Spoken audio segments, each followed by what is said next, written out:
Chapter 257, Variables. Night fell, and fireworks rose in the third Medicine Valley, brilliant and beautiful. The pavilion area was filled with dining tables, with over 1,000 people toasting and drinking, making for a spectacular scene.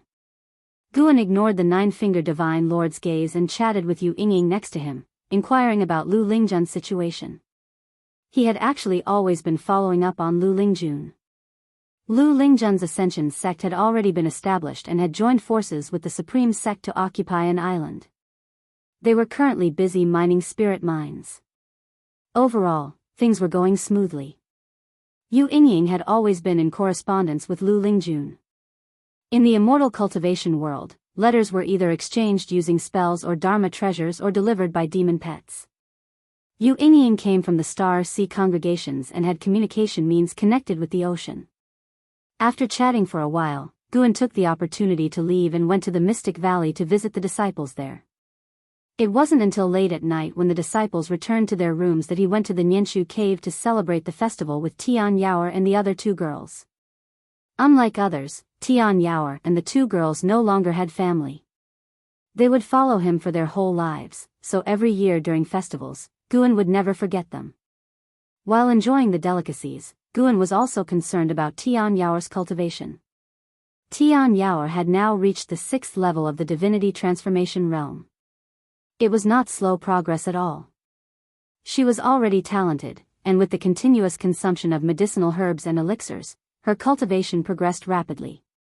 More than her cultivation level, Guan was more concerned about her achievements in the primordial earth immortal skill and the limitless freedom step. Cultivation level is the main trunk of the tree, but spells and divine skills are the branches and leaves, both are indispensable. Tian Yaoer was very proud of her cultivation achievements, holding her delicate nose high, looking quite complacent.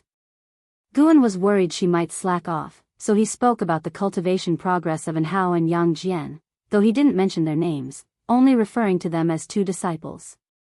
As she listened, Tian Yaoer's head gradually lowered. Tian Qing and Tian Bai, sitting on either side of Guan, listened as if they were hearing a story, occasionally exclaiming, making Tian Yaoer feel even worse. When Guan finished, Tian Yaoer pouted and said, "What's so great about them? Sooner or later, they'll surpass them." Guan laughed and said, "You are also considered my disciple. Why don't you formally acknowledge me as your master?" "No way. Absolutely not." Tian Yaoer stood up immediately, excitedly speaking with her eyes wide open and her teeth gritting, looking somewhat demonic rather than her usual cute self. Guan helplessly said, "Why are you so agitated? If not, then not. I am unwilling to accept anyway." Tian Yaoer sat down and turned her head away. Tian Qing chuckled and said, "The young lady doesn't want to be a disciple. She wants to be the mistress." Hearing this, Tian Yaoer's pretty face turned a bright red. She wasn't angry, and Guan noticed that she stealthily gave a thumbs up to Tian Qing, a very concealed action hiding under her sleeves. Tian Bai joined in the fun, teasing Tian Yaoer. Tian Yaoer tried to clear it up, but the more she explained, the worse it got. Guan watched their staged performance and secretly sighed. "Looks like I need to help them improve their acting skills in the future, it's too clumsy. It won't be reliable to let them handle tasks." That night, at their persistent request, Guan chose to stay overnight. Under the tree, Guan leaned against the trunk, holding a book in his hands. Tian Yaoer was reading Journey to the West, but her mind was entirely on him. She looked at the mask on Guan's face, wanting to take it off but afraid Guan would get angry. Though their relationship was already close, she always feared losing everything. Even when acting spoiled, she gauged Guan's tone, afraid of his displeasure. "You want to take off my mask?" Guan suddenly asked. Tian Yaoer instinctively wanted to deny it but couldn't help nodding upon hearing his gentle tone. Upon hearing this, Guan took off his mask and placed it on Tian Yaoer's face. Tian Yaoer hurriedly pulled off the mask, thinking Guan was teasing her, only to realize that Guan hadn't put on another mask. Seeing Guan's handsome face, she was stunned. Because Guan always wore a mask, she always thought the worst, imagining he had an ugly or frightening face. She didn't expect such good looks. The reason Guan was willing to remove his mask was that after so many years of interaction, Tian Yao was already completely isolated from external causes and effects. Even if she knew his true face, it wouldn't matter. Of course, the most important reason was that he was strong enough. Though not unmatched in the world, he could at least face all causes and effects on this land.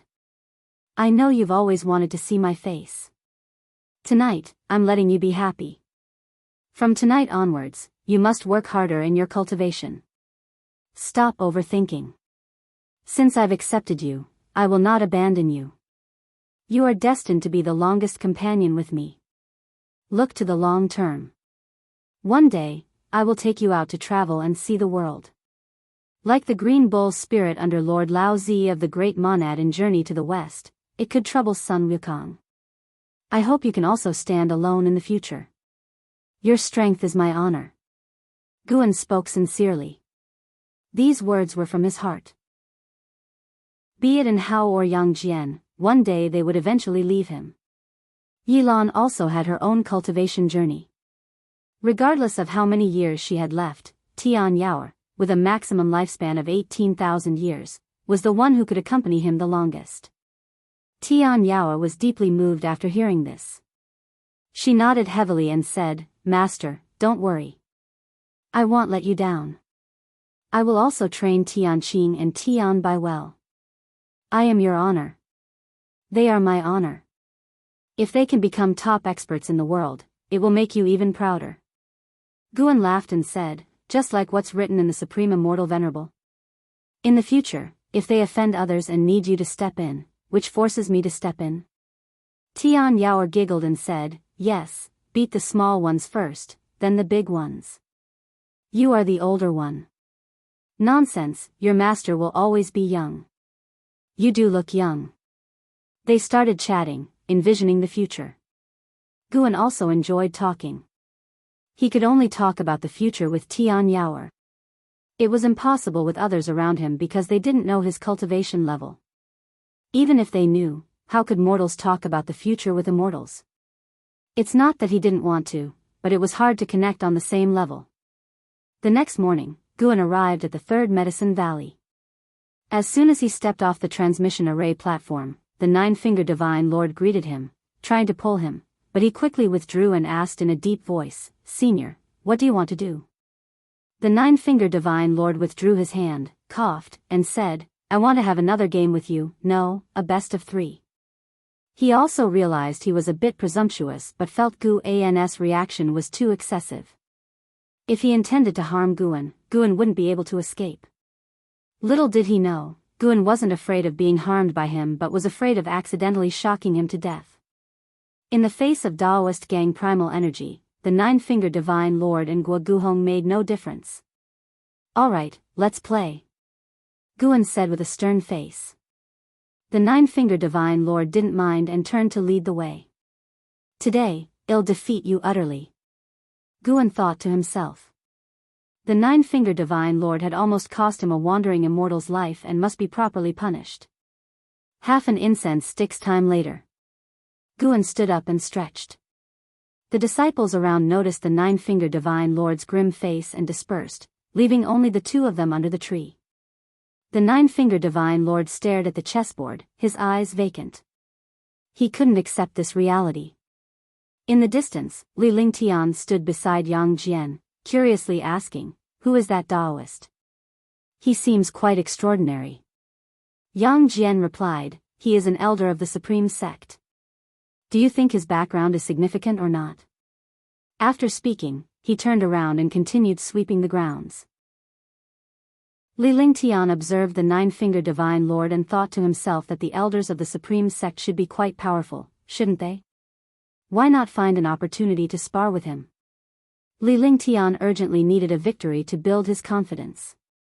The cultivation of other disciples in the valley was too weak to mention.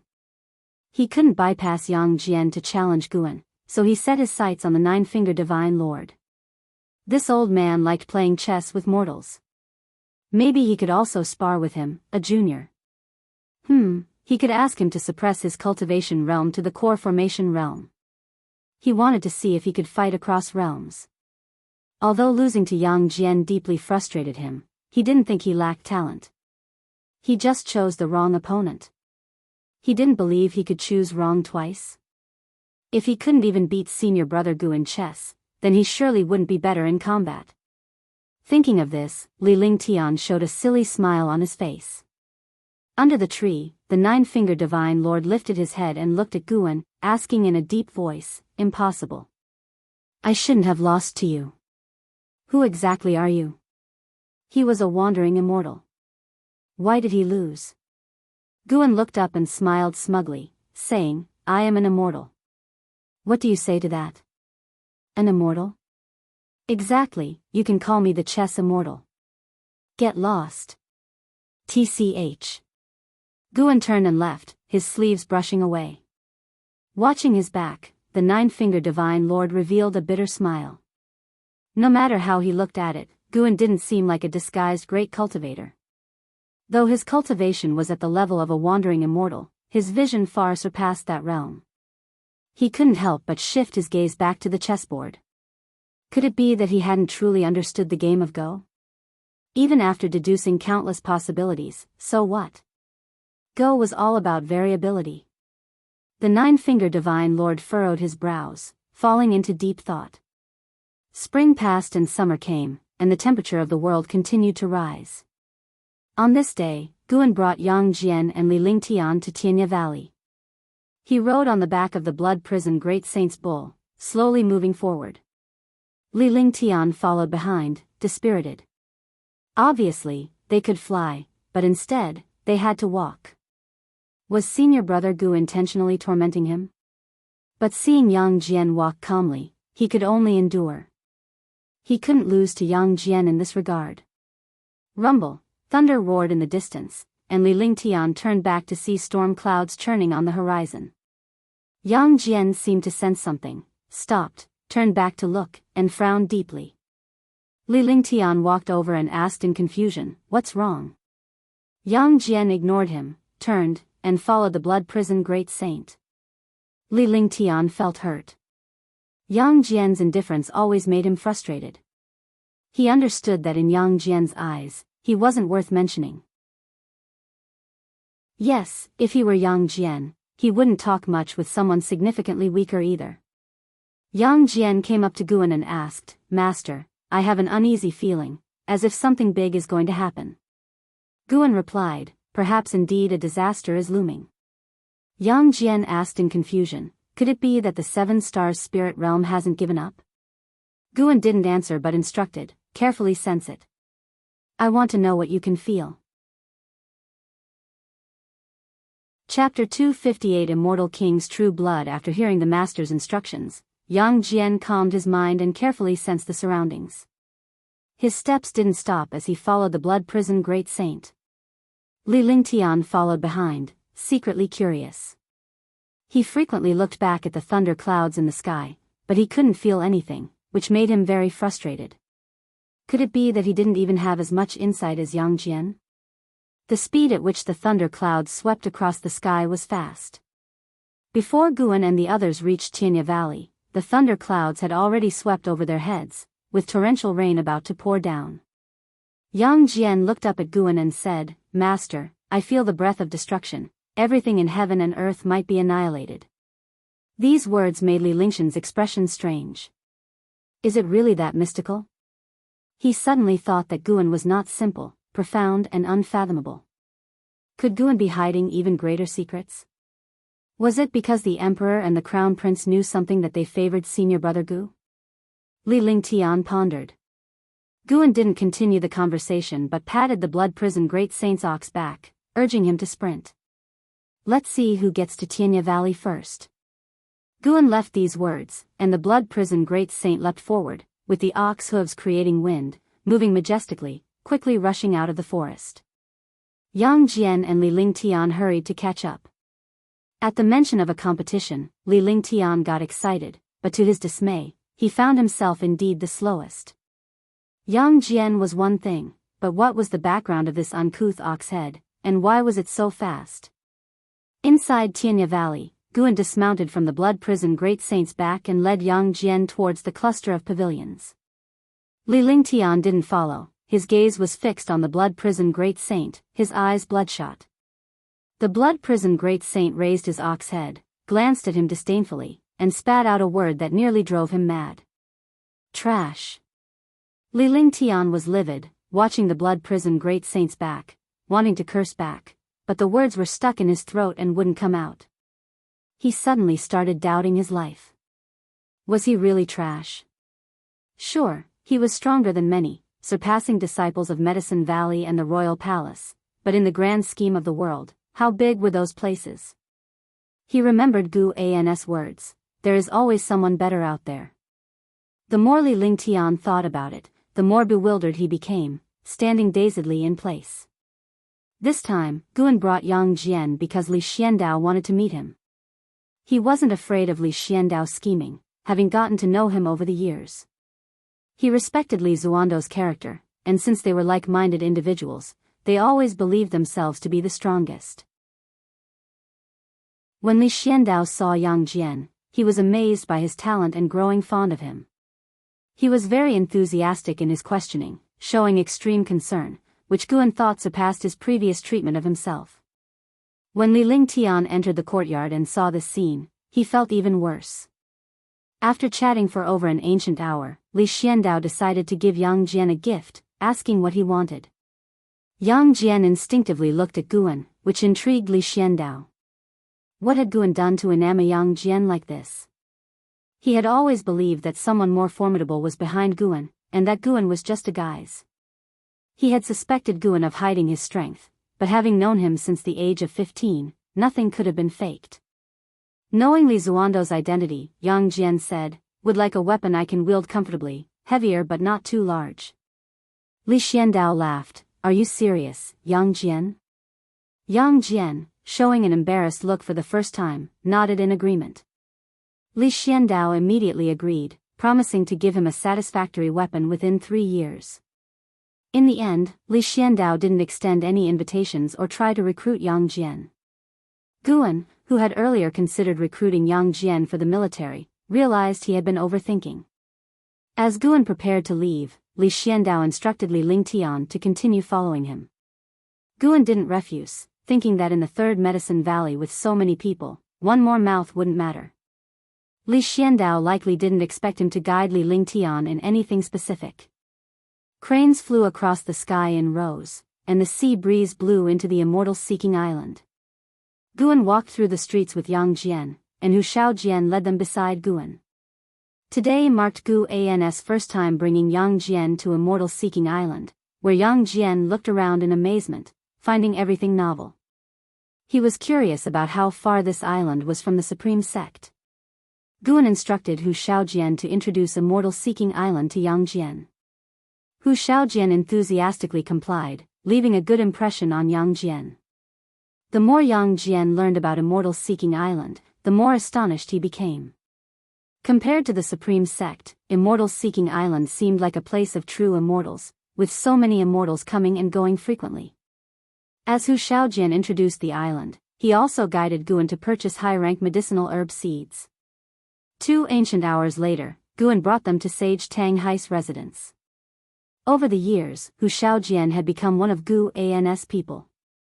During Gu An's absences, Sage Tang Hai had taken good care of him, so he was familiar with the residence. Today, many immortal path cultivators were in the residence, with more than 10 loose immortals and over 40 in the Nirvana realm. These cultivators were Sage Tang Hai's friends, who were all familiar with Guan. Not only was Guan a loose immortal, but his wealth was also astonishing.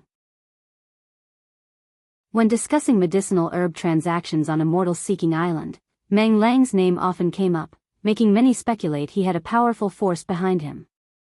Otherwise, why would he need such a vast amount of medicinal herbs? The great cultivators were very enthusiastic toward Gu An's disciple, offering various meeting gifts. Guan had Yang Jian accept them all, as he was equally generous when these cultivators brought their disciples to visit, reciprocating the gesture. Soon, the 3 of them sat down at their own table. Hu Shaojian whispered, the sea-breaking rift has brought calamity, it is said that a peerless evil demon is hidden within. Countless cultivators have perished in the seabed, and its true identity remains unknown. Guan asked, have the great sects taken any action?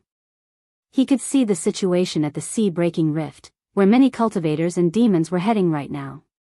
The sea-breaking rift, known as the sign of the world-destroying sea tide, is also believed by many to hold opportunities since heaven and earth had been submerged by the ocean numerous times. Each time, an era's immortal cultivation civilization sank to the seabed. Yes, there's action from the Star Sea congregations and other great sects, but there's been no success. Instead, more people are dying, Hu Shaojian continued. Yang Jian sat on the side, listening attentively. After chatting for a while, Hu Shaojian began discussing the sea's happenings. To Yang Jian's surprise, he heard a familiar name from his mouth. And how? Having cultivated the flame primordial treasure body, and Hao's reputation soared, with everyone in awe of his incredible talent.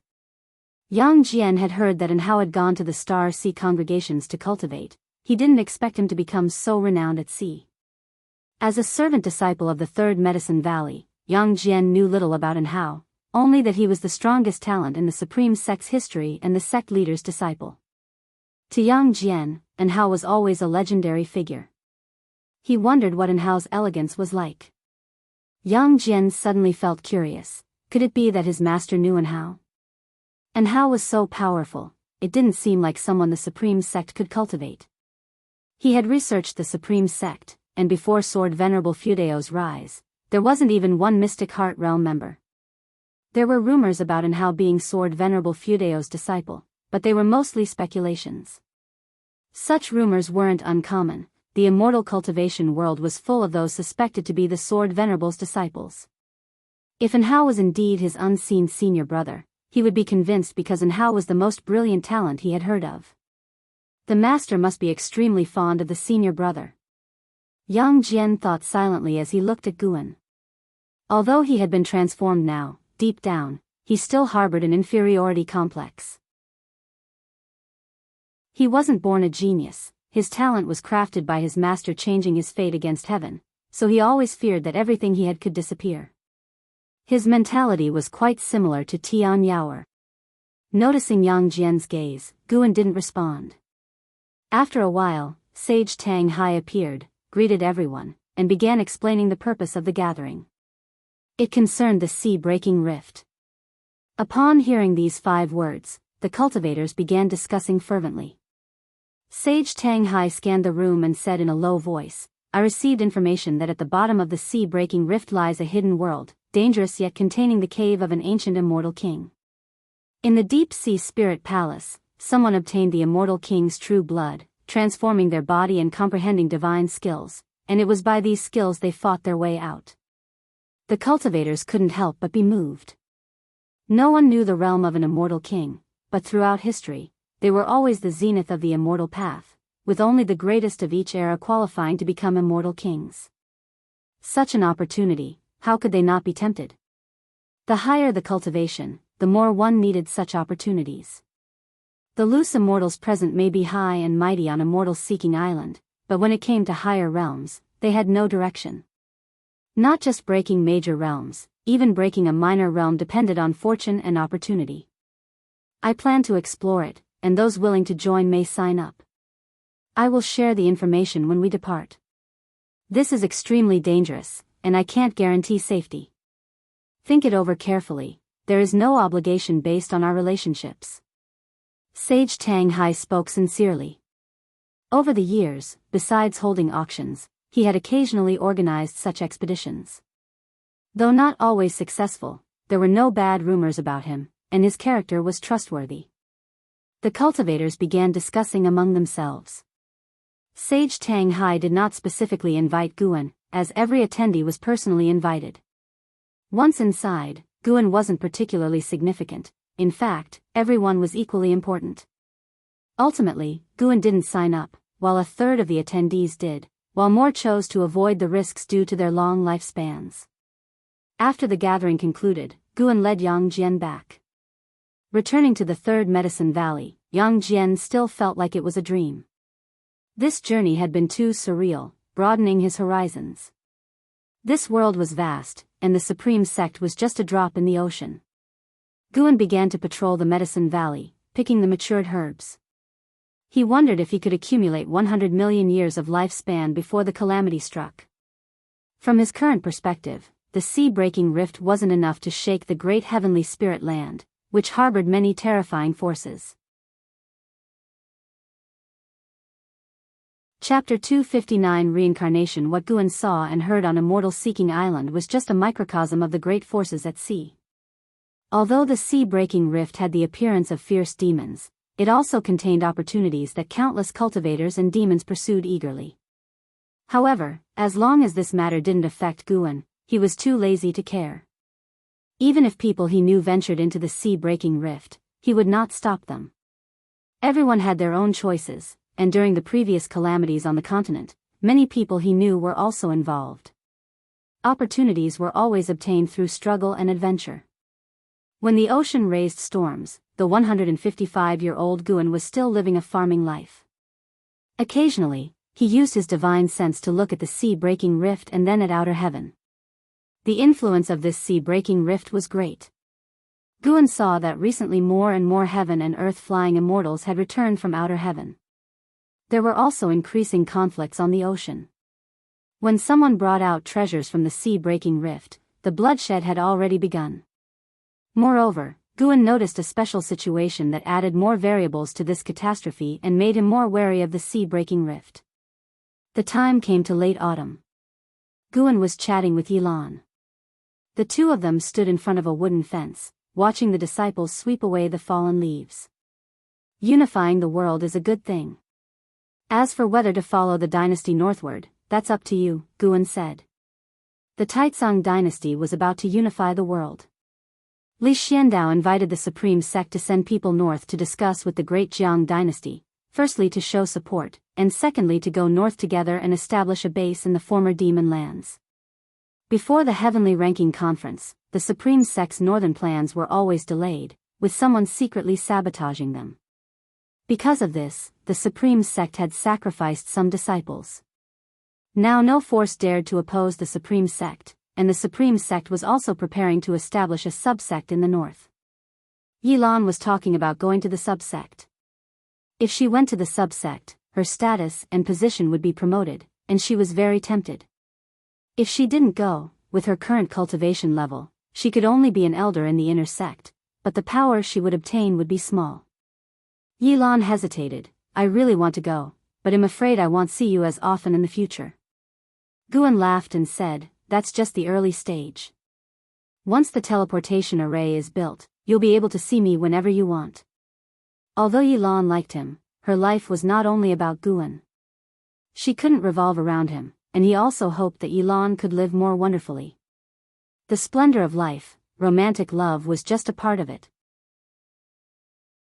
Especially after cultivating immortality, the weight of love was even smaller.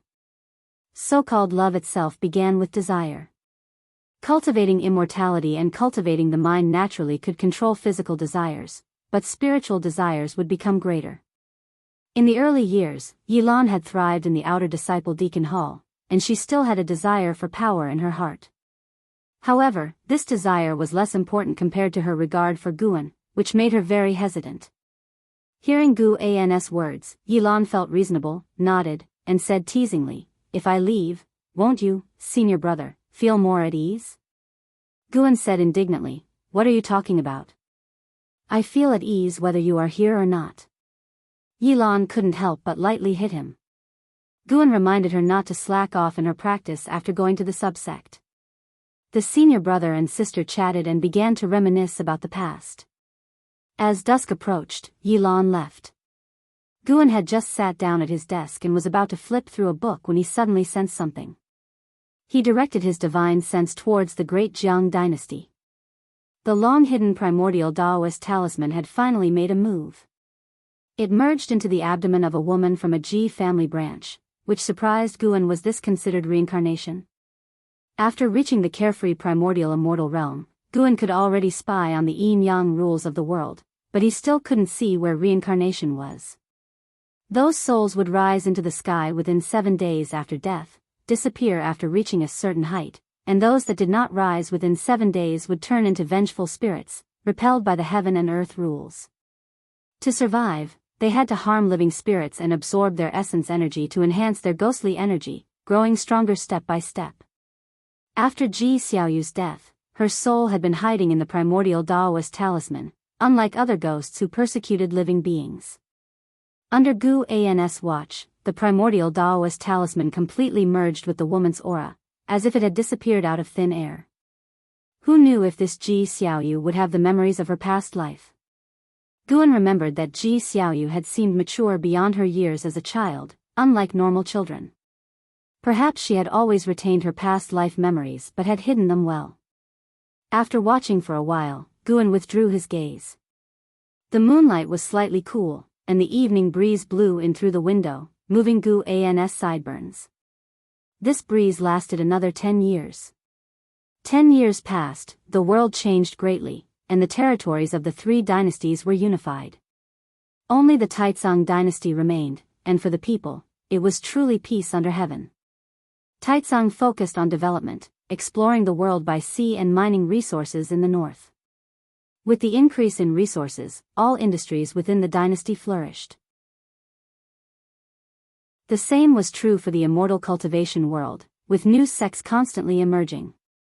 For example, the Juhua sect was the most rapidly developing sect in these 10 years and was already one of the top 9 sects in Taizong, with the Supreme Sect ranked first and the Zhangtian sect second. The subsect of the Supreme Sect had already been established, and various news kept flowing into the Supreme Sect, making all disciples feel the sect's rise. The treatment of disciples from the Medicine Valley also improved, and the time disciples stayed in the Medicine Valley began to shorten, proving that the Supreme Sect was investing more resources into their cultivation, reducing the time for servant disciples to reach foundation establishment. One day, Guan had just arrived at the 3rd Medicine Valley from Mystic Valley. He turned his head and saw a crowd in front of the nearby pavilions, all gathered to watch a Go game. He didn't know when it started, but Go had begun to be popular in the Supreme Sect, and Go masters always came to the 3rd Medicine Valley. Guan knew it was because the 9-Finger Divine Lord liked to play Go here. He had become the biggest promoter of Go. Moreover, with his current cultivation level at the Mahayana realm, the Hall of Elders couldn't help but flatter him. Last month, LV Badian had even asked him if he wanted to organize a Go tournament, but he refused. Currently, Go was only popular within the Supreme Sect, and it was too early to hold a tournament.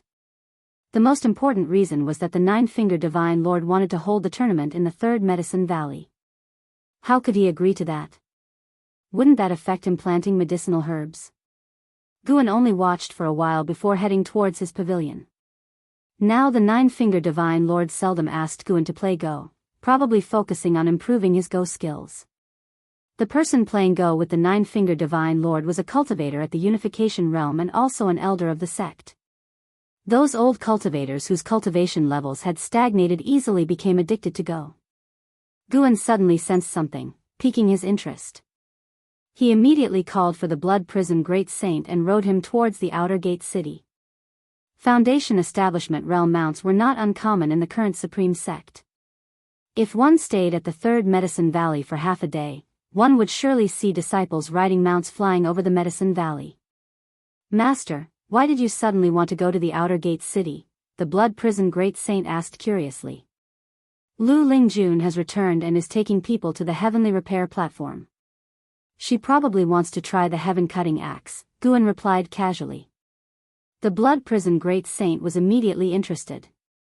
He knew Lu Lingjun had founded the Ascension sect, and those she brought might be Ascenders. As Ascenders, they would naturally want to learn more about each other. The Blood Prison Great Saint's speed was very fast, and they soon arrived in front of the Heavenly Repair platform. Compared to 10 years ago, the Heavenly Repair platform was even more bustling, with cultivators of varying cultivation levels, from the Qi cultivation realm to loose immortal realm, on the platform. Yes, there were loose immortals, and not just one. They all came from overseas. They first expressed their respect to the sword Venerable Fudao and then openly ascended to the Heavenly Repair platform to comprehend the sword intent of the sword Venerable Fudao. Years ago, Guan had secretly enhanced the sword intent contained within the words, righteous path. Guan dismounted and walked up to the heavenly repair platform. The bull demon king did not ascend the platform, as mounts and demon pets were not permitted to ascend, for fear of offending the sword venerable Fudao. At this moment, more and more people were gathering around the heaven-cutting axe. The news had spread that an overseas loose immortal had come to challenge the heaven-cutting axe. Over the years, loose immortals were no longer a mysterious term within the supreme sect. Many people knew that loose immortals represented a realm, signifying immortals, and the highest realm they currently recognized. Why, currently? Because the immortal cultivation world's development speed was too fast. Who knew if a higher realm name might emerge in 10 years? Of course, the Mahayana realm was still a revered existence. Zhua Yijian stood beside the heaven-cutting axe, holding the investiture of the gods. Although his eyes were on the book, he was clearly distracted. This overseas loose immortal was the person Lu Lingjun had brought, her master whom she had worshipped at sea. Guan joined the crowd and used lifespan detection on that person. Holy Mother of Western Spirit, Loose Immortal Realm 8th Floor 18907/24000/150000. A maximum lifespan of 150,000 years meant that the Holy Mother of Western Spirit could reach the wandering immortal realm. Even in the sea area where Immortals Seeking Island was located, wandering immortals were exalted beings, rarely seen. The Holy Mother of Western Spirit wore a purple robe, with long white hair tied up under a bejeweled golden crown. A green scarf coiled around her elbow. Standing there, she exuded a vast pressure, inspiring awe. Although she had white hair, her appearance was youthful and beautiful, though her imposing presence made it easy to overlook this. The Holy Mother of Western Spirit approached the heaven-cutting axe and examined it closely. She came to this continent specifically for Sword Venerable Fudao. This was one of the reasons she took Lu Lingjun as her disciple. Overseas great cultivators had a deeper understanding of the destruction of the Seven Stars spirit realm. Sword Venerable Fudao was undoubtedly the most powerful cultivator she had heard of so far. How could she not be interested? Zhua Yijian, seeing her hesitation, said impatiently, "Hurry up. There are people waiting. When the ancient hour arrives, not even the lord of a holy land can make an exception. Loose immortal or whatever immortal, in the supreme sect, everyone had to follow the rules." The Holy Mother of Western Spirit was not angered. She raised her right hand, her snow-white palm reaching out to grasp the heaven-cutting axe. She could feel that the weight was not from the heaven-cutting axe itself, but from the vast mana within it. After 2 attempts, she gave up and turned to leave. This disappointed the spectators. There was little commotion. They didn't expect the Holy Mother of Western Spirit to succeed, just wanted to see the lofty immortal in a moment of embarrassment. Lu Lingjun exchanged a few words with the Holy Mother of Western Spirit and then was about to leave when her eyes suddenly caught Guan. "Guan, why are you here?" Lu Lingjun transmitted her voice to Guan while waving to him. Chapter 260, Astonishing Heaven and Sea Waves, Terrifying Treasure Body. Seeing Lu Lingjun wave her hand, Guan could only walk up to her. He cupped his fists and saluted the Holy Mother of Western Spirit, as basic courtesies should at least be observed with a loose immortal. The Holy Mother of Western Spirit slightly nodded, without saying anything. Lu Lingjun then pulled Guan along, and after descending from the heavenly repair platform, she took a storage bag from her waistbelt and handed it to him. "I won't be returning to Medicine Valley. This is something I brought for you from overseas," Lu Lingjun said softly. Guan nodded and did not question what she planned to do next. He simply told her if she ever needed his help, she could always find him in the 3rd Medicine Valley. Lu Lingjun smiled, then left with the Holy Mother of Western Spirit. Watching Lu Lingjun's departing figure, Guan thought that it seemed she was gradually distancing herself from the 3rd Medicine Valley. After all, she was now the sect leader, and how could she possibly reside long-term in Medicine Valley, let alone have her loose immortal master live with servant disciples? The Blood Prison Great Saint walked over, secretly surprised. His master claimed to be a loose immortal, but a loose immortal could not possibly lift the heaven-cutting axe. He asked no more questions, thinking it was better for Guan to be stronger, as it meant his current situation was a blessing rather than a curse. Guan turned and left, planning to wander around the outer gate city. He could feel that the Holy Mother of Western Spirit's arrival was aimed at Sword Venerable Fudao, and earlier she had tried to lift the heaven-cutting axe, intending to connect with Sword Venerable Fudao. But he had no desire to meet the Holy Mother of Western Spirit. It was easy to guess that it probably had to do with the sea-breaking rift.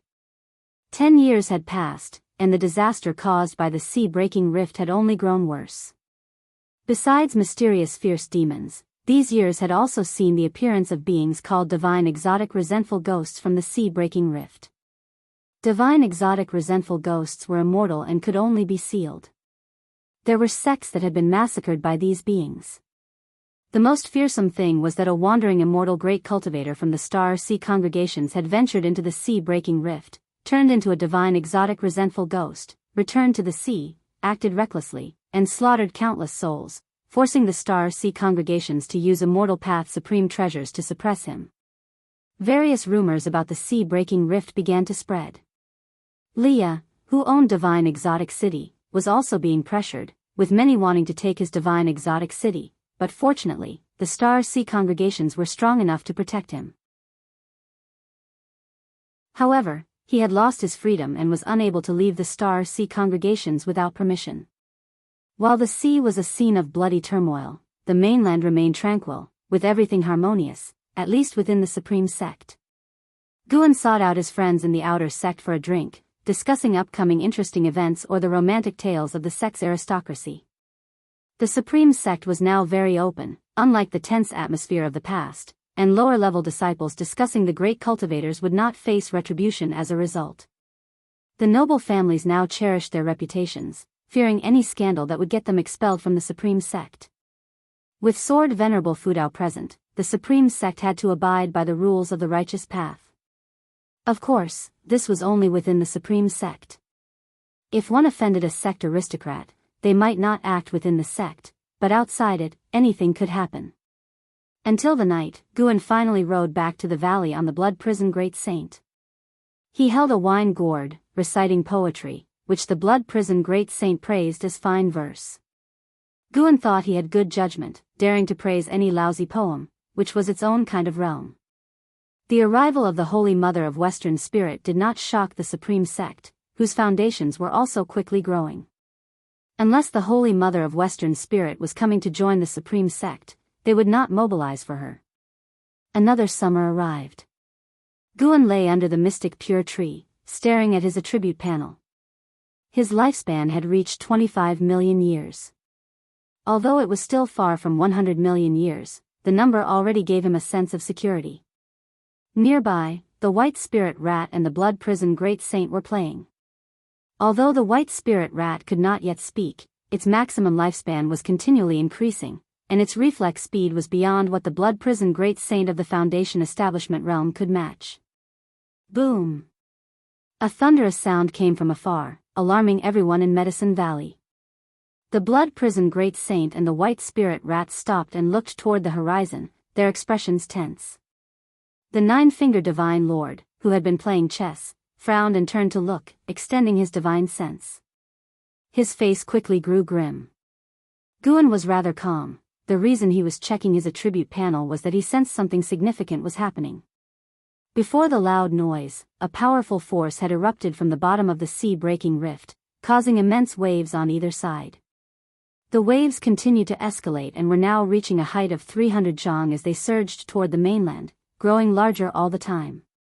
A large number of cultivators were rushing to the scene, trying to prevent the catastrophe. Guan sensed a massive amount of eerie energy rising from the depths of the sea-breaking rift, predicting the emergence of divine exotic resentful ghosts. Divine exotic resentful ghosts were different from the divine soul demons of Divine Exotic City. They had their own spiritual wisdom and even retained memories of their former selves, but their personalities had drastically changed. They killed any living spirits they encountered, which caused the turmoil in the Seabast immortal cultivation world. The strength of divine exotic resentful ghosts was not the frightening part.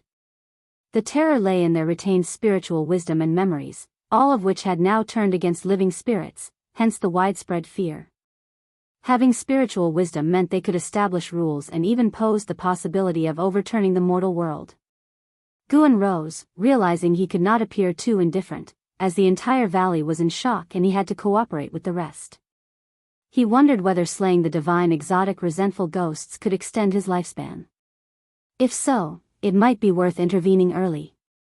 Yang Jian ran over, standing next to him, and whispered, "Master, I just had an illusion of being attacked by many demons and ghosts." Fear flashed in his eyes. It was not simply an illusion, he had felt as though he had experienced a near-death event. Somewhere in the unseen, it seemed as if something terrifying was approaching him. Guan looked at Yang Jian and suddenly noticed that his karma had become blurred. He could no longer glimpse Yang Jian's past through their karmic connection. "Don't worry, just stay by my side. What could happen? Focus on your cultivation," Guan reassured him. Actually, he himself was unsure of the reason behind it. Although he was a carefree primordial immortal, he had only lived for 166 years and did not know much about the world. He could see through the heaven and earth rules, but he had not yet reached the point of omniscience. He guessed that the visions Yang Jian saw might be related to his physique. After all, the immortal-seeking Taoist had said Yang Jian had some kind of ancient treasure body. Hearing Gu An's reassurance, Yang Jian immediately felt at ease. Right, with Master around, nothing could happen to him. Guan then walked toward where his disciples were gathered, intending to discuss the matter with everyone and maintain his image as a core formation realm cultivator. At noon. Immortal-seeking Island. In a courtyard, the immortal-seeking Taoist looked at Guan with a peculiar expression. He poured a cup of wine for Guan and asked, "How did Taoist friend Meng know I was here?" He had been back at Immortal-seeking Island for many years but had stayed in his residence without going out. Guan replied, "I knew when you first returned. Back then, a lot of people were aware. I came to see you today because my disciple encountered a problem." Upon hearing it concerned Yang Jian, the immortal-seeking Taoist lost interest in questioning how Guan knew he was on the island and asked about the issue instead. Guan did not hold anything back. After listening, the immortal-seeking Taoist's expression became complicated. He sighed and said, "Ancient treasure bodies have a self-protection instinct. His treasure body must have sensed danger, likely related to the sea-breaking rift. There may be another treasure body hidden there. I have heard that ancient treasure bodies have a competitive and perceptive nature among themselves, especially innate ancient treasure bodies which can sense each other's existence and will attempt to devour one another. If that treasure body does come from the sea-breaking rift, it might be a deceased ancient strongman who has turned into a divine exotic resentful ghost. In that case, it will be a big problem." He had returned to Immortal-seeking Island to avoid catastrophe. At this moment, he even considered fleeing Immortal-seeking Island because he feared Guan might bring Yang Jian along. Admiration aside, the Immortal-seeking Taoist would not die for Yang Jian. Not his disciple. Even if it were his disciple, he would abandon them. The Immortal-seeking Taoist looked at Guan, hesitating to speak, wanting to persuade Guan to give up on Yang Jian, but he felt that saying so would be pointless. Guan would weigh the situation himself, and saying more would only make him unhappy. Guan became thoughtful. The tsunami that had erupted yesterday continued to rise. Cultivators tried to stop it but had no success. The waves contained some powerful force that neutralized all spiritual power and mana along the way. One day passed, and the wave's crest had already surpassed 1,000 zhang. 1,000 zhang high wave was incredibly imposing, swallowing countless sea islands along its path. Currently, wandering immortals of the Star Sea congregations were still attempting to hold back the waves but without success. The immortal-seeking Taoist saw Guan was deep in thought and did not disturb him, leisurely playing with his wine cup. After a while, Guan thanked the immortal-seeking Taoist and then stood up to leave. The immortal-seeking Taoist did not try to keep him, realizing that Gu An's visit had provided more information. The thought of an ancient treasure body reaching completion and emerging filled him with dread. No, he had to escape. Chapter 261, The Unstoppable Catastrophe. After returning from Immortal-seeking Island, Guan did not tell Yang Jian about the mutual devouring of the ancient treasure bodies to avoid worrying him. If an ancient treasure body had truly transformed into a divine exotic resentful ghost, it would not be something Yang Jian could handle. As his master, Guan naturally had to step in. Since he had to take action, he saw no need to make his disciple worry. The Supreme Sect dispatched a great cultivator to fly towards the direction of the sea-breaking rift, and news of the terrifying sea tide quickly spread. Guan continued his regular routine, pretending to be unaware of this matter.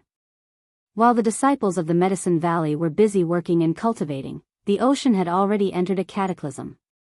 If viewed from above, one could see that with the sea tide at the center, cultivators were continuously flocking from all directions, creating a spectacular scene. While inspecting the medicine garden, Guan saw several heaven and earth flying immortals flying by, not just one. The sea waves continued to surge. On the boundless ocean, the waves swept across like a mountain range. In front of this mountain range, countless cultivators formed a line, continuously casting spells to block the waves. Unfortunately, their spell and divine skills only caused splashes and could not disperse the waves. The number of cultivators continued to increase, but no matter how many there were, they could not shake the momentum of the waves. Qi Jiuxiao of the Star Sea congregations also came with his master Qi Bei to assist. Despite giving his all, he couldn't resist the waves' power. Damn it, who on earth is stirring up trouble within these waves? Qi Jiuxiao cursed angrily, but none of the Star Sea congregation's cultivators nearby answered him. They were all very nervous. Only those who truly cast spells to block the waves could feel the terrifying power contained within. Qi Bai's voice came from a distance. It doesn't matter who is causing trouble. We must stop this. Countless beings with low cultivation levels are on the continent behind us. The Star Sea congregations must protect them. Qi Jiuxiao understood this principle.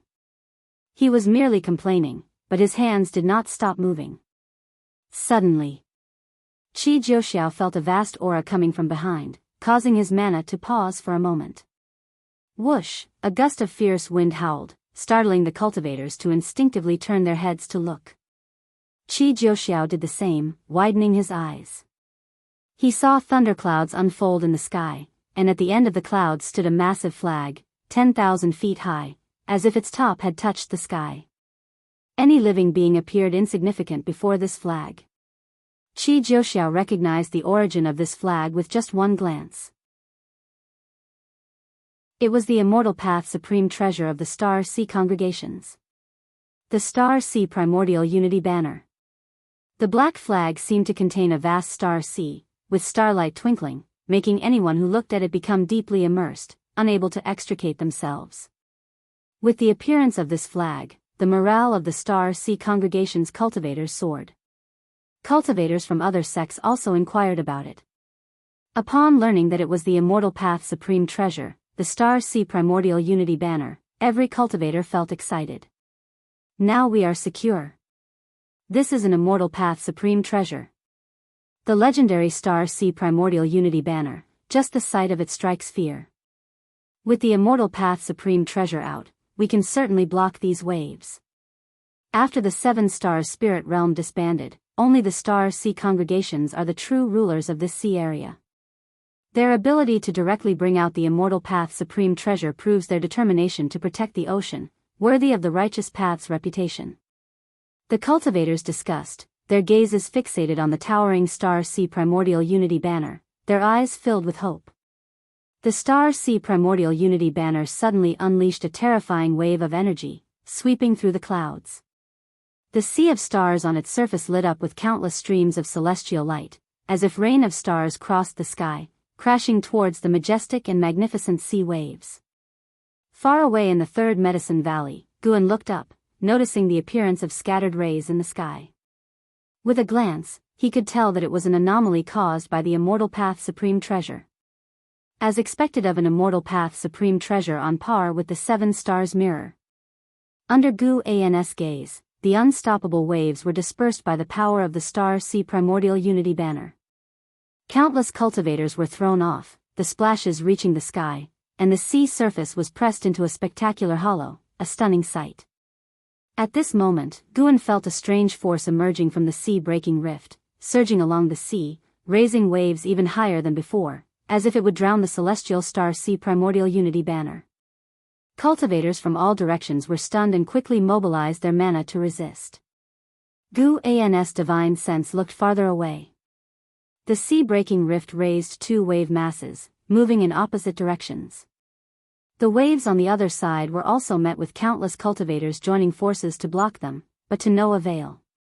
As the waves advanced, their length continued to grow, forming what indeed could be a world-destroying sea tide. Guan watched for a while before withdrawing his divine sense.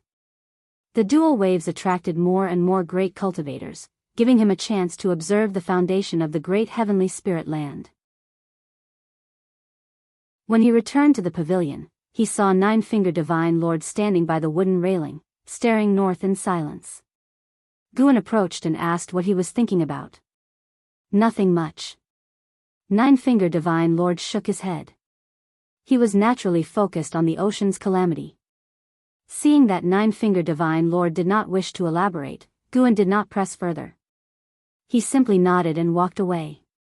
Nine-Fingered Divine Lord suddenly turned to him and asked, "Valley Master, if your loved ones turned into monsters that harm all beings, what would you choose to do?" Guan halted, turned to look at him, and thought for a moment. If they were truly my loved ones, I wouldn't shield them, but neither would I become their enemy. If they insist on killing me, I would fight to the death. Nine-Fingered Divine Lord chuckled after hearing this and said, "It's not that simple. Your answer lacks struggle." "Indeed, it's not that simple, but why ponder over it? The only thing one can truly control is oneself, right?" Guan retorted. Did Nine-Fingered Divine Lord have loved ones that had turned into divine exotic resentful ghosts? Judging by Nine-Fingered Divine Lord's lifespan, he certainly had a story. Nine-Fingered Divine Lord sighed, "Yes, one can only control oneself. Even cultivators are the same. The more one tries to control, the more one deviates from the path of immortal cultivation." The two chatted casually, with Nine-Fingered Divine Lord's words filled with sorrow yet lacking specifics. Soon, they turned their conversation to the game of Go. Meanwhile, in a residence in the main city of the sect, Lu Lingjun and the Holy Mother of Western Spirit sat across from each other in the courtyard. At this moment, the Holy Mother of Western Spirit looked at a copper mirror on the table, frowning deeply. In the mirror was a blurry figure, seemingly saying something. After the figure in the mirror disappeared, the Holy Mother of Western Spirit put the copper mirror into her sleeve. Although Lu Lingjun sat next to her, she did not hear the figure's words. She couldn't help asking, "Master, who were you speaking to just now?" The Holy Mother of Western Spirit took a deep breath and said, "An elder of mine. I asked him about the path of this catastrophe. He advised me to leave early to avoid it." Upon hearing this, Lu Lingjun's brows furrowed. In her heart, the Holy Mother of Western Spirit held an exceptional position and cultivation level. Even if she was not as powerful as Sword Venerable Fudao, she was still one of the top great cultivators she had ever seen. For even the being behind the Holy Mother of Western Spirit to advise them to avoid this calamity, it must be extraordinary. The cause and effect hidden within the sea-breaking rift are such that even my elders dare not involve themselves. Perhaps we truly should leave.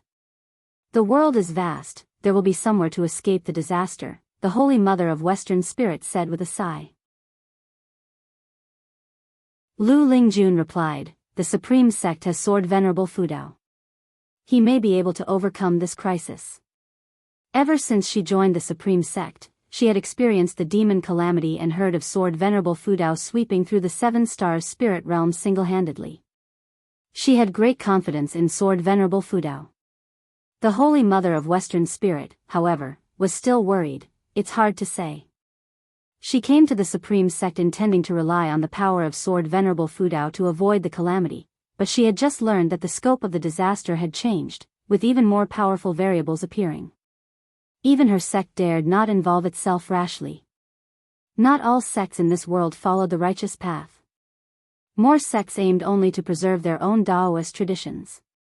Not just them, at this moment within the Supreme Sect, those great cultivators from the ocean were also discussing this matter. With their cultivation level surpassing the native disciples of the supreme sect, they also had superior intelligence capabilities, understanding more about the approaching threat of the waves directed at their continent. Naturally, they were anxious. Their first thought was Sword Venerable Fudao. If the ocean cultivators could not block the waves, could Sword Venerable Fudao withstand them when they reached the continent's edge? Some had already chosen to flee the continent, unwilling to gamble on Sword Venerable Fudao's strength. Rumble, the sky thunder cracked, thunderclouds tumbling, interwoven with boundless lightning. A sea wave over 1,500 feet high advanced with the momentum to engulf everything under heaven. It seemed as if the entire sea had risen, unstoppable and imposing. Under this wave, all cultivators and demons appeared small. Qi Jiuxiao endured the storm with his armor drenched. He continually retreated, his face full of anxiety. Subconsciously, he looked back and could see the outline of the continent. At this rate, countless lives would be buried in the sea tides. This water was not ordinary seawater. It contained some strange and powerful force. Some cultivators who had been swept into it had already transformed into divine exotic resentful ghosts. Thinking that the entire continent's beings might turn into divine exotic resentful ghosts made Qi Jiuxiao's scalp tingle. He looked ahead, seeing 12 figures in front of the wave. They emitted an aura far surpassing all cultivators behind them. Yet, despite their vast mana, they were being pushed back by the wave. All 12 were heaven and earth flying immortals, either the founders of sects or elders of the star sea congregations. Facing the wave, they were all powerless. They could only slow the wave's advance but could not suppress it. The previous dispersal of the wave by the star sea primordial unity banner had only been temporary. Another wave had formed, and the banner itself had been tainted by the force within the wave, forcing the star sea congregations to retract this immortal path's supreme treasure. At this moment, Qi Jiuxiao's pupils suddenly dilated, his face showing a look of terror. In the dim sea wave, he saw a figure, 1,000 meters tall, only faintly visible when lightning flashed. It was not just him, more and more people saw that figure. Anyone who beheld it felt a suffocating pressure in their chest. For over 100,000 cultivators had gathered to block this wave, with the lowest cultivation level being Mystic Heart Realm, and over 10,000 Immortal Path cultivators. Even such power could not shake the wave's momentum. How could they not despair? More and more cultivators felt beaten down, their will to fight waning. Seeing the mysterious 1,000-foot-tall figure in the wave made them even more eager to escape immediately.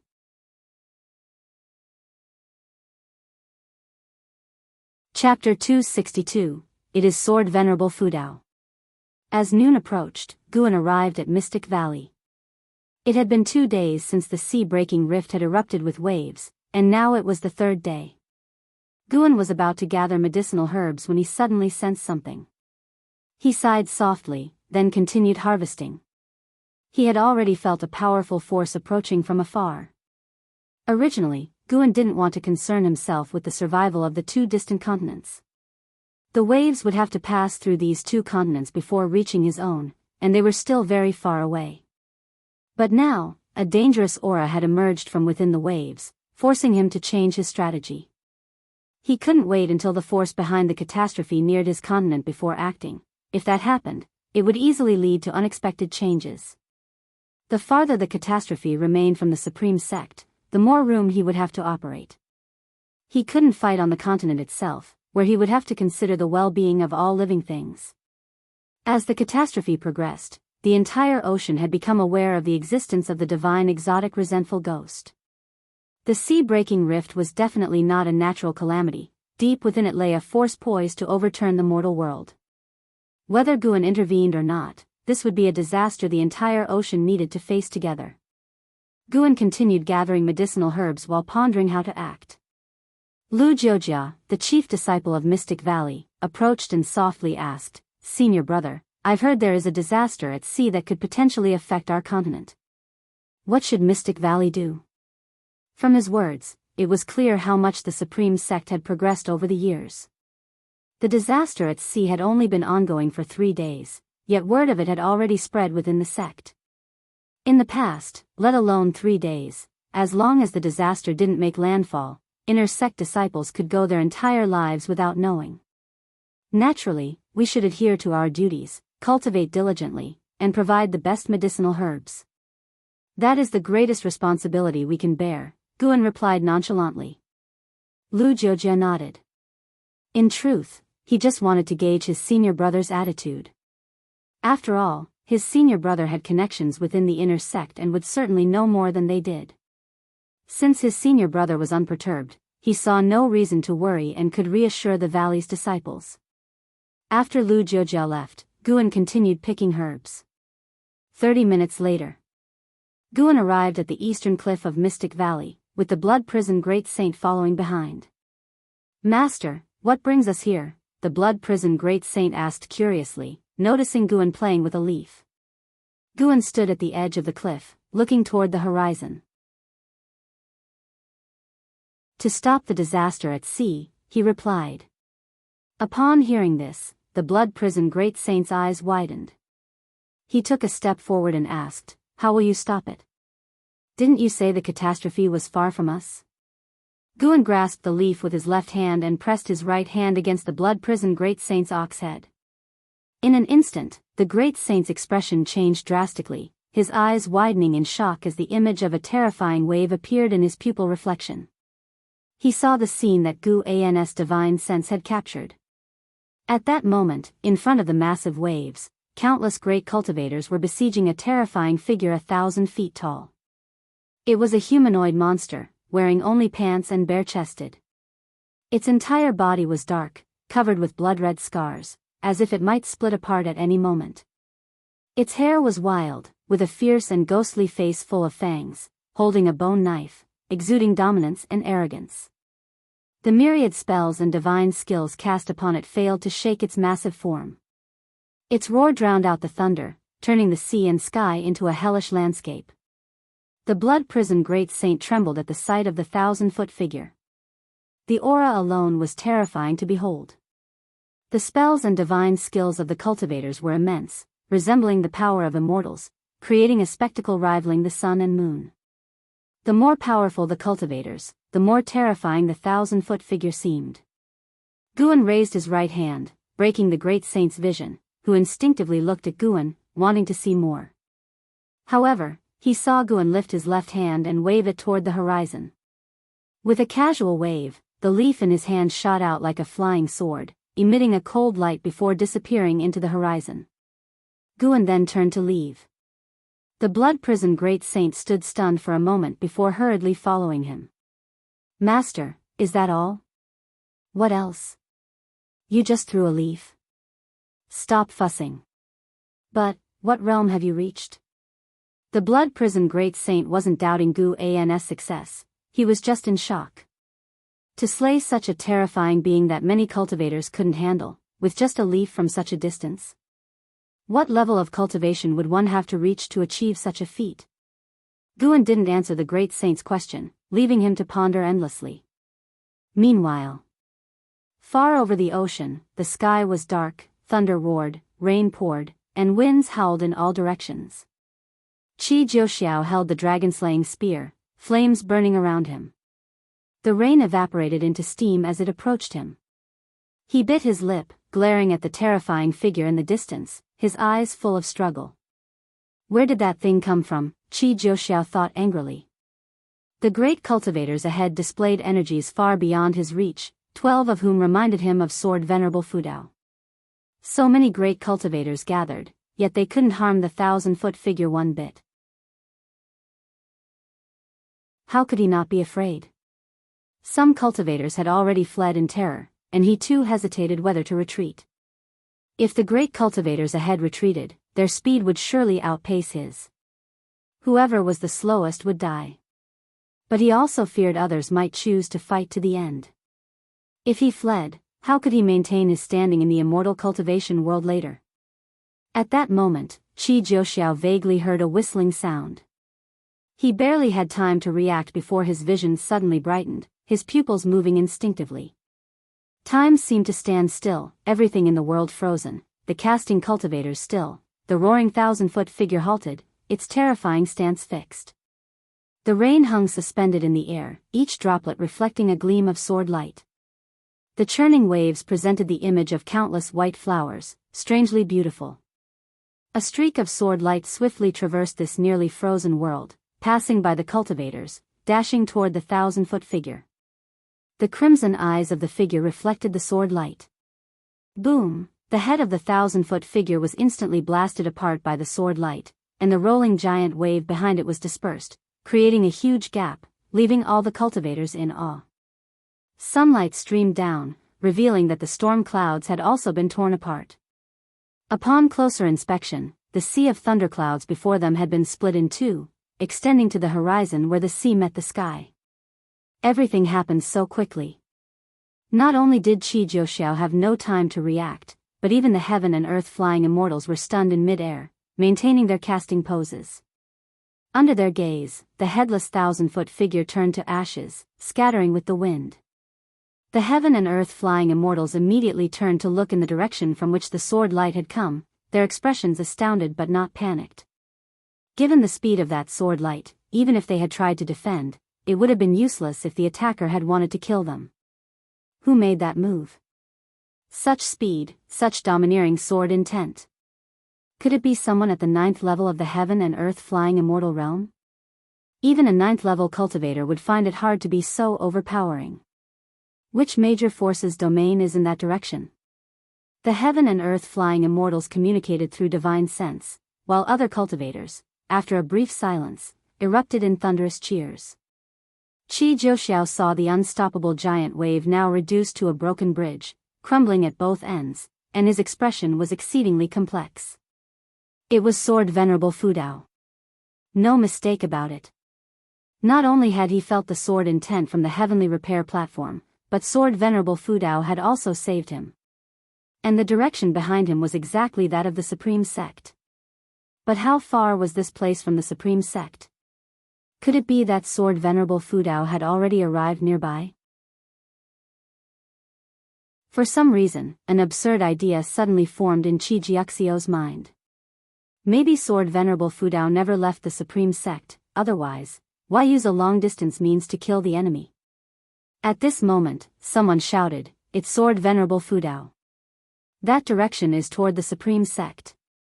I visited the Supreme Sect a few years ago and felt Sword Venerable Fudao's sword intent. The mention of Sword Venerable Fudao startled all the cultivators. After the 7 stars spirit realm broke apart, Sword Venerable Fudao's name shook the ocean. Though not universally known, most cultivators who came to aid had high-level cultivation and somewhat knew the truth behind the disbanding of the 7 stars spirit realm. If it was Sword Venerable Fudao, they could understand. With understanding came shock and excitement. Was Sword Venerable Fudao truly this powerful? A heaven and earth flying immortal raised a hand, catching a leaf. He looked at the leaf, his expression complicated. The other flying immortals also turned their gaze toward the leaf, feeling the residual sword intent from it. Before they could speak, the leaf suddenly turned to ashes, as if it had never existed. Guan returned to the 3rd Medicine Valley with the Blood Prison Great Saint, wandering around as the Great Saint's gaze followed him, eyes full of complex emotions. The waves within his heart were difficult to calm. As Guan walked, he was puzzled. It didn't yield any lifespan. Could it be that slaying the divine exotic resentful ghosts provided no lifespan? Did immortality mean having no lifespan in the first place? Though Guan felt regret, at least he had stopped a catastrophe. However, he had a feeling this was only the beginning. Stronger calamities were likely to emerge from the sea-breaking rift. What kind of being would come next?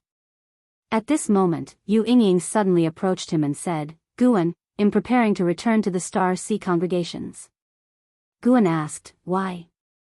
"With the great catastrophe approaching, it's definitely safer back with the Star Sea congregations." "I find you pretty agreeable, so are you coming with me?" "No one else can come," Yu Yingying said, glaring at him. Guan shook his head, "I won't go. My cultivation level is too low to survive in the Star Sea congregations. If the Supreme Sect were to fall tomorrow, I would rather disappear with it."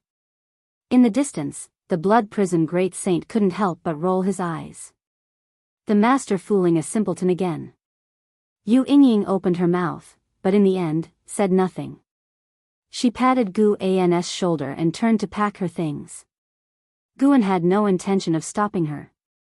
It was a good thing for Yu Yingying to return to the Star Sea congregations early, as it prevented her from causing him trouble. Yu Yingying had a strange cause and effect within her, suppressing her talent and lifespan. Guan couldn't see through this cause and effect for the time being, so he didn't want to get too involved with her. If he got too emotionally attached, he would have to help her eventually, which would be too troublesome.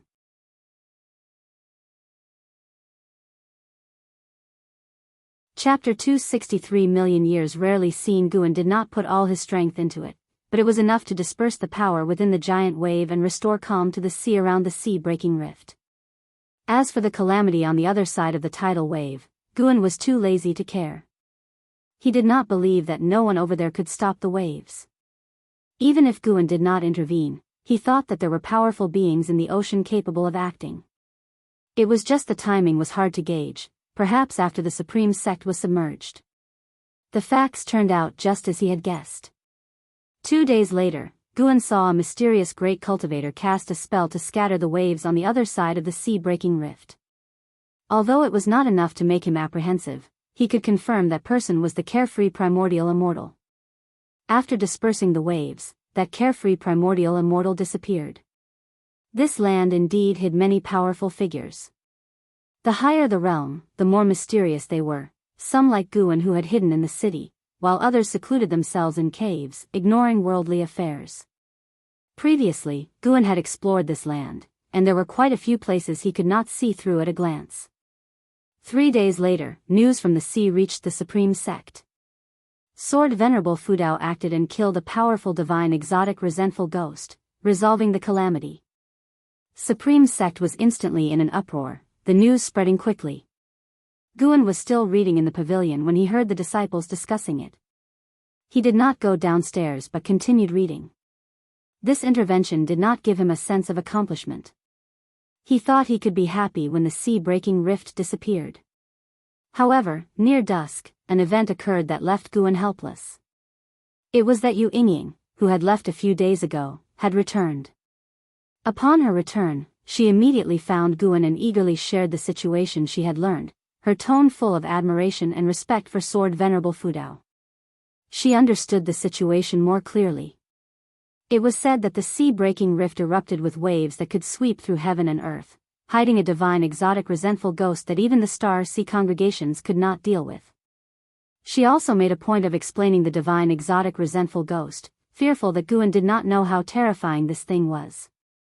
Guan cooperated with her, showing nervousness when talking about the calamity and divine exotic resentful ghost. When she mentioned Sword Venerable Fudao, he became excited, greatly satisfying her emotional needs. This event had a huge impact on Yu Yingying, and she had to find someone to talk to, preferably a Supreme Sect disciple. She wanted the Supreme Sect disciples to be grateful and to know how strong Sword Venerable Fudao was. Receiving Sword Venerable Fudao's favor, it seemed that heaven favored the Supreme Sect. If such a strong person lived in the Star Sea congregations, how great would that be? As Guan listened, he felt something was amiss. Why was she telling him this? Could she have guessed that he was Sword Venerable Fudao? For a moment, Guan felt apprehensive towards Yu Yingying. Yu Yingying had no idea of Gu An's thoughts. She just said whatever came to mind and never considered whether Guan might be Sword Venerable Fudao. After a long while, Yu Yingying, having fully vented her desire to share, left with a pleased heart. Guan watched her back, thinking it a pity he could not use this opportunity to shake her off. Considering her great admiration for Sword Venerable Fudao, he decided to let her stay a bit longer. In the following days, the entire Supreme Sect revolved around discussions of Sword Venerable Fudao, and with many ocean cultivators in the sect, news of the divine exotic resentful ghost also spread. Indestructible and immortal, devouring living spirits. Divine exotic resentful ghosts were transformed from living spirits. Just hearing this was terrifying. It is worth mentioning that Yu Yingying went to the outer gate city every day to preach the might of Sword Venerable Fudao. She felt that some things needed to be clearly stated so that the supreme sect could more greatly revere Sword Venerable Fudao. Every time Sword Venerable Fudao acted, the number of cultivators on the heavenly repair platform increased dramatically. This made Zui Jian, who guarded the heaven-cutting axe, even busier, but he was not tired, rather he became more energetic and proud. He now considered himself one of Sword Venerable Fudao's people. After all, Sword Venerable Fudao had patted him on the shoulder. Who could have such an honor? Guan observed numerous sects gathering above the sea-breaking rift, and from a glance, the number of cultivators already exceeded 5 million and was still growing.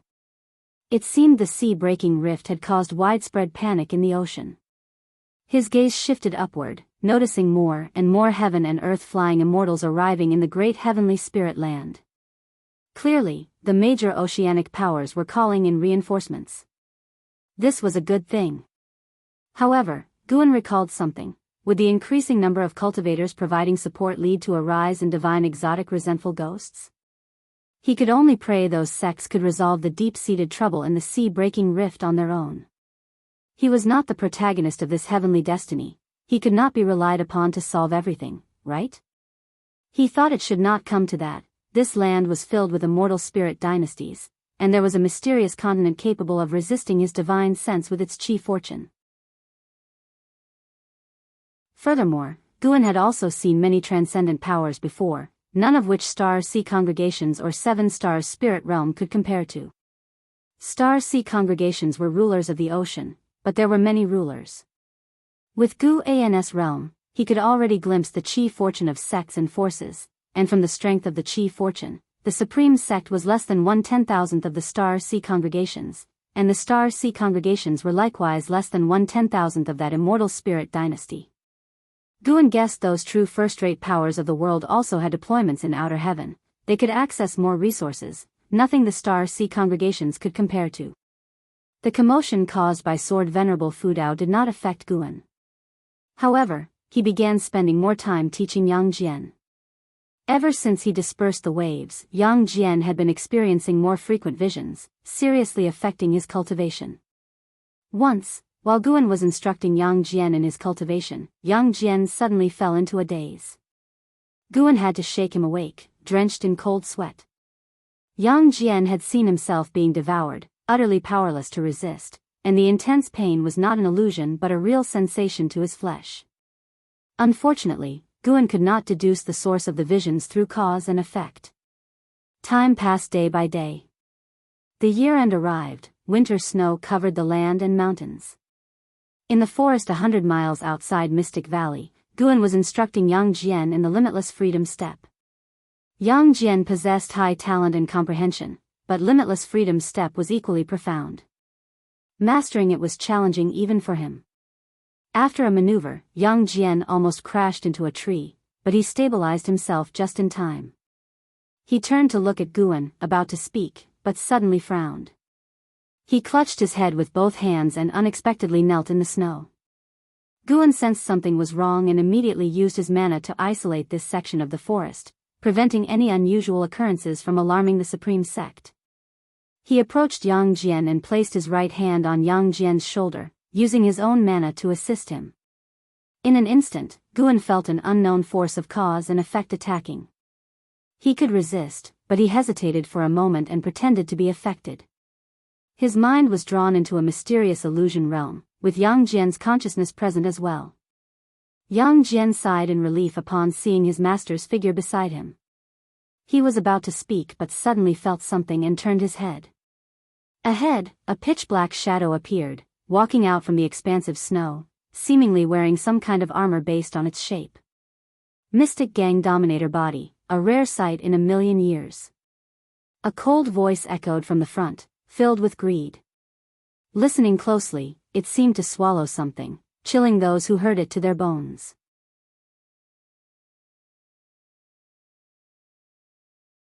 Chapter 264, You Die, or I Perish. Mystic Gang Dominator Body. This was the first time Guan had heard of Yang Jian's physique by name, which made him even more interested in the mysterious shadow. This person must be the great achievement ancient treasure body mentioned by the immortal seeking Taoist. The illusion was still a world of ice and snow, and the shadow ahead appeared even more terrifying amidst the swirling snowflakes. Yang Jian gritted his teeth and asked, "Who are you, and why do you keep entangling me?" Obviously, he had seen this figure in illusions before. Normally, he would be afraid, but with his master by his side, his courage swelled, leaving him only with anger. The shadow stopped, opened a pair of cold eyes, and their gaze landed on Yang Jian, making his heart tremble. "You and I are both treasure bodies, nurtured by the chi fortune of heaven and earth. Your dominator body is stronger than ordinary treasure bodies, which makes this seat quite fond of you. 1,000,000 years ago, this seat also consumed a mystic gang dominator body, greatly boosting my chi blood, leaving a lingering taste until now," the shadow lamented, as if reminiscing about the past. His words made Yang Jian shudder with fear. Did this guy want to eat him? Guan took a step forward and said, "State your name, and let's see if your reputation has left any mark in this mortal world." The shadow's gaze shifted to Guan, smiling. "This seat is named Impermanence Tian. Have you ever heard of it?" Impermanence Tian? Guan fell into deep thought, having never heard this name before. Impermanence Tian continued to stare at Yang Jian and said, "This seat will soon descend upon this mortal world. I will put you last. After I consume the other treasure bodies, I will come for you. You have nowhere to run, even if you escape to outer heaven, this seat will find you. Your only chance is to cultivate diligently and unleash the mysteries of the mystic gang dominator body to become stronger. You die, or I perish." Yang Jian gritted his teeth, though panicked inside.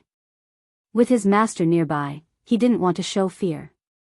He said in a deep voice, "Then come, let me see what you can do." Impermanence Tian laughed out loud, turned, and disappeared into the vast snow. This illusion created by the power of cause and effect shattered along with it. Yang Jian opened his eyes to find his master standing before him. Guan helped him up and said, "He has declared battle upon you, and will likely no longer interfere with you. You can cultivate in peace now." In the illusion realm, Guan couldn't perform lifespan detection on Impermanence Tian. But the power of cause and effect from the other side didn't seem unbeatable, so he remained calm. Yang Jian asked worriedly, "Master, should I leave Medicine Valley, so as to, nonsense? Focus on cultivating. If you say such rubbish again, I will cripple your Tao level," Guan said sternly, interrupting him. Yang Jian opened his mouth, but eventually held back what he wanted to say. He had the deepest feeling of Impermanence Tian's power, which he couldn't describe. Though he believed his master wouldn't lose, he didn't want his master hurt or caught in bigger troubles, something he never wished to see. Guan didn't say he could easily handle Impermanence Tian, for he wasn't sure of Impermanence Tian's strength either. It was just an opportunity to apply pressure on Yang Jian, hoping to help him grow faster. He said he would first find other treasure bodies. "Those treasure bodies must be guarded by great forces, giving you plenty of time to grow," Guan consoled. "Everyone has their calamities and fates. Only by constantly overcoming them can you break the shackles. The path of immortal cultivation is inherently against the heavens. You need a heart that is resilient and fearless of anything." Yang Jian took a deep breath, his expression firming up. "Yes, why think so much? Soldiers come, fight them off, water comes, build barriers. As long as he cultivated with all his might, even if he died, what regrets would he have?" Then, he resumed cultivating the limitless freedom step. In the snowy winter, the world became a single color, with Guan and Yang Jian in the forest appearing very small. Days unfolded as Guan had foreseen. Impermanence Tian didn't come for Yang Jian again, and Yang Jian was no longer tormented by illusions. The New Year's festival arrived, and the Supreme Sect remained lively, unaffected by the ocean calamity. This year, the Supreme Sect began preparing for a new convention. After the new year, LV Badian came to discuss with Guan about the upcoming convention. This time, the Supreme Sect intended to hold a physical cultivation convention where participants would not use spiritual power or Dharma treasures, relying solely on their bodies and techniques. After their discussion, LV Badian started complaining about the subsects. The power of the subsects was growing, and LV Badian could no longer intervene in their matters. This was the decision of the Hall of Elders and the Venerable Pavilion, clearly aimed at weakening his power. To this, Guan simply listened without commenting. There had always been internal strife in Supreme Sect at every stage, and in fact, it's the same for any sect or place. As long as it didn't jeopardize the entirety of Supreme Sect, Guan didn't care. If LV Badian couldn't compete with others within the rules, it was merely a testament to his lack of skill, and nothing more needed to be said. Speaking of subsects, LV Badian brought up the Ji family. Since Sword Venerable Fudao ventured into the Seven Stars spirit realm, the realm still existed, but it wasn't as dominant as before. Moreover, it had established friendly relations with the Supreme Sect, forcing the Ji family to rebuild ties with the Supreme Sect. LV Badian remained indifferent to the Ji family, but Vice Sect leader Ji Hantian still held a position. Therefore, Ji Hantian arranged for the Ji family to stay in the subsects, aiding in their construction. The rapid development of the subsects could not disregard the contributions of the Ji family. Do you remember the third miss of the Ji family, Ji Xiaoyu? LV Badian suddenly asked. Guan nodded, but LV Badian's next words caused his face to change drastically. Ji Xiaoyu had died within the Seven Stars spirit realm, precisely on the day Sword Venerable Fudao swept through the realm. LV Badian sighed, observing Guan's reaction. Guan displayed a range of emotions from shock and sorrow to anger, finally turning into a somber expression. He fell into silence and began pouring himself a drink. Could it be that this lad liked Ji Xiaoyu? Indeed, Guan's entry into the Supreme Sect was arranged by Ji Xiaoyu, and in terms of appearance, Ji Xiaoyu was undoubtedly a rare beauty. LV Badian thought as he watched Guan secretly praised himself for his acting skills, capable of conveying emotions that could influence others. The room fell silent. For a long while. LV Badian broke the silence. Old acquaintances have gone. On the path to immortality, you're bound to experience these matters. By the way, there's another matter, quite intriguing actually. What is it? Guan raised his eyes to look at him and asked. LV Badian replied, another girl of heavenly pride has appeared in the Ji family, also named Ji Xiaoyu. If I hadn't seen this girl, I would have thought it was the previous Ji Xiaoyu, but they were born in different branches of the Ji family, and her talent surpasses that of the former Ji Xiaoyu. Curious, Guan asked, both called Ji Xiaoyu and both highly talented, could it be the same person through possession or reincarnation? LV Badian shook his head, I don't think so. She's named Ji Xiaoyu because she also possesses a primordial Daoist talisman. The Ji family named her in memory of the former Ji Xiaoyu. Judging by the aura of the talisman, it's not the same. A primordial Daoist talisman is formed by the cultivation level of an ancient great cultivator before they died. It seems an immortal once emerged from the Ji family. The Ji family doesn't receive the talisman. Instead, they created the primordial Daoist talisman. LV Badian's tone was filled with emotion, his eyes wandering as if contemplating something. Guan sighed without responding. Seeing his disinterest in further conversation, LV Badian decided not to disturb him any longer and took his leave. After LV Badian left the third medicine valley, Guan revealed a smile. He hummed a tune and began to read. Although Xiantiani was no longer in Supreme Sect, his books were occasionally sent back.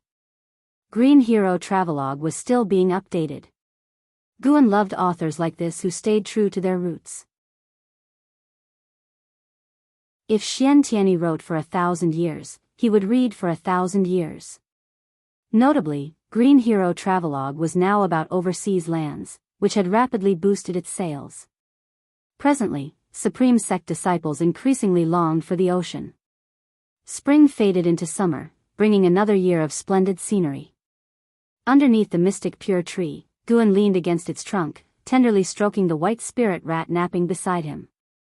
He closed his eyes, appearing to doze, but in fact, he was observing Xiaochuan's life.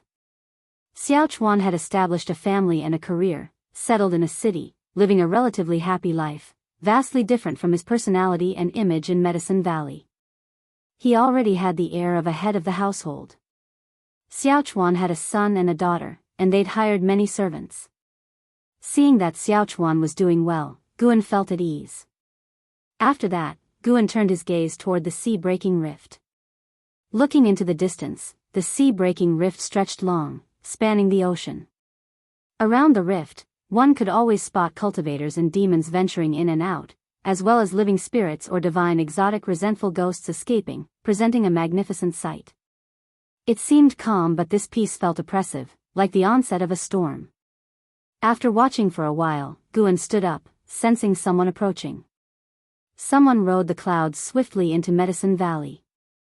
It was Vice Sect leader Ji Hantian, followed by a finely dressed little girl. Guan hurried to greet them, casting a lifespan detection.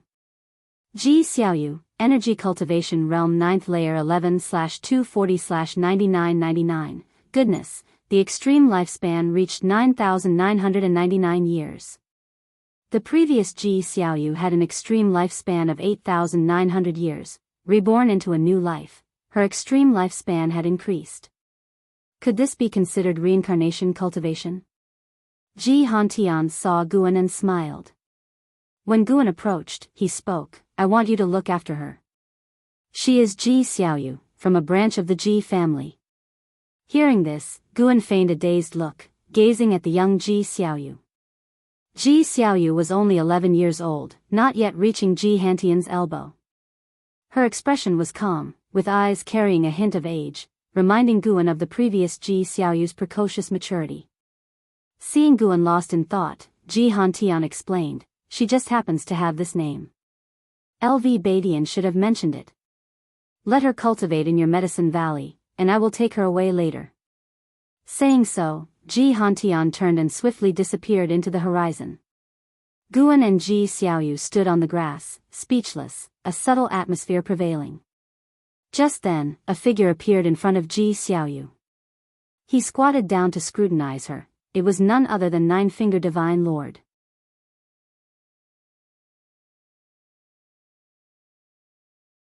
Chapter 265 Supreme Treasure Body, Dream of the Previous Life, Such a Foundation, Rare, Rare. The Nine-Finger Divine Lord looked at Ji Xiaoyu and marveled, clicking his tongue. Ji Xiaoyu slightly frowned, circled past the Nine-Finger Divine Lord, and came to Gu An's side, leaning against him, watching the Nine-Finger Divine Lord with vigilance. Guan laughed and said, "Senior, don't scare the child." The Nine-Finger Divine Lord stood up, turned to look at Guan, and sighed, "Guan, this girl has extraordinary talent. You must draw her in while she is still young and build a good relationship. She might save your life in the future." Guan nonchalantly said, "I never leave the Supreme Sect. What danger could I encounter?" "True." The Nine-Finger Divine Lord smiled and took another glance at Ji Xiaoyu before turning and leaving. Guan looked at Ji Xiaoyu and laughed, "I am called Guan, you can call me Valley Master from now on." Ji Xiaoyu gently nodded. Her gaze towards Guan remained calm, as if she really did not remember Guan. This made Guan slightly regretful. In this life, Ji Xiaoyu was ultimately not the same person as in the past. Guan took Ji Xiaoyu's little hand and walked towards the group of pavilions. Ji Xiaoyu's expression was slightly uneasy, but she did not break free. Afterward, Guan arranged for Ji Xiaoyu to live with an Xian, asking an Xian to take care of her. He had his own motives. Ji Xiaoyu would sooner or later soar to great heights. If she formed a deep bond with an Xian, she could become a significant support for an Xian in the future. After all, an Xian was his disciple, and naturally, he would consider her well-being. It wasn't long before Gu An's door was knocked on, and a childish voice came from outside, "Valley Master, can I come in?" Guan replied, "Come in." The door was pushed open, and the young Ji Xiaoyu walked in. She wore a white lotus dress, her hair neatly combed, resembling a little celestial maiden who had descended to earth. She came to the table, staring at Guan, and said, "Valley Master, can I live alone?" Despite her childish voice, her tone and manner were mature and steady. "Why?" Guan looked at her, smilingly asking.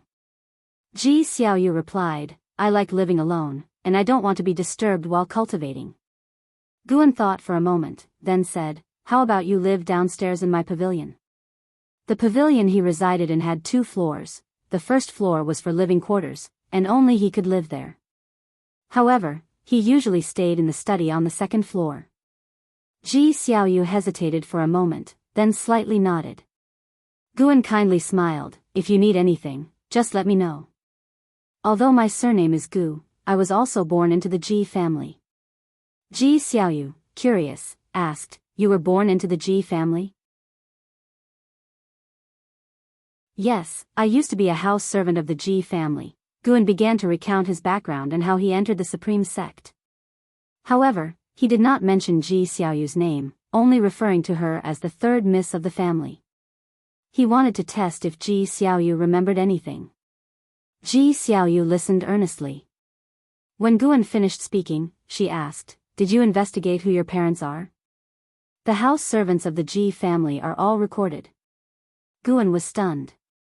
When he reached the carefree primordial immortal level, he returned to the Ji family to see the past causes and effects and to see what his parents looked like. Unfortunately, he could not see them. He didn't know if it was because too much time had passed or for some other reason, but Guan couldn't see the causes and effects of his childhood. "No, regardless of their identity, if they missed me, they would naturally come looking for me, wouldn't they?" Guan replied. To say he had never fantasized about this life's parents would be a lie, but having lived 2 lifetimes, he wouldn't be melancholy over it. Though he had no parents in this life, he had them in his last one and had already experienced the joy of family. Ji Xiaoyu moved a chair in front of the table and sat down. Placing her hands on the table, she looked at Guan and said, "It's strange, I have very little emotion towards my parents. The other children in the family have a close relationship with their parents, but every time my mother approaches me, I feel very uncomfortable." She began to share her inner feelings, and Guan listened attentively. In his childhood, Guan also heard from other house servants and slaves about the third Miss' distant relationship with her parents. It often made her mother sad. However, because the third Miss was extraordinarily talented, everyone had to flatter her, including her parents, who didn't dare to fuss too much. Guan guessed that although Ji Xiaoyu had no memories of her past life, her disposition remained. Her spiritual wisdom and mind didn't need to grow, she just needed an adjustment period. Listening to Ji Xiaoyu recount her childhood experiences and inner thoughts, Guan occasionally chimed in and analyzed from an outsider's perspective. Despite the age gap, they enjoyed talking to each other. As they chatted, a smile gradually appeared on Ji Xiaoyu's face, replacing her usual cold demeanor. They talked until evening, when Ji Xiaoyu stood up and said, "It's getting dark. I must go cultivate." Guan nodded, smiling. This little girl was even chattier than in her past life. However, having an occasional chat with a child wasn't bad. Ji Xiaoyu suddenly said, "Valley Master, I don't know why, but the moment I saw you, I felt a sense of familiarity as if I had known you for a long time." Guan replied, "It shows that we are fated. Welcome to my medicine valley." Ji Xiaoyu smiled, then formally bowed to him like a little adult. After she closed the door, Guan picked up the book on the table and continued reading. When night fell, he felt the presence of Ji Xiaoyu downstairs starting her qi absorption cultivation. He sensed the existence of a primordial Daoist talisman. The primordial Daoist talisman was still filled with incredible power, aiding Ji Xiaoyu in her cultivation. Guan did not continuously observe Ji Xiaoyu and soon focused back on reading. Blue sea and sky, islands floating in the air, birds flying together, cultivators coming and going. On a floating island, palaces were situated, the interior bright with light, the ground as blue as the sea, glistening with light. An house sat cross-legged in the water pool, surrounded by mist, his black hair floating slightly, and a faint light emanated from his body, resembling a fire glow. A figure appeared out of thin air by the poolside, a man in a long robe, with an immortal aura, holding a horsetail whisk, his white hair tied beneath a lotus crown, with 3 flying swords of different shapes floating behind him. "Disciple, in the coming period, you must not leave the Star Sea congregations. I will be heading to the sea-breaking rift and do not know when I will return," the man in the long robe said. He had the title of Sage Fuchen, known as Sage Fuchen, and housed master in the Star Sea congregations. And Hao opened his eyes, looked at him, and frowned. Why can't I leave? I don't even have divine exotic city. Clearly, he was quite displeased with Leia being restricted. After all, he and Leia came from the Supreme Sect, practically old acquaintances, and seeing an acquaintance suffer, how could he be happy? Sage Fuchin shook his head and said, your situation is different, your trouble is greater. There is a divine exotic resentful ghost with an ancient treasure body in the sea-breaking rift. It was once a transcendent immortal and could traverse outer heaven, named Impermanence Tian. Impermanence Tian plans to devour all treasure bodies in the world. He will inevitably target you, and his Tao level is stronger than a wandering immortal. Stronger than a wandering immortal. And Hao's face shifted slightly. Although he now understood the levels of the immortal path realm, the highest he could reach was the wandering immortal. Beyond that, it was a sect taboo not to be explored lightly. Sage Fuchin comforted, if you stay within the Star Sea congregations, he can't do anything to you, so do not venture out. Wait until all congregations eliminate the divine exotic resentful ghost at the bottom of the sea-breaking rift. And Hao nodded. He wouldn't tempt fate by trying to challenge Impermanence Tian's might. Though he might have great talent, in terms of strength on this ocean, he knew he was still very weak, even considered a bottom-tier cultivator. Then, Sage Fuchin gave a few more reminders before leaving. And Hao raised his right hand, a wisp of flame emerging from his palm, condensing into a small sun. The firelight illuminated his face, which remained indifferent. Impermanence Tian, supreme treasure body, why do I feel like I want to devour you? The summer heat was intense. In the third Medicine Valley, Guan rode the Blood Prison Great Saint down from the transmission array platform. Today, he had gone to Tianya Valley, harvested some medicinal herbs, and spent nearly an hour in the Mystic Valley. Guan looked up and gazed at the distant Mystic Pure Tree. Under the Mystic Pure Tree, Ji Xiaoyu was staring at it, with Li Lingtian standing nearby, saying something. Guan patted the Blood Prison Great Saint, signaling it to head towards the Mystic Pure Tree. Little girl, my swordsmanship is really amazing, are you sure you don't want to learn? You should learn it. I see you have extraordinary talent and need an ultimate skill to protect yourself. Why don't you answer me? I am the crown prince of the present dynasty. No matter how much Li Lingtian persuaded, Ji Xiaoyu ignored him, making him stomp his feet in frustration. At this moment, Gu An's voice floated over, first, defeat Jenner with your swordsmanship before you brag. Li Lingtian quickly turned around and awkwardly grinned. Guan dismounted and walked towards Ji Xiaoyu, then said, don't disturb her, or I'll have Jenner train you. Li Lingshan's face changed slightly, and he immediately left. When Guan reached Ji Xiaoyu, she was still staring dazedly at the Mystic Pure Tree. Behind them, the banter of the Blood Prison Great Saint and Li Lingtian could be heard, with the Blood Prison Great Saint always managing to irritate Li Lingtian. Guan looked at Ji Xiaoyu, secretly amazed. Had she begun path enlightenment just 1 month after entering the valley? This was too incredible. He did not disturb Ji Xiaoyu, just stood beside her to protect her from being bothered by other disciples. It wasn't until twilight that Ji Xiaoyu finally came back to her senses. Guan guessed it was her Buddhist natural reaction. As night fell, she had to cultivate. Ji Xiaoyu turned and saw Guan, smiling. Valley Master Brother, why are you here? Finished with your work today? Guan rubbed her head and said, I finished long ago. What were you thinking about just now? Ji Xiaoyu called him brother because he arranged it so. Initially, she found it awkward, but she got used to it after half a month. Recalling, Ji Xiaoyu said, I seem to have seen some memories, they belong to me, but I have not experienced them. Oh. What exactly did you see? I saw myself standing in the sky, with many demons and people kneeling before me. As she said this, Ji Xiaoyu's face turned unnatural. She felt like she was dreaming, but she did indeed see it.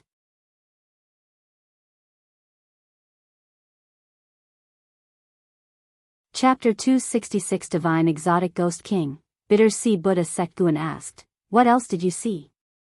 Seeing that Guan did not doubt her, Ji Xiaoyu continued to recount. She saw herself being chased by many people, saw herself diving to the seabed and discovering a palace, and even saw herself flying into the sky to pick stars, among other things. After listening, Guan said, "You can come here often if you're free." But Ji Xiaoyu shook her head and said, "Forget it, my intuition tells me not to touch those memories." After speaking, Ji Xiaoyu turned and left. Guan watched her back and suddenly felt that her reincarnation was not just for improving her aptitude. Thinking carefully, it's true, the power contained in Ji Xiaoyu's primordial Daoist talisman was so strong that she did not need to improve her aptitude before nirvana. Could there be another hidden reason, and Ji Xiaoyu's soul had been wary of awakening her previous life memories? Guan shook his head, not wanting to think too much. After all, Ji Xiaoyu couldn't stay in the Third Medicine Valley forever. At the end of summer, Guan arrived at Immortal Seeking Island. His divine sense swept around, but the figure of the immortal seeking Taoist was nowhere to be seen. Did he really escape? He shook his head, then walked into the streets and began to wander around. This time, he did not call Hu Shaojian. Besides buying seeds, he also wanted to inquire about Impermanence Tian's whereabouts. Now there were battles everywhere on the ocean, even heaven and earth flying immortal conflicts. More and more divine exotic resentful ghosts were escaping from the sea-breaking rift, some in groups and some alone. Those divine soul demons acting alone were very strong. Guan didn't keep watching the sea-breaking rift, so he came to listen for news. Sure enough, cultivators all over the streets were discussing the sea-breaking rift and the divine exotic resentful ghosts. It was said that there were 9 divine exotic ghost kings in the sea-breaking rift, each having the power to rival a great sect, and some even holding immortal path supreme treasures. The main forces of the Star Sea congregations once encountered one divine exotic ghost king, suffering heavy losses and failing to capture it. The known divine exotic ghost kings were 3, Impermanence Tian, Defying Joyo, and Yin Yang Chaos. All 3 had 3-word names, and each had heaven-shaking abilities. Impermanence Tian stormed into a force comparable to the Star Sea congregations, swallowing a great talent alive and leaving leisurely, making a name in battle. Defying Joyo created the Joyo Sea fog, wreaking havoc on the ocean, turning all marine life into white bones wherever it passed. Yin Yang Chaos was even scarier, capturing souls and turning them into ghostly soldiers. The 3 divine exotic ghost kings did not fight together, each could bring disaster to the ocean. There was also good news. It was said that an immortal path supreme treasure appeared in the sea-breaking rift and was seized by a divine monk from the Bitter Sea Buddha sect. Bitter Sea Buddha sect came from a far-off place, not known to the cultivators on Immortal Seeking Island, only that it was very powerful. Guan wandered around for an hour and then began purchasing medicinal herbs. Before he finished his shopping, dark clouds rolled in, covering Immortal Seeking Island and darkening the entire island. Although Guan had detected the crisis on Immortal Seeking Island, he did not panic and calmly continued buying medicinal herbs. When he walked out of the mansion's gate, Immortal Seeking Island was already like night. His gaze turned to the alleyway corner, where a claw emerged from the pitch-black wall, followed by a hideous ghost crawling out. It was entirely black, with blood-red cracks all over its body, resembling the 1,000-foot figure in the previous terrifying sea waves. After landing, it looked around, its face bearing 6 eyes, and soon locked its gaze on Guan. With a thunderous roar, the whole city echoed with a nerve-wracking howl, as if hundreds of thousands of monsters were howling together. The 6-eyed resentful ghost also howled, leaping like lightning and appearing before Guan in the blink of an eye. Boom! The 6-eyed resentful ghost instantly turned into ghostly mist, scattering around. Guan walked toward the steps, and the entire city erupted in battle. Numerous cultivators and demons flew into the sky, countless divine exotic resentful ghosts rising like a rain of arrows to chase them. Guan did not receive any lifespan prompt and abandoned the idea of gaining lifespan by capturing divine exotic resentful ghosts. Since there was no profit, there was no need to stay long. Guan used the limitless freedom step to leave Immortal Seeking Island. After returning to the Supreme Sect, he leisurely walked into Mystic Valley. In the summer heat, the disciples were all cultivating inside their rooms. Guan went upstairs to rest and only came to the third medicine valley in the evening. Now he liked wandering around, seeming very busy but actually doing nothing, just enjoying such a lifestyle. Upon his return, Guan saw the nine-fingered divine lord playing chess with none other than Lu Lingjun's master, the Holy Mother of Western Spirit. Lu Lingjun stood by watching the game, which piqued Guan's interest, and he walked over to join. As he arrived beside Lu Lingjun, he heard the nine-fingered divine lord say with a smile, "Much obliged." The disciples all praised him for his skill. The Holy Mother of Western Spirit was calm. She looked at the nine-fingered divine lord and asked, "May I ask your name, senior, and what sect you are from?"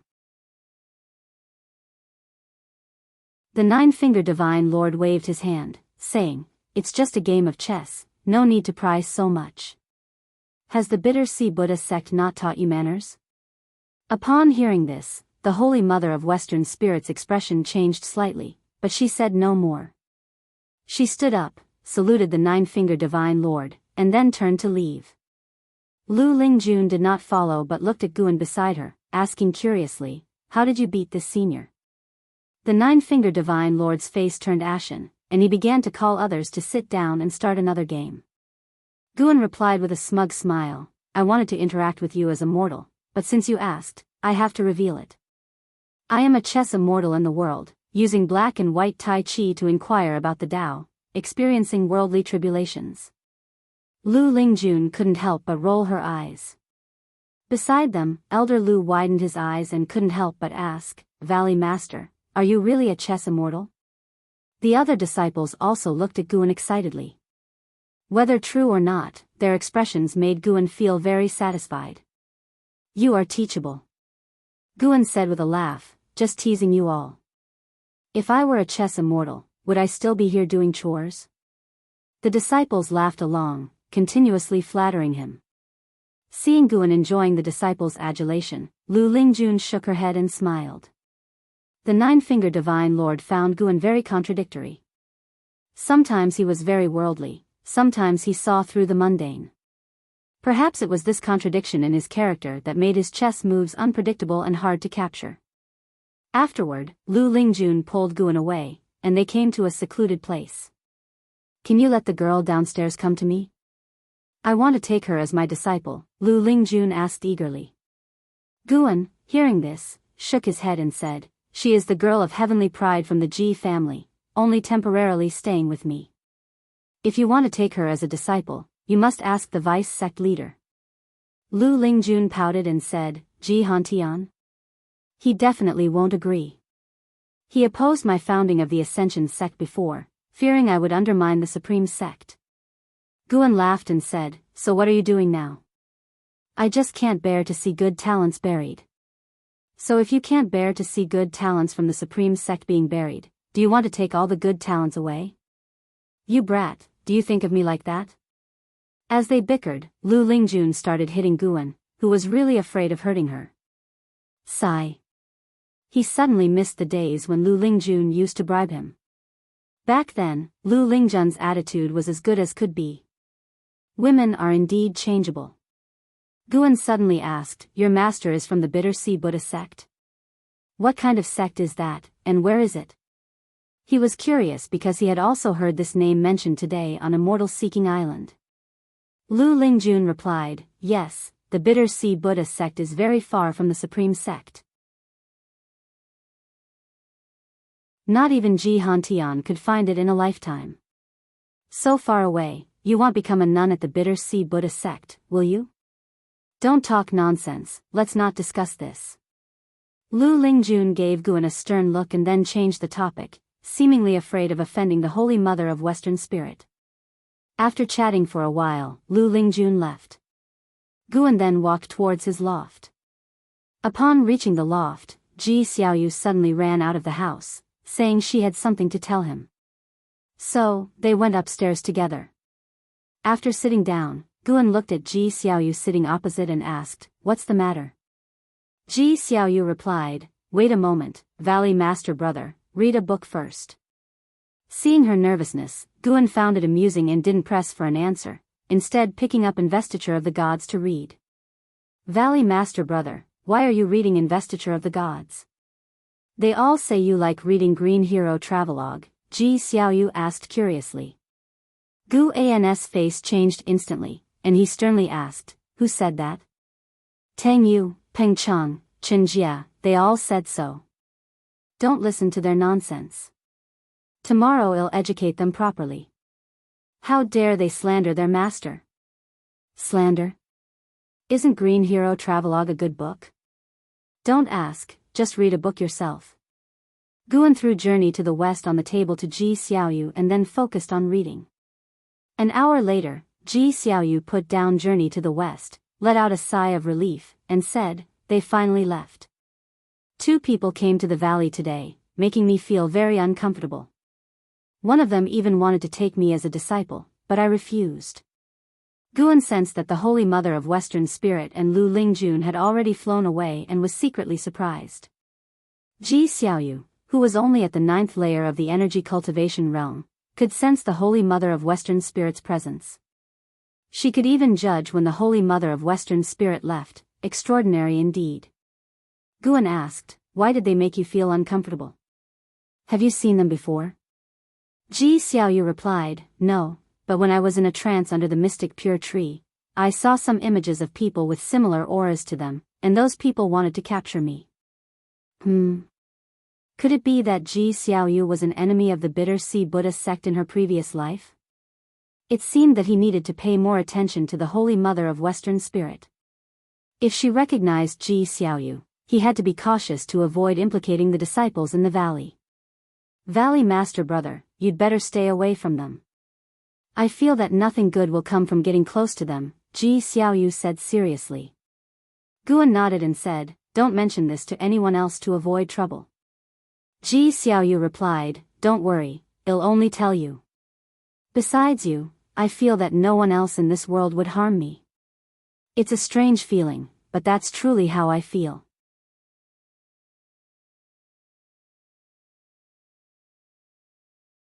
Chapter 267, Stronger Physique. Hearing Ji Xiaoyu's words, Guan couldn't help but feel curious. Why did she have such thoughts? In her past life, before her death, Guan did indeed help her, but that was in the guise of the sword Venerable Fudao. Could it be that Ji Xiaoyu had already seen through his true identity at that time? That was impossible. The 9 extremes yin-yang body could shield against probing and causal deduction. To see through his identity, the other party's cultivation level would have to be far higher than his. Could it be because of Gu An's identity? Guan suddenly recalled when they were children, Ji Xiaoyu once spoke up to save him. Thinking carefully, it seemed Ji Xiaoyu had only saved him and not shown such kindness to other house servants, or perhaps she didn't meddle in their affairs. Guan smiled and said, since you trust me so much, I must treat you well. As long as you're in Medicine Valley, you can cultivate at ease. No one can harm you. Ji Xiaoyu nodded, then started talking about Journey to the West again. Recently, in addition to her cultivation, she had also begun reading like Guan, becoming more and more fascinated with Journey to the West as she read. The two chatted for an hour before Ji Xiaoyu left. Autumn arrived. Guan returned to Immortal Seeking Island. After the attack by the divine exotic resentful ghosts, the island had become somewhat desolate, but overall it had not declined. The strength of Immortal Seeking Island was still formidable. Without an attack from a divine exotic resentful ghost that surpassed the loose immortal realm, it was difficult to shake the foundation of Immortal Seeking Island. Guan sent a message to Hu Shaojian, who quickly appeared before him. After the salute, Hu Shaojian began recounting the attack on Immortal Seeking Island. When he mentioned the divine exotic resentful ghosts, his face was full of fear and dread. Those fellas reformed in less than 5 breaths after being scattered. They were too troublesome. Fortunately, the island master used divine skills to move them all away. Unable to break through, they eventually dispersed. Hu Shaojian shivered as he spoke. Guan comforted him after hearing, "It's okay, it's over now. Don't worry. Immortal Seeking Island has stood here for so many years, it won't be easily destroyed."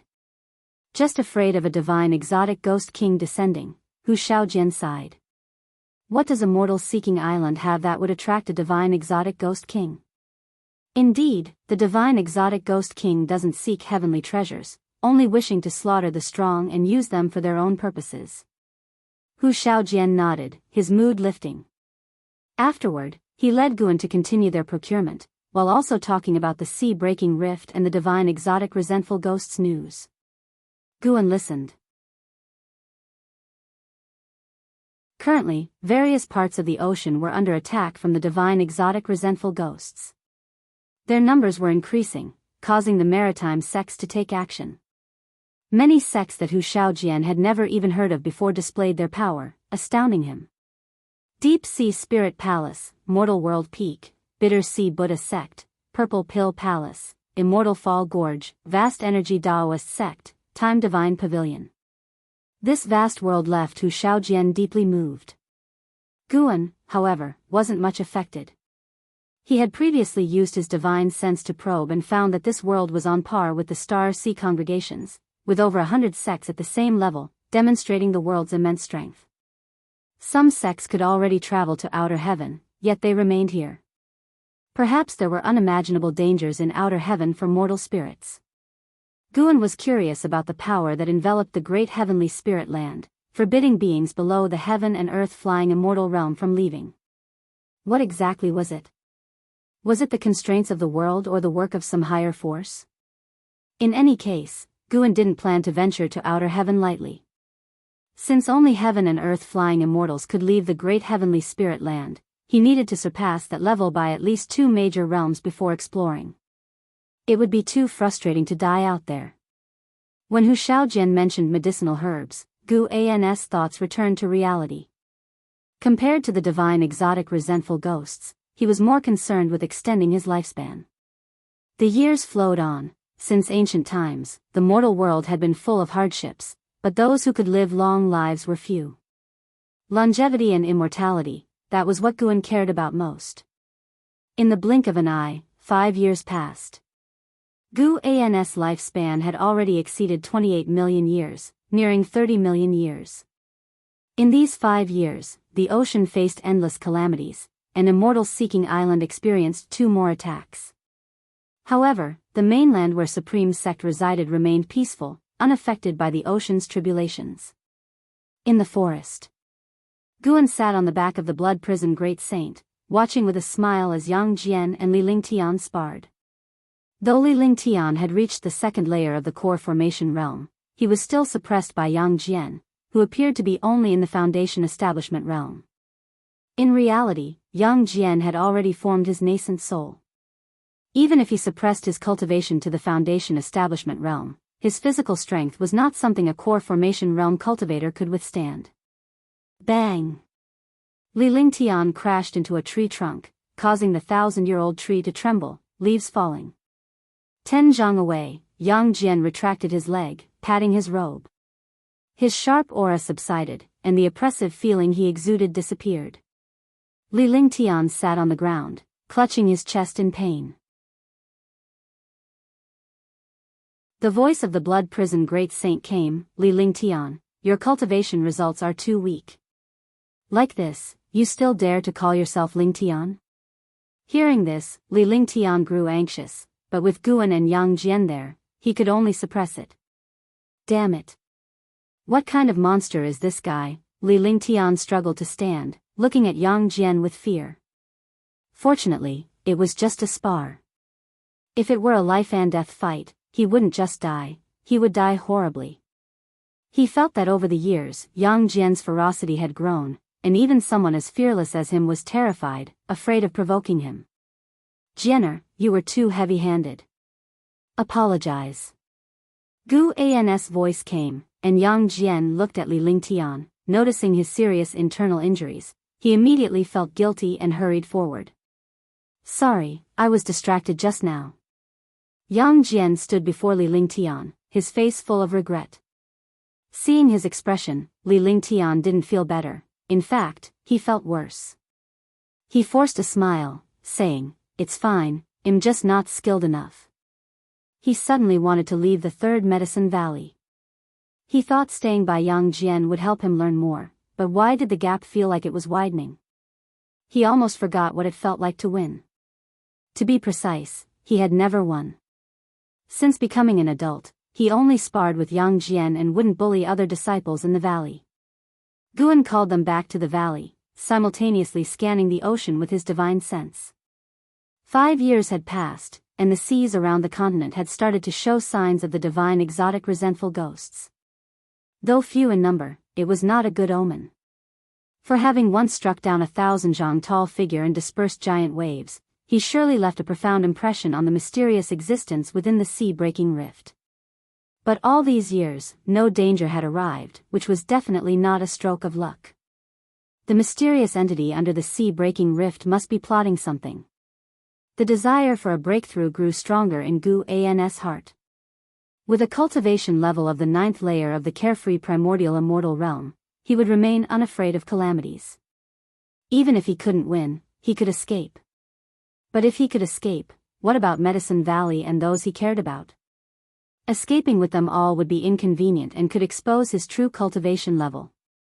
Damn heavenly Tao, obstructing my pursuit of 100 million years of lifespan, Guan thought to himself, frustrated. The blood prison great saint beneath him couldn't fathom his thoughts. It was busy teasing Li Lingtian, making Li Lingshan's face turn completely red, feeling like exploding. As they approached the valley entrance of the 3rd Medicine Valley, Guan noticed a figure. He lightly patted the ox's back, signaling the blood prison great saint to speed up. In the end, Li Lingtian ran faster, rushing over like a gust of wind.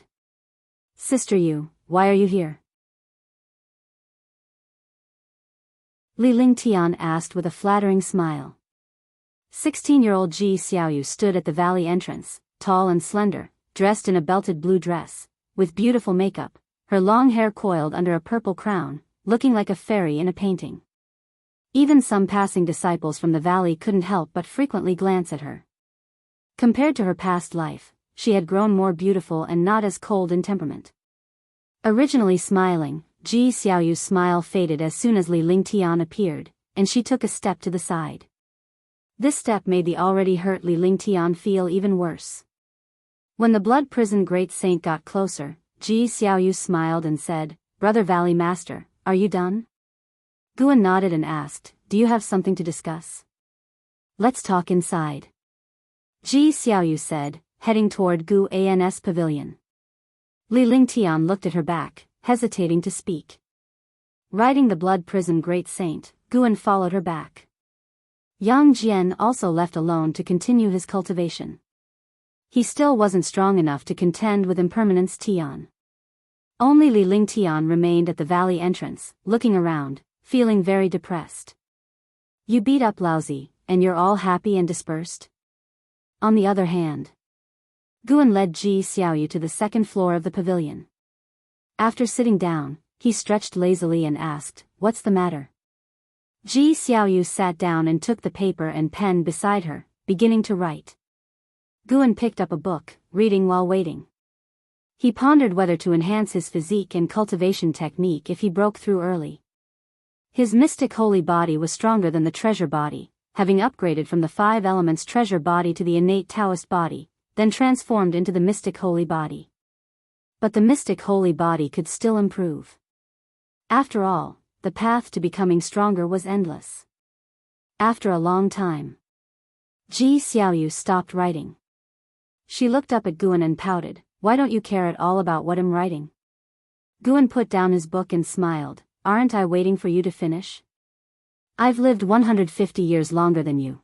It's not easy to get curious so quickly." Ji Xiaoyu pushed the dozen sheets of paper she had written toward Guan. "This is a cultivation technique I comprehended last night. Have a look." Guan picked them up and read them one by one. After he finished, he was astonished and said, "What a marvelous technique. Did you really comprehend this?" This technique was indeed excellent, though not as good as his own. However, within the Supreme Sect, it would definitely be highly valuable, not something an inner sect disciple could buy. Ji Xiaoyu replied, "Yes, sort of. This technique can cleanse the muscles and marrow. You always complain about your poor aptitude. You can try this technique. It doesn't affect your energy absorption skill, so you can cultivate it with peace of mind. Guan raised an eyebrow and asked, "Can I teach it to others?"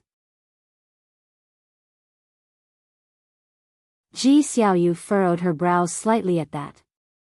Guan chuckled, "If it's not allowed, then forget it. Thank you very much."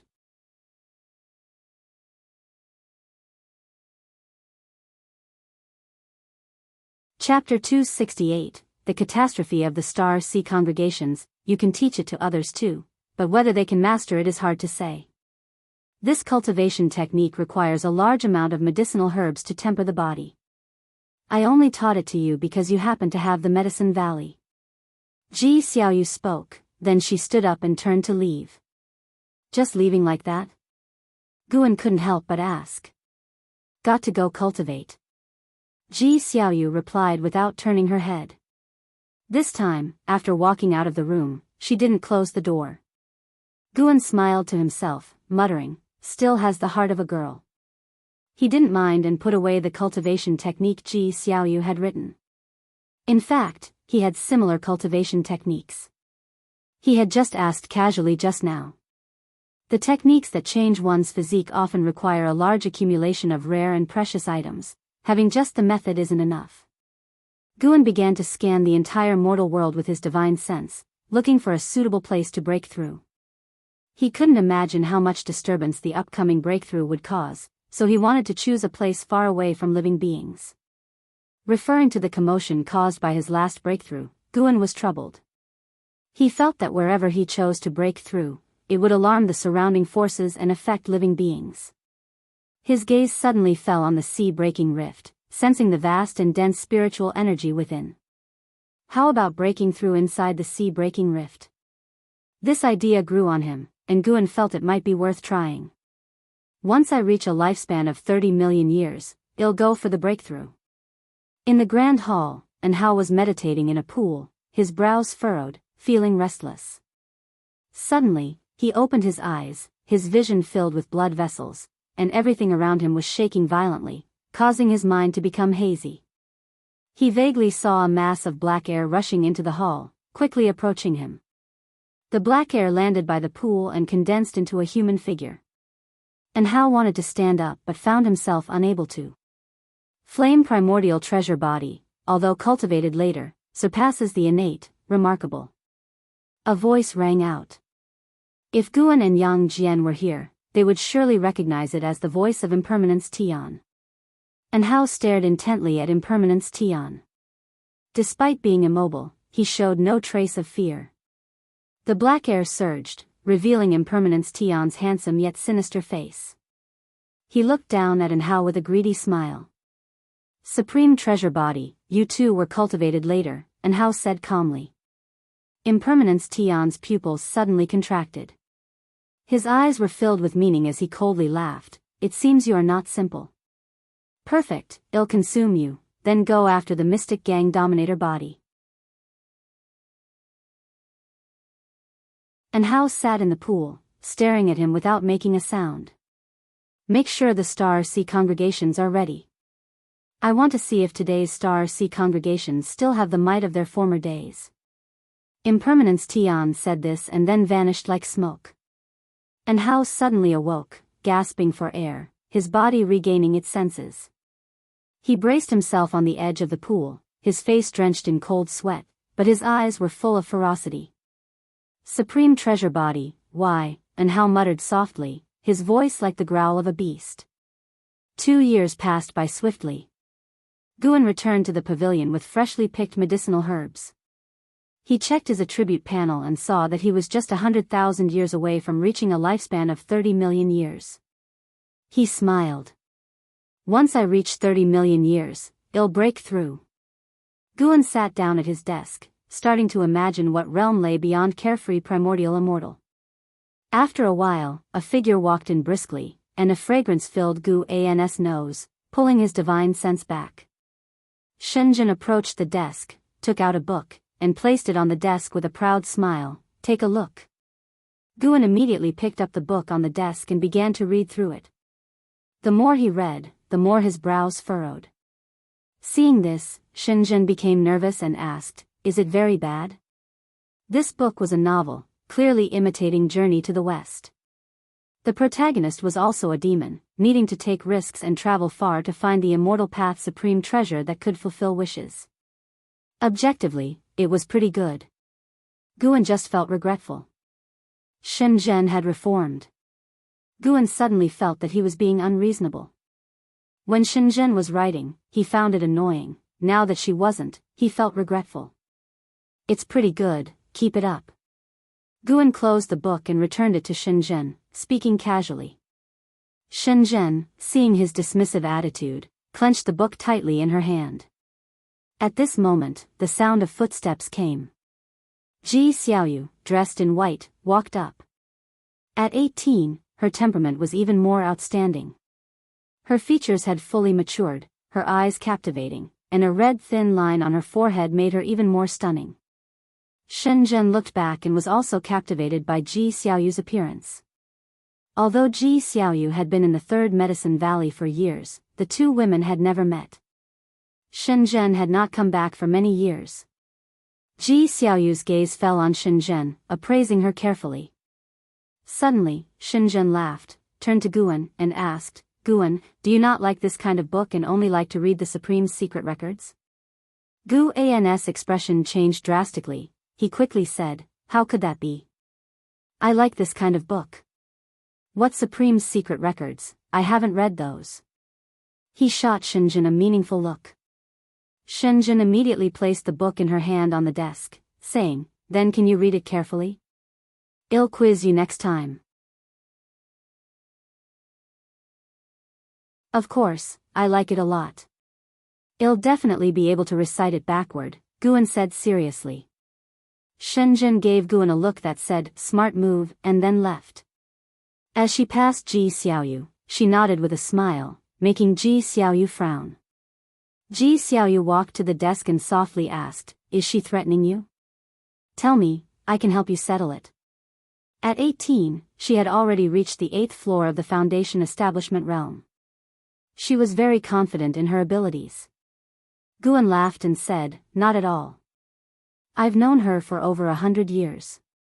She just likes to bicker with me. Let's not talk about her. Why are you here? Ji Xiaoyu looked at Guan and said, I'm planning to leave for a while. I have some matters to attend to back at the Ji family. Go ahead. Do you need me to take you to see the vice sect leader? Yes. Ji Xiaoyu nodded, and Guan immediately stood up. He had been to the main city of the sect and knew where Ji Hantian lived. Now he could go anywhere in the Supreme Sect, but he preferred to wander around the Outer Gate City. The disciples of the Outer Gate City were easier to get along with.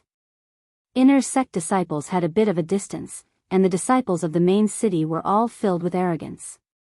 As a core formation realm disciple, most people in the main city looked at him with a strange gaze. Along the way, Guan and Ji Xiaoyu chatted casually. Although their words were not very frequent, they said whatever came to mind. Even if there was silence, it didn't feel awkward. An hour later, Guan and Ji Xiaoyu arrived at the gate of the Ji mansion. Guan stopped and said, go ahead. Ji Xiaoyu nodded and walked toward the gate. Guan turned and left. Ji Xiaoyu stopped and watched him leave, her brows furrowed, lost in thought. Guan could naturally feel her gaze. He didn't dare to look back, fearing she would inquire about the Supreme's secret records. In this life, Ji Xiaoyu was more suspicious than in his previous life, especially after their relationship grew closer. Whatever she was curious about, she would find a way to understand. After arriving at the inner sect city via the transmission array platform from the main city of the sect, Guan suddenly sensed strong battle energy to the south, with an aura surpassing most heaven and earth flying immortal. Near carefree primordial immortal, but still a bit short. His divine sense quickly probed, his expression becoming peculiar. Why is it him? Guan suddenly thought of something and instantly understood. He didn't stop and continued walking. He walked along the street, looking at the disciples coming and going. Many years had passed, and there were now quite a few demons among the inner sect disciples, marking the initial integration of the human race and the demon clan. Guan continuously performed lifespan detection, incidentally checking the disciples' karma along the way. This was his habit, and also his enjoyment. Boom! Deafening explosions sounded outside the hall.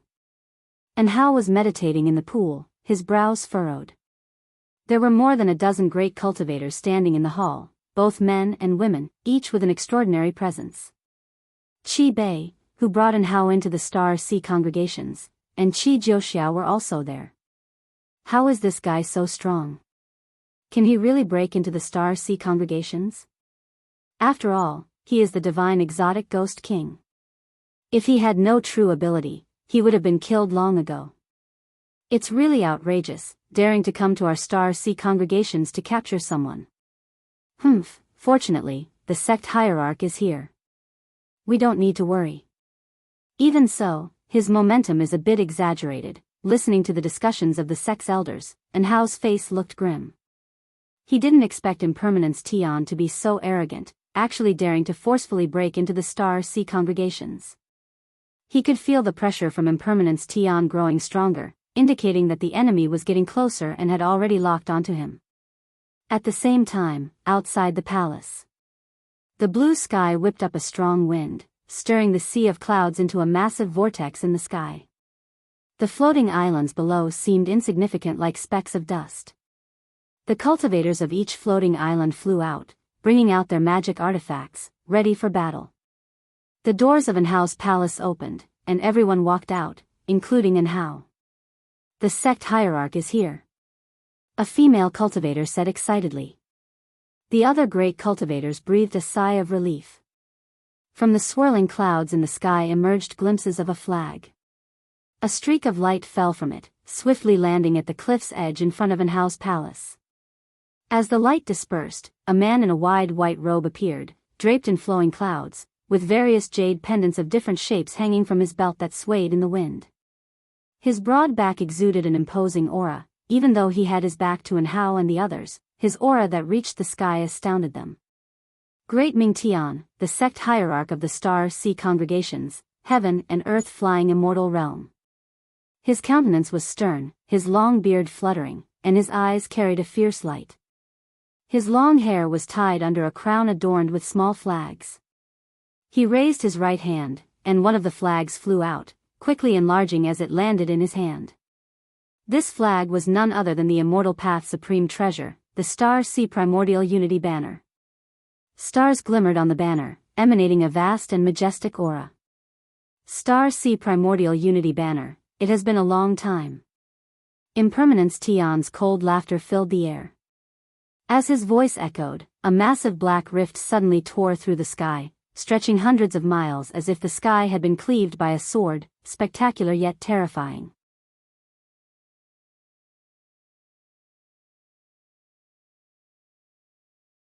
Chapter 269, Waiting for Death? Who said that?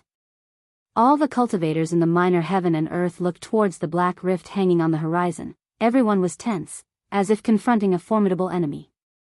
These people hid in the deepest part of the Star Sea congregation's minor heaven and earth, and the fact that Impermanence Tian could force his way in proved that many Star Sea congregation's cultivators had already perished at his hands. A figure flew out from the black rift. It was Impermanence Tian. Impermanence Tian was bare-chested, his hair was disheveled, and a giant python coiled around his waist, its body covered in black scales, the snake's head wrapped around his back, emerging from behind his left shoulder to look forward with him, constantly flicking its tongue. His upper body displayed a bizarre black pattern, as if some kind of emblem, making him look even more terrifying. From afar, his gaze locked onto Hao. Hao couldn't help but frown. Impermanence Tian's mouth corner lifted in a fearsome smile.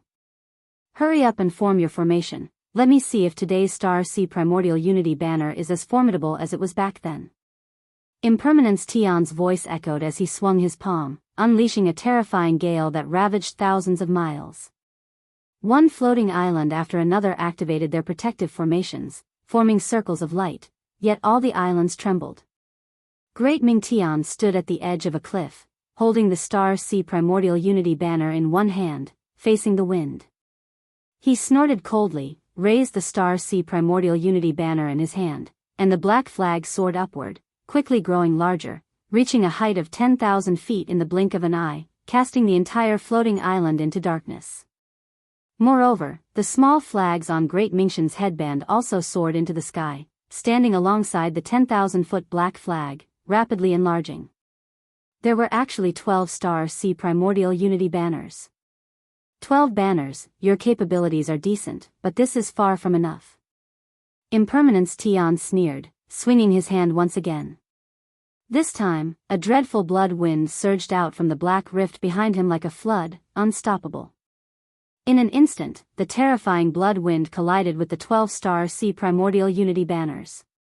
The 12 10,000-foot banners trembled, countless stars on the flag surfaces burst into light, and the ocean below surged, forming a gigantic hand reaching towards Impermanence Tian. Impermanence Tian stepped forward, his right foot landing with such force that it shattered the oceanic giant hand below. Great Mingshan's brow furrowed, his eyes filled with dread. 8th level of the heaven and earth flying immortal realm.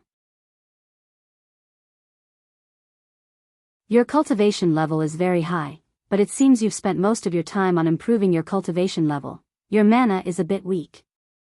Impermanence Tian's laughter echoed through the heavens and earth, causing the faces of all Star Sea Congregation's cultivators to change dramatically. Could this divine exotic ghost king be stronger than their sect hierarch? Humph. Defeat me first, then talk. Great Mingshan's voice rang out as he leaped up, spreading his arms and casting spells swiftly. The 12 Star Sea Primordial Unity banners whipped up fierce winds, the flag surfaces flapping loudly, and countless meteorites flew out, their momentum immense and endless, all crashing towards Impermanence Tian. In a blink, the entire ocean darkened, countless meteorites covered the sky, some crushing towards Impermanence Tian head-on, others encircling, seemingly forming a formation. Impermanence Tian stepped forward, his momentum dispersing all the incoming meteorites.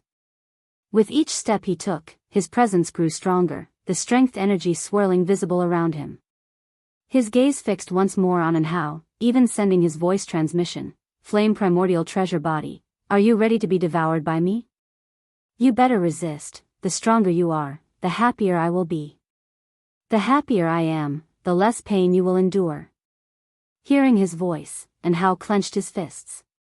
Even though Anhao was unafraid of Impermanence Tian, he knew he was no match for him. He feared that he might drag the Star Sea Congregations into this.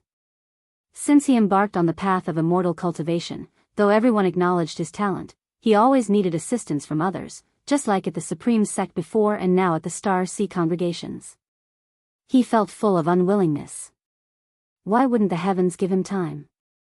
As long as he had 1,000 years, no, just another 500 years, he was confident he could become an immortal, no longer needing anyone's protection. Having the best talent, yet needing others' protection, to him, it was such an ironic matter. Boom, a strong wind swept towards Anhao, the intense light reflected in his eyes, as the sect hierarch Great Ming Tian and Impermanence Tian had already begun their fierce battle, with all kinds of terrifying spells and divine skills shaking the floating island. Impermanence Tian fought without using a Dharma treasure, relying solely on the might of his physical body to combat the spells and divine skills of the Star Sea Primordial Unity banner, breaking them with sheer power. Qi Jiuxiao looked back at Anhao, saying, "Hurry back, don't come out." Anhao bit his teeth, not turning around. Qi Bei spoke up, "The enemy has already come here. Hiding in the hall is useless for him. Let him watch the battle."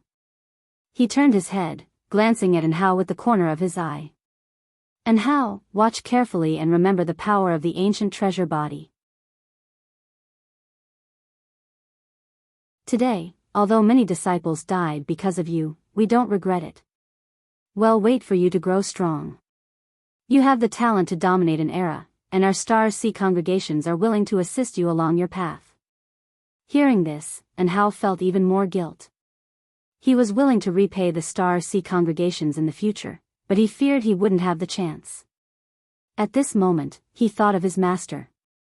Impermanence Tian could break into the Star Sea congregations, invincible. In his understanding, only his master could match him. His master had once swept across the 7 stars spirit realm, even if unable to kill Impermanence Tian, he could certainly block his assault. But he couldn't summon his master, he didn't have the face to. His master hated trouble, yet he had already troubled his master more than once. And Hao stared intently at Impermanence Tian, flames igniting on his body, his hair also transformed into flames, his entire being radiating divinity like the deity of the sun. Meanwhile, in another part of the minor heaven and earth of the Star Sea congregations, Leah, clad in black, stood at the edge of a cliff, gazing intently at the heavens, where the sky displayed a myriad of hues, ever-changing. He frowned, mumbling, and how? The news of Impermanence Tian coming to seize the flame primordial treasure body had spread long ago, and he had heard it too, so he could immediately guess that today's commotion was directed at Hao. Although he always lost to Hao, he didn't want Hao to die. Such a genius as Hao, if he couldn't grow up, it would be a great pity, at least, that was how Leah thought. He could lose, but he couldn't live without a goal to chase. A figure appeared beside Leah, it was Xian Tianyi. Xian Tianyi, seeing Leah still there, sighed in relief, and said seriously, "Don't think about helping Hao. Though your divine exotic city is powerful, you can't yet utilize its full potential. The divine exotic resentful ghost is not only targeting Hao but also you." Leah gazed at the horizon and asked, "Senior, how do you think the calamity brought by the divine exotic resentful ghost should be resolved? It's more terrifying than the demon catastrophe we faced on the mainland. Any one ghost king can force through our Star Sea congregations." Xian Tianyi was silent for a moment, then said, "Great powers will intervene. This is not for you and me to worry about." Divine exotic resentful ghost. Divine exotic city, Li Ya's eyes shimmered, making it hard to fathom what he was thinking. He suddenly asked, "Senior Xian, is there still no news of Zhang Buku?" Xian Tianyi shook his head, then also looked towards the horizon, his heart equally filled with worry. But what was the use of worrying? This wasn't the mainland, his status as a Mahayana cultivator meant nothing here. Boom! Boom! Boom! Ocean waves surged to heights of 10,000 feet, floating islands shattered, the sky filled with thunder and flames, black holes constantly appeared in all directions, and Star Sea congregation's great cultivators continuously arrived to aid Great Ming Tian. Great Ming Tian held the flags with both hands, his body was covered in blood, still fighting fiercely with Impermanence Tian. Impermanence Tian punched, and Great Ming Tian crossed the flags to block, but the overpowering force still sent him retreating hundreds of miles, his hands trembling as he held the Star Sea Primordial Unity banner, bleeding from the palms. The 10 Star Sea Primordial Unity banners in the sky burst into countless lightning bolts, intertwining around Impermanence Tian. Ha ha ha! What joy! What joy! Impermanence Tian laughed wildly, the pain from his physical body only making him more frenzied, even boosting his momentum continuously. The ferocity in his eyes almost became tangible. His gaze once again fixed on the wrathful Hao, taunting, "Be furious, be hopeless, you can only watch as I tear them apart." His laughter echoed across the heavens and earth, drowning out all other noises. Hao was utterly enraged, wanting to rush up, but the surrounding cultivators stopped him. "You going up would only inconvenience the sect hierarch," Qi Jiuxiao said sternly, holding the dragon-slaying spear, the spearhead blocking Hao's chest. He was secretly shocked. Was this kid's life fire really so intense? Hao grabbed the dragon-slaying spear with both hands, his gaze fixed on Impermanence Tian, gritting his teeth. But what? "If death is coming, let us die first," an old cultivator snorted coldly. Other great cultivators around also spoke harshly, fearless of death. No one blamed Hao, making him feel even worse. "Are we really just waiting to die?" Hao's face showed intense unwillingness, anger boiling in his heart, causing the flames on his body to burn more vigorously. "Waiting to die? Who said that?" A voice reached Hao's ears, making him instinctively feel irritated. Before he could respond, the surrounding cultivators turned around, as if all were startled. Qi Jiuxiao looked behind Hao, exclaiming in surprise, "Fu! Senior! Why are you here?" Hao's body trembled upon hearing this, the flames on his body rapidly dimming. He turned his head cautiously, seeing a familiar figure walking past him and stopping ahead of him. It was none other than Guan, who had cast the 9 extremes yin-yang body. The dark purple demonic shadow struck the cultivator's eyes, except Qi Jiuxiao and Qi Bei. Others were secretly frightened. Where did this person come from? Why had they not noticed at all?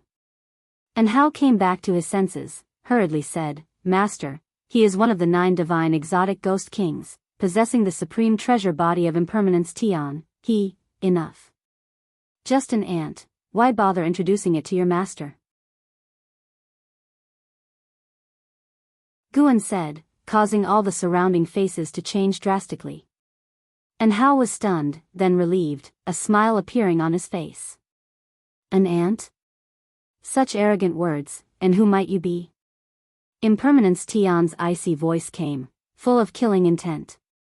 Clearly, Guan had angered him.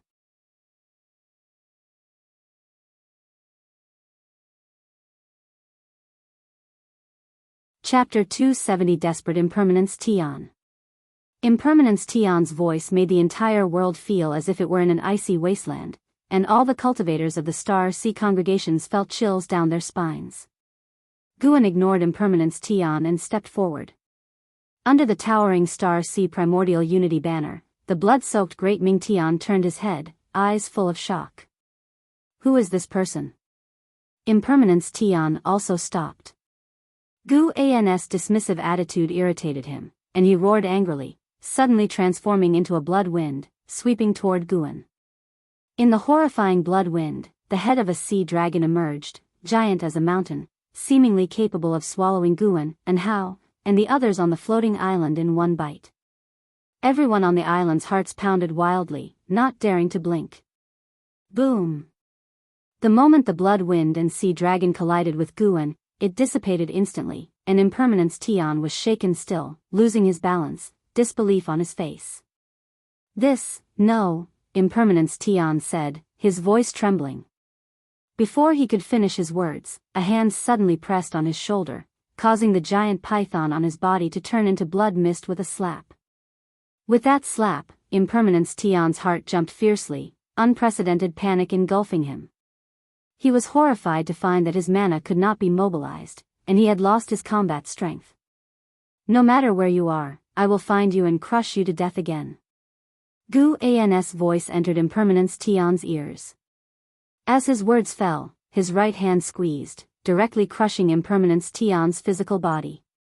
Boom! A sudden gale arose, raging across the world, blowing numerous cultivators away into the distance. Guan was not just of higher cultivation, his physique was also stronger. His whole Buddhist chi power was far beyond that of Impermanence Tian's supreme treasure body. In the instant he crushed Impermanence Tian, Guan could feel the bizarre power belonging to the divine exotic resentful ghost quickly retreating from the Star Sea congregations. It was this elusive power that continuously helped the divine exotic resentful ghost to resurrect.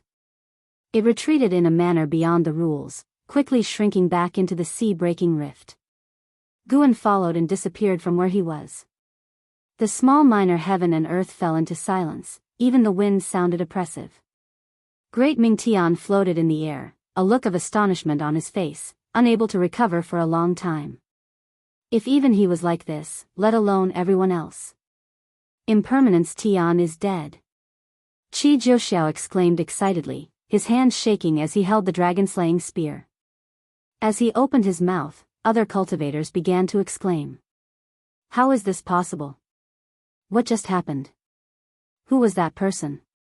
To easily crush the divine exotic ghost king, he seemed to come for an Hao. With such strength, how high must his cultivation level be? His aura completely disappeared. The restrictions and formations of our Star Sea congregations were like nothing to him. More and more cultivators flew toward an Hao, including the hierarch Great Ming Tian. Great Ming Tian disregarded his own disheveled state. He stared at an Hao and asked, "What is your relationship with that person just now?" Under everyone's gaze, an Hao took a deep breath and said, "To be honest, he was my first master. When I was a child, he saved me from the claws of a demon and taught me immortal cultivation, leading me into the Supreme Sect. He is revered as Sword Venerable Fudao by the Supreme Sect. Sword Venerable Fudao. Everyone's faces changed once again. They had heard of the name Sword Venerable Fudao, a presence that swept through the 7 stars spirit realm cave masters. If it was him, then it made sense. But who would have thought and how had such a significant background? Seeing the prowess of Sword Venerable Fudao today, they realized the destruction of the 7 stars spirit realm was not unjust. If Sword Venerable Fudao wanted, it was not just those cave masters who would die but also the billions of congregants of the 7 stars spirit realm. On the other side, Guan had already returned to the Supreme Sect, wandering within the outer gate city, pondering the power behind Impermanence Tian. Earlier, when he used lifespan detection on Impermanence Tian, he could only see the cultivation level, 9 layers of the heaven and earth flying immortal realm, with the remaining 3 values being 0. The divine exotic resentful ghost, seeming immortal, was not truly so. At least, the divine exotic resentful ghost was not. Guan had already slain 2 divine exotic resentful ghosts and could sense the same power within them. If he could cut off the source of this power, these entities would no longer be able to resurrect. He was prepared to go to the sea-breaking rift and thoroughly resolve Impermanence Tian. Guan brought up the attribute panel, looking at his lifespan, feeling a surge of confidence. Although the sea-breaking rift was dangerous, it was not an impassable place. Guan began to anticipate the realm above carefree primordial immortal. Under the blood-colored firmament, the world dimmed. Seawater continually washed over the wasteland, as if some kind of demon was reaching out its hand. On the wasteland stood a stele, occasionally splashed by waves, which then turned into steam and dissipated. A figure appeared out of thin air in front of the stele, then fell to the ground. It was Impermanence Tian, who lay gasping for breath with terror and panic on his face. "What happened to you?" A cold voice came from within the stele, indistinguishable in gender and emotion. Impermanence Tian struggled to calm himself and gritted his teeth. "I encountered someone. His realm is definitely higher than the heaven and earth flying immortal realm. He also said he would come find me. He wants to kill me." At the thought of what Guan had said, he shivered uncontrollably. He was arrogant to others because he was not only strong but also seemingly immortal. He felt that man could really find him. How could he not panic? How could he not be afraid? Higher than the heaven and earth flying immortal? The voice inside the stele sounded again, as if in thought. Impermanence Tian stood up, gritting his teeth. "What should I do? That guy will definitely come." At this moment, he was more frantic than Hao had been. "The longer you live, the less you want to die. First, calm down and recover. I will summon the other ghost kings. Then we'll see what he can do to eliminate you under my watchful eye." Upon hearing these words, Impermanence Tian's heart calmed slightly. But just thinking of Guan's figure made him tremble. The sensation of Guan pressing his shoulder was so despairing that he couldn't even muster the slightest anger. He only wanted to rid himself of this karma soon. News of Sword Venerable Fudao annihilating Impermanence Tian, the divine exotic ghost king, spread quickly. It was deliberately done by the Star Sea congregations, partly to make people think there was a connection between them and Sword Venerable Fudao, and partly to dampen the spirits of the divine exotic resentful ghosts, giving hope to the ocean. Though the calamity caused by the divine exotic resentful ghosts was terrifying, there were always powerful beings on the ocean who could resolve it. When Guan arrived at Immortal Seeking Island, it had been only half a month since that battle. The cultivators on the island were all discussing Sword Venerable Fudao. The vast majority of cultivators were unclear about realms above loose immortal. It was precisely because they didn't understand that they worshipped Sword Venerable Fudao even more. First annihilating the 7 stars spirit realm, then the divine exotic ghost king. From their understanding, Sword Venerable Fudao already had the strongest record. Guan didn't expect his fame to spread so fast, feeling secretly pleased as he listened. Because of this, he even stayed an extra ancient hour that day. Returning to Mystic Valley, he was in a very good mood. In these 7 days, he had gathered another batch of medicinal herbs, getting closer to a 30 million year lifespan. estimating that he would reach it in no more than 3 months, and that was without deliberately harvesting in advance. He wasn't worried about Impermanence Tion making preparations early, as he would break through before heading to the sea-breaking rift. He planned to eliminate Impermanence Tion with an even higher realm. Guan walked into the valley in high spirits. When he encountered disciples, he would chat with them with a smile, allowing them to feel his good mood. Time passed quickly. 2 months flew by. The deeds of Sword Venerable Fudao on the sea eventually reached the Supreme Sect, sparking intense discussions among the disciples. The disciples felt honored yet worried. Why had Sword Venerable Fudao gone to the sea? Guan also heard similar discussions, but he didn't mind. Putting some pressure on the Supreme Sect was a good thing. If any presumptuous individuals tried to probe, he could only accept their unexpected lives. That day at noon, Guan was playing Go with Nine-Finger Divine Lord, surrounded by dozens of disciples and senior cultivators of the Supreme Sect. Nine-Finger Divine Lord's forehead began to sweat. Guan held the 7 stars mirror, fanning himself. No one recognized that this mirror was the Immortal Path Supreme Treasure.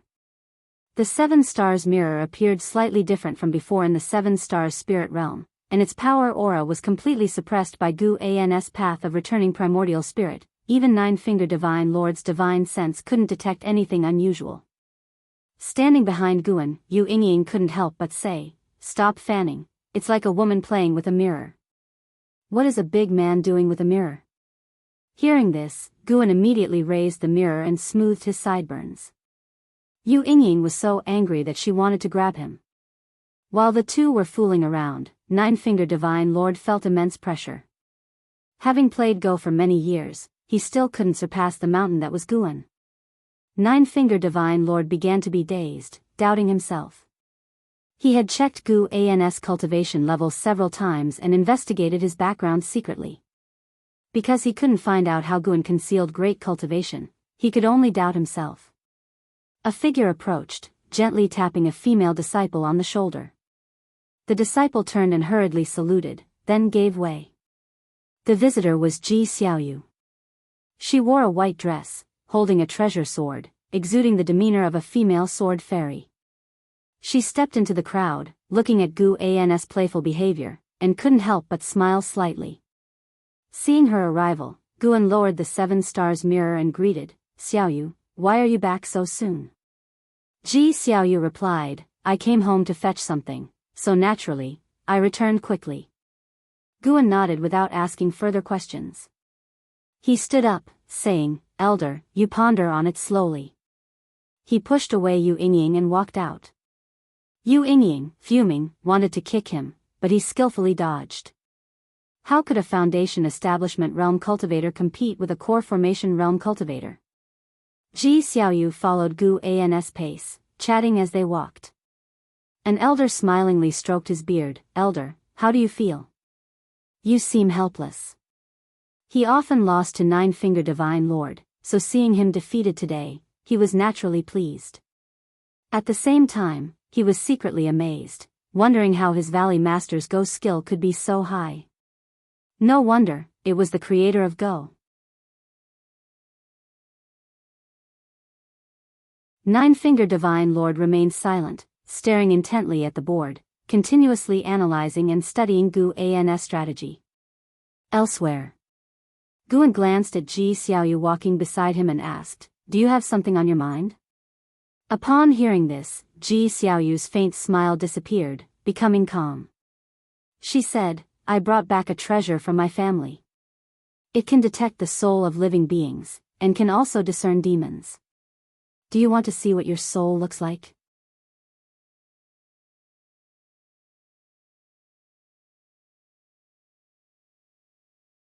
Chapter 271, Primordial Karmic Body, Primordial Chaos Supreme Holy Skill. Hearing Ji Xiaoyu's words, Guan was stunned for a moment, then asked, "You came back just for this thing? Want to inspect my soul? Do you think I'm a demon?" Guan felt strange inside, not knowing how to evaluate Ji Xiaoyu's idea. Ji Xiaoyu seemed to understand his expression. She explained, "Of course, it's not just this capability. If a cultivator can glimpse their own soul, they might enhance their comprehension. I don't believe it, so I won't try. Guan waved his hand. Ji Xiaoyu moved closer and whispered, just try it, it won't hurt. I'm not afraid of pain, but asking me to inspect my own soul feels invasive. You don't think I'm a demon, right? How could that be? Even if you were a demon, it wouldn't matter, after all. Still saying you're not? Guan feigned anger and left with a flick of his sleeve. Although he didn't understand the origin of that treasure, Guan decided to stay away, just in case his soul turned out to be something extraordinary. Of course, rationally speaking, there shouldn't be such a powerful treasure. Ji Xiaoyu stood where she was, watching him leave thoughtfully. Back in his room, Guan closed the door and took out a strange book he had just acquired from the outer gate city and started reading it. In this life, although Ji Xiaoyu was stubborn, she wasn't the type to pester, so after being refused by Guan, she just went back to her room to cultivate. In the following days, Guan avoided Ji Xiaoyu. As autumn approached, Guan returned from Tianya Valley, and his lifespan finally broke through to 30 million years today. He walked through the mountains and forests, his divine sense extending to the sea, locking onto the sea-breaking rift. Looking at the entire line of the sea-breaking rift, the number of cultivators and demons gathered around exceeded 10 million, not to mention how many creatures had gathered at the bottom of the rift. Soon, Guan decided where to enter the bottom of the sea-breaking rift. As his right foot took another step, his entire aura suddenly changed, and he directly entered the special state of the carefree primordial immortal. He stepped into the limitless freedom step, quickly leaping out of the continent.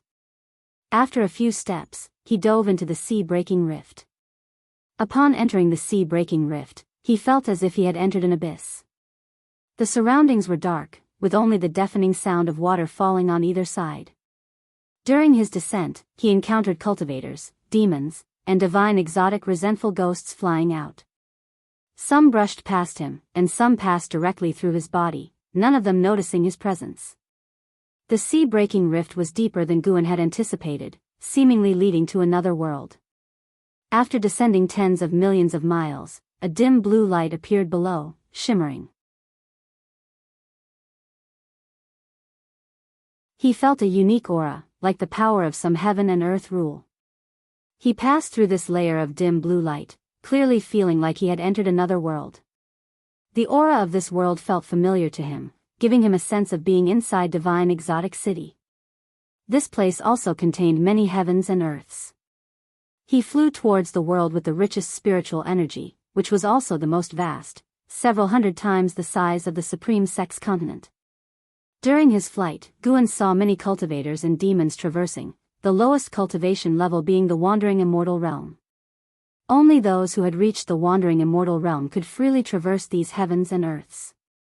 Creatures with lower cultivation levels needed to use different heavens and earths teleportation arrays or space rifts for traversal.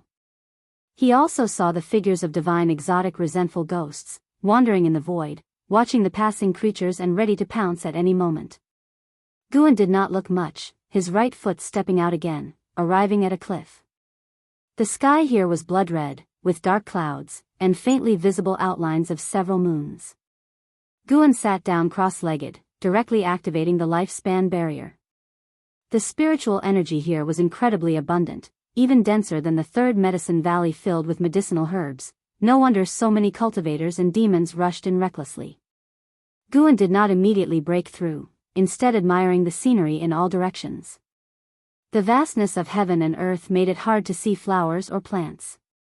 Tornadoes roamed the mountains in the distance, stirring up many resentful souls that wailed and howled like ghosts. Desolate, bleak.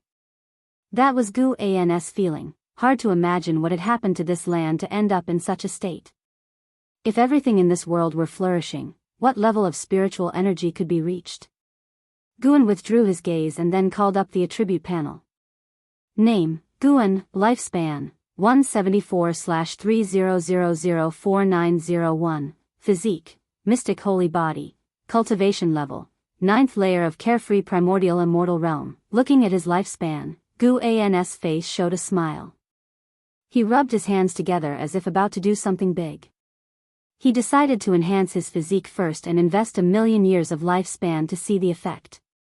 From the innate Taoist body to mystic holy body, he had spent 520,000 years of lifespan back then. He wondered if 1,000,000 years would be enough for a transformation. Investing lifespan. Rows of prompts continued to pop up, all indicating that his bones were getting stronger. Ultimately, 1,000,000 years were not enough for a successful promotion. Guan felt a bit distressed and changed his mind, deciding to try again. So he began to invest his lifespan year by year, 1,000 years at a time. The prompts came continuously, making his expression increasingly unnatural. Finally,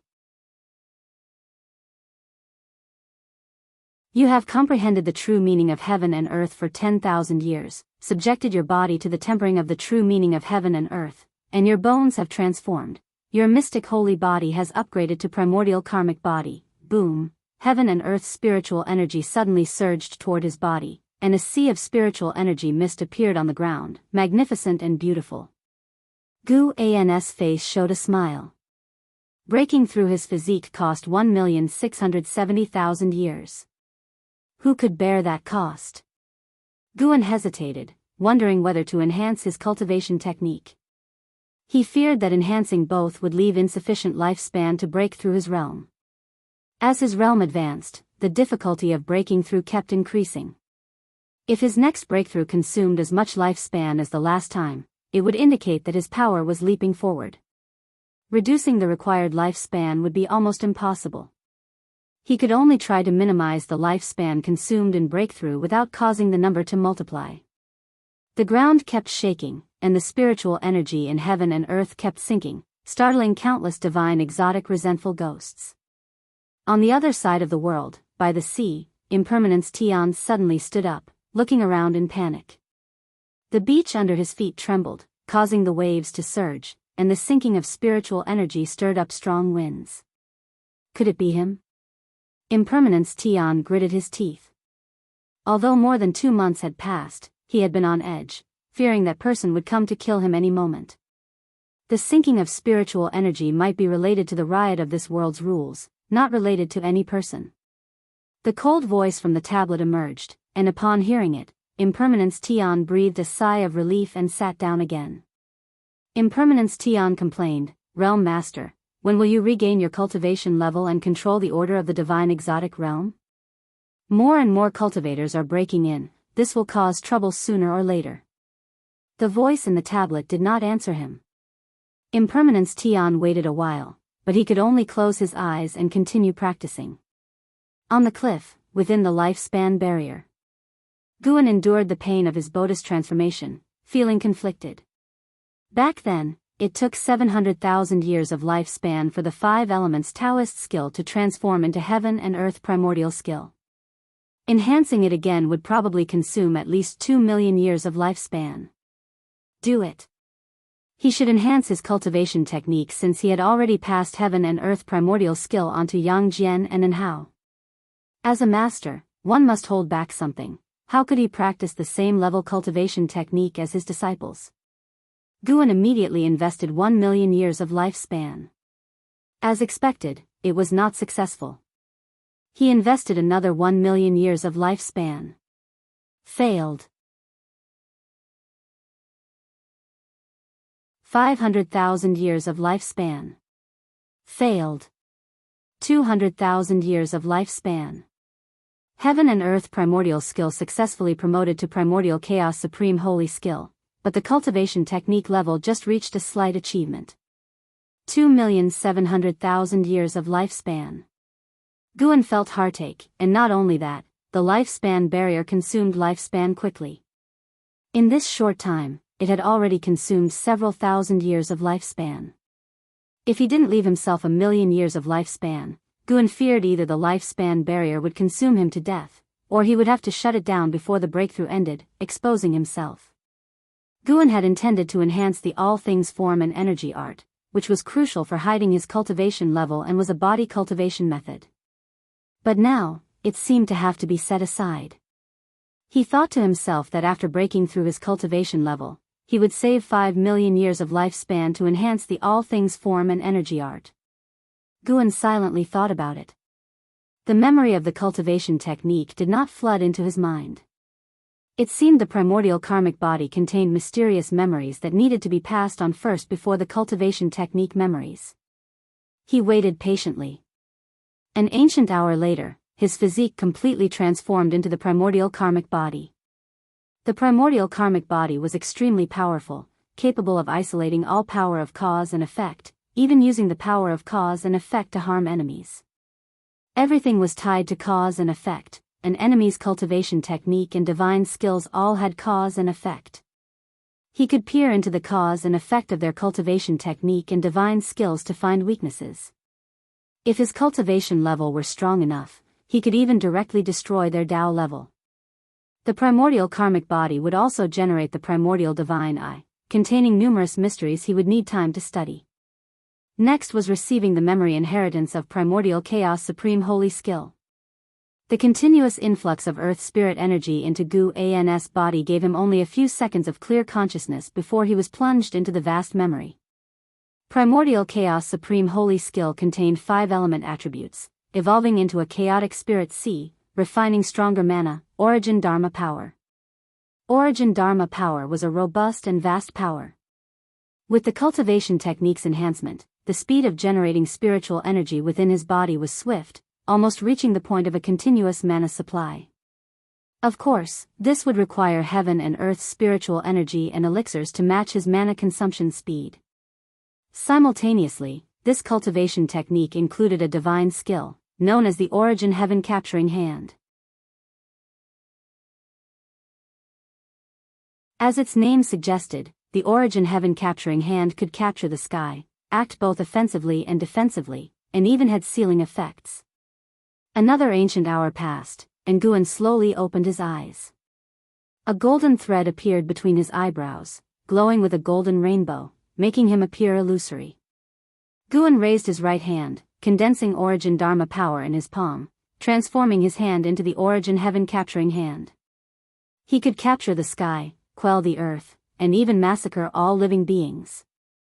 Guan restrained his urge to strike, dissipating the Origin Dharma power in his hand, then called up the attribute panel again. Seeing his rapidly declining lifespan, he instantly became alert. He patted his face with both hands and thought, the next step is the most crucial moment. Breaking through his cultivation level. Attempting to surpass the carefree primordial immortal.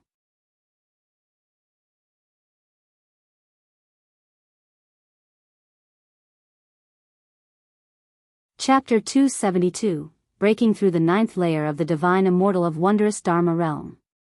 Guan looked at his more than 25 million years of lifespan and began to take deep breaths. Ancestors of Huaxia, please bless me. Guan directly invested 10 million years of lifespan in one go. He had never been so generous before. You cultivated chi absorption for 60,000 years, and with great accomplishment in primordial chaos supreme holy skill, you forcibly attempted a breakthrough to the divine immortal of wondrous Dharma realm, started the tribulation crossing, but failed to endure the 6 paths of illusion ultimate law tribulation, resulting in failure. You cultivated chi absorption for 120,000 years, and with great accomplishment in primordial chaos supreme holy skill, you forcibly attempted a breakthrough to the divine immortal of wondrous Dharma realm, started the tribulation crossing, but failed to endure the 6 paths of illusion ultimate law tribulation, resulting in failure, 60,000 years per tribulation crossing. It was still acceptable, after all. The breakthrough to the carefree primordial immortal realm required 50,000 years per tribulation. A higher realm only consumed an additional 10,000 years per attempt, proving that the primordial karmic body and primordial chaos supreme holy skill were indeed exerting their power. Would 10 million years of lifespan bring any surprise? Guan's mind was filled with chaotic thoughts, and endless prompts frantically appeared before his eyes, more than he had ever seen before. Failure. Failure. Still failure. Guan resumed his previous habit of checking the length of the prompt bar, verifying if there were any changes. If not, it meant no success. Eventually, 10 million years of lifespan were wasted. Breaking through physique and cultivation techniques, even in failure, could at least enhance his understanding of spiritual energy and rules. However, when it came to cultivation-level breakthroughs, failure was simply failure. This 10 million years of lifespan was essentially evaporated. Guan looked at his remaining more than 15 million years of lifespan, feeling somewhat panicked. 10 million years of lifespan, he would need to farm for 20 years to achieve that. Guan could only compare it to the ages of those in the heaven and earth flying immortal realm. They need tens of thousands or even more years to break through a small realm. Why should he feel distressed? Invest heavily. Investing heavily would eventually lead to success. This time, he would not use 10 million years again, but invest 5 million years. Guan silently thought, then focused on the cultivation level column, and invested his lifespan. Failure prompts continued to flood the screen. In the end, even after spending 5 million years of lifespan, the breakthrough was unsuccessful. Another 5 million years of lifespan. Guan's lifespan suddenly dropped to over 5 million years, making him feel extremely short-lived, as if he might die the next day. Alas, it was hard to transition from extravagance to frugality. Guan sighed inwardly, closing his eyes. Yet even with his eyes shut, he could still see the prompts. Another failure. This time, he evaporated 20 million years of lifespan. This was after enhancing his physique and cultivation techniques. If he had not enhanced them, would he have needed over 30 million years of lifespan to succeed in a breakthrough? Guan gritted his teeth and invested another million years of lifespan. You cultivated qi absorption for 730,000 years, and with great accomplishment in primordial chaos supreme holy skill, you forcibly attempted a breakthrough to the divine immortal of wondrous Dharma realm, started the tribulation crossing, endured the 6 paths of illusion ultimate law tribulation, succeeded in the tribulation crossing, and your cultivation level broke through to the first layer of the divine immortal of wondrous Dharma realm. You cultivated qi absorption for 830,000 years, and your cultivation level broke through to the second layer of the divine immortal of wondrous Dharma realm. You cultivated qi absorption for 930,000 years, and your cultivation level broke through to the third layer of the divine immortal of wondrous Dharma realm. You cultivated qi absorption for 1 million years, and your cultivation level increased. He finally succeeded. Before the breakthrough, the recovery time after failing the tribulation crossing was shortened, which was somewhat peculiar. Guan let out a sigh of relief, a smile appearing on his face. After 21 million years of lifespan, he finally succeeded in the breakthrough. 10,000 years per small realm, Guan felt it was somewhat small. He continued to invest his lifespan, raising his realm to the 9th layer of the divine immortal of wondrous Dharma realm in one go, consuming another 1,030,000 years of lifespan.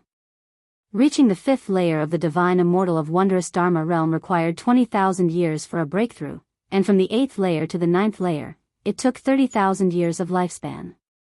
22,030,000 years. Guan wanted to see how many years it would take for a real divine immortal of wondrous Dharma to break through a small realm in reality. If it was less than his, he could accept it, as the cost of lifespan evolution exceeded reality. But it couldn't be much less, or he would find it hard to accept. However, he did not want to deal with divine immortals of wondrous Dharma for now. He was not even 200 years old and did not want to interact with those tens of thousands or even millions of years old monsters. There was a generation gap. As he thought, he endured the violent surge of earth spirit energy flowing into his body. This disturbance far exceeded the one caused by the enhancement of physique and cultivation techniques, and the whole heaven and earth was trembling. Endless divine exotic resentful ghosts flew out, covering the sky and earth, fleeing everywhere, wailing everywhere, making even Guan feel annoyed. But for the sake of the breakthrough, he could only wait in peace. This disturbance began to radiate to other heavens and earths, as every piece of heaven and earth was connected by rules of power. In a small piece of heaven and earth, a figure flew out from the mountains and forests. This was a woman in a purple dress with a small ghost lying on her shoulder, precisely the second cave master of the 7 stars spirit realm. She frowned tightly, her divine sense spreading, covering the whole minor heaven and earth, failing to find the cause of the calamity. Mother, earlier the spiritual energy sank in the sea, Why is it happening in the divine exotic realm? Is it man-made or some kind of omen? The small ghost asked cautiously, scanning the surroundings in fear as if some terrible power in the darkness had set its sights on him. After a long time, the second cave master finally spoke. I am not sure either, but it is not just the spiritual energy of this heaven and earth that is sinking, it is happening in other heavens and earths as well. This indicates that this anomaly is not directed at us. The small ghost continued, I heard that divine strange ghost king heaven unpredictable was crushed by sword venerable Fudao. Mother, do you think sword venerable Fudao infiltrated here? The second cave master's face changed slightly and immediately disappeared from the spot. By the seaside. Heaven unpredictable stood before a stele, trembling all over with nervousness. He turned his head toward the stone tablet and asked through gritted teeth, Realm Master, is it really all right? As his words fell, phantom figures appeared out of thin air around the stele, each exuding an aura no weaker than heaven unpredictable. There were 8 figures in total.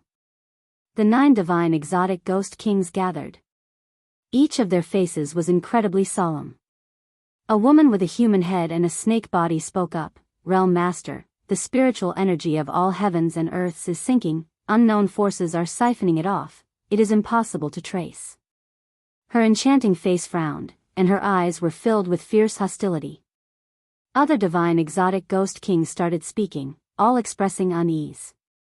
Is it possible that it is the transcendental beings from the Bitter Sea Buddha sect? The Bitter Sea Buddha sect is manageable, but I fear it might be the doing of the Immortal Path Holy Court. That cannot be, except for those who have transcended the rules of the heavens, who could cause such a commotion. What should we do if they do not follow the rules? Let's wait for the Realm Master's instruction, he surely knows more than we do. The divine exotic ghost kings debated and then all looked at the stele. Blood began to seep out of the stele's surface, and a pale hand reached out from within, its nails sharp like a ghost's claws. Soon after, a head emerged, sparse white hair hanging down. It was a naked man with black runes crawling all over his bloodless body, squirming like fiendish worms, making one's skin crawl. The master of divine exotic realm. As soon as he appeared, all 9 divine exotic ghost kings knelt halfway down, bowing to him. The master of divine exotic realm landed, and black armor covered his body, looking like a myriad of snake scales tightly packed together, even forming a dark red crown with 2 dragon souls writhing within, seemingly trying to escape their confinement. He opened his eyes, and there were no pupils, only a blood-red color. All of you sit down, I will carefully investigate. The master of divine exotic realm said, his tone indifferent. Upon hearing his words, the divine exotic ghost kings sighed in relief and sat down one after another.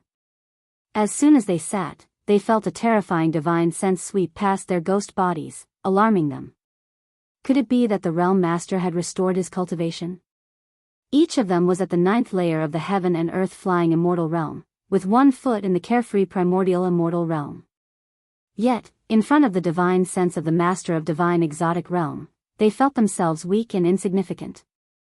Elsewhere. Within the lifespan barrier. Guan opened his eyes and looked toward the skyline, puzzled. Despite the barrier of lifespan, he still sensed the divine sense of a carefree primordial immortal sweeping over the entire heaven and earth. That person was not an ordinary carefree primordial immortal.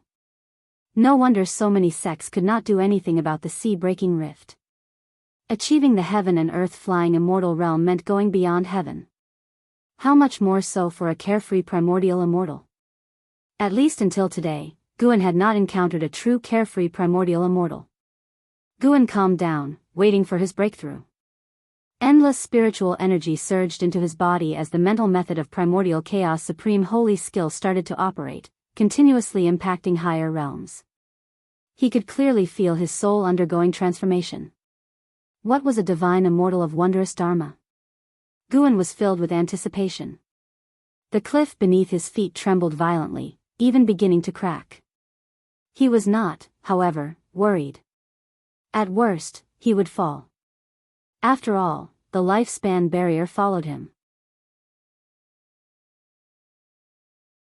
In the meantime, countless divine exotic resentful ghosts flew around, seemingly patrolling the heaven and earth, occasionally passing over his head. He really feared a divine exotic resentful ghost might break in. If discovered by that carefree primordial immortal, it would be disastrous. In that case, Guan could only kill the intruder.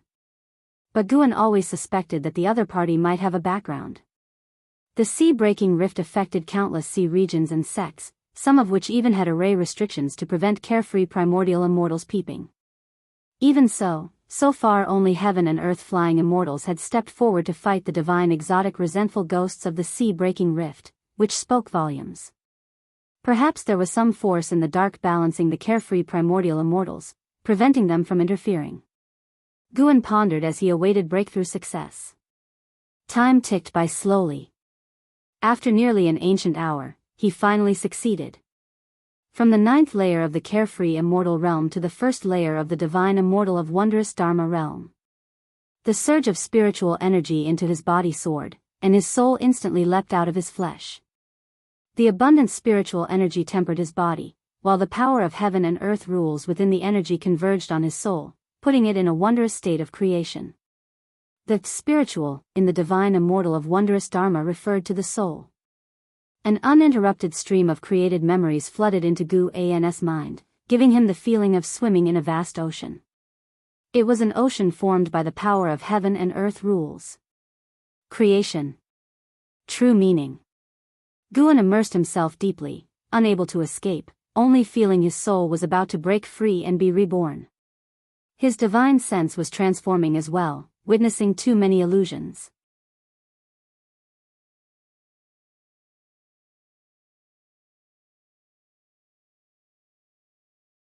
Chapter 273 Please Forgive Me, Senior. Guan saw visions of all manner of life, witnessing infants being born, witnessing common folk marrying and starting families, watching demon creatures kill for survival, and seeing people weeping in front of altars. And so on. There were joys, and there were sorrows. It was as if he were observing the lives of all beings, countless images passing before his eyes, an overwhelming sea of scenes that would drive an ordinary immortal to insanity. Guan was different, he was undergoing a transformation into a divine immortal of wondrous Dharma. At first, he felt some discomfort, but gradually he adapted, even beginning to catch glimpses of destiny within the endless visions. The divine immortal of wondrous Dharma could perceive destiny, and destiny could form fate, which meant the divine immortal of wondrous Dharma could see the fate of most beings. Destiny was based on cause and effect, yet it independently formed rules. A person's life intersected with their surrounding environment, different choices created different life paths. Choices were cause and effect, and the paths they formed were destiny. However, unlike cause and effect, destiny also involved factors beyond cause and effect, such as natural disasters. Destiny was based on the rules of heaven and earth, the choices of cause and effect in a person's life. Heaven and earth flying immortal and carefree primordial immortal delved into the way of cause and effect, while divine immortal of wondrous Dharma studied the Tao of destiny. Observing the fate of all beings, comprehending the true essence of destiny. Guan's consciousness immersed itself in this, his soul constantly transforming, his cultivation level continuously increasing. Divine immortal of wondrous Dharma realm's 2nd layer. 3rd layer. 4th layer. The cliff beneath Guan collapsed, and he fell along with it, disappearing into the swirling dust. Under the blood-colored sky, the figures of divine exotic resentful ghosts flitted by, thunderclouds roiling, and in the clouds, faintly visible, were the massive forms of evil ghosts as large as mountain ranges. After a full 2 ancient hours, the area finally calmed down, but the spiritual energy between heaven and earth had also become thin. By the sea, the 9 divine exotic ghost kings around the steel all breathed a sigh of relief. The anomalies were finally over, and during this process, they had not encountered any attacks. Perhaps it was truly a disturbance in the rules of heaven and earth, rather than an attack from a strong enemy. The master of divine exotic realm meditated in mid-air, eyes closed, brow furrowed. His divine sense continually scanned the various parts of the divine exotic realm, inspecting every inch of land, but he could not detect any anomalies, and even he, the realm master, did not know where the spiritual energy had descended. This made him very uneasy, feeling he was losing control over the divine exotic realm. Even if it was just a disturbance in the rules of heaven and earth, there must be a reason behind it, and he did not know what it was. He slowly opened his eyes, his gaze falling on the 9 divine exotic ghost kings below, his eyes flickering. Could it be that these fellows had offended someone, and the other party was warning him? Amidst the vast dust, Guan sat cross-legged on the ground. The lifespan barrier did not isolate the dust, but the dust could not approach him. His entire being emitted 7-colored radiance, and the golden pattern on his forehead shone with golden light, like an eye floating before his forehead. His cultivation had already reached the 9th layer of the divine immortal of wondrous Dharma realm. The reason he did not open his eyes was because he was carefully comprehending the mysteries of the divine immortal of wondrous Dharma. His soul had already transformed into the immortal soul of wondrous Dharma. As long as the soul existed, the physical body could perish and still be restored.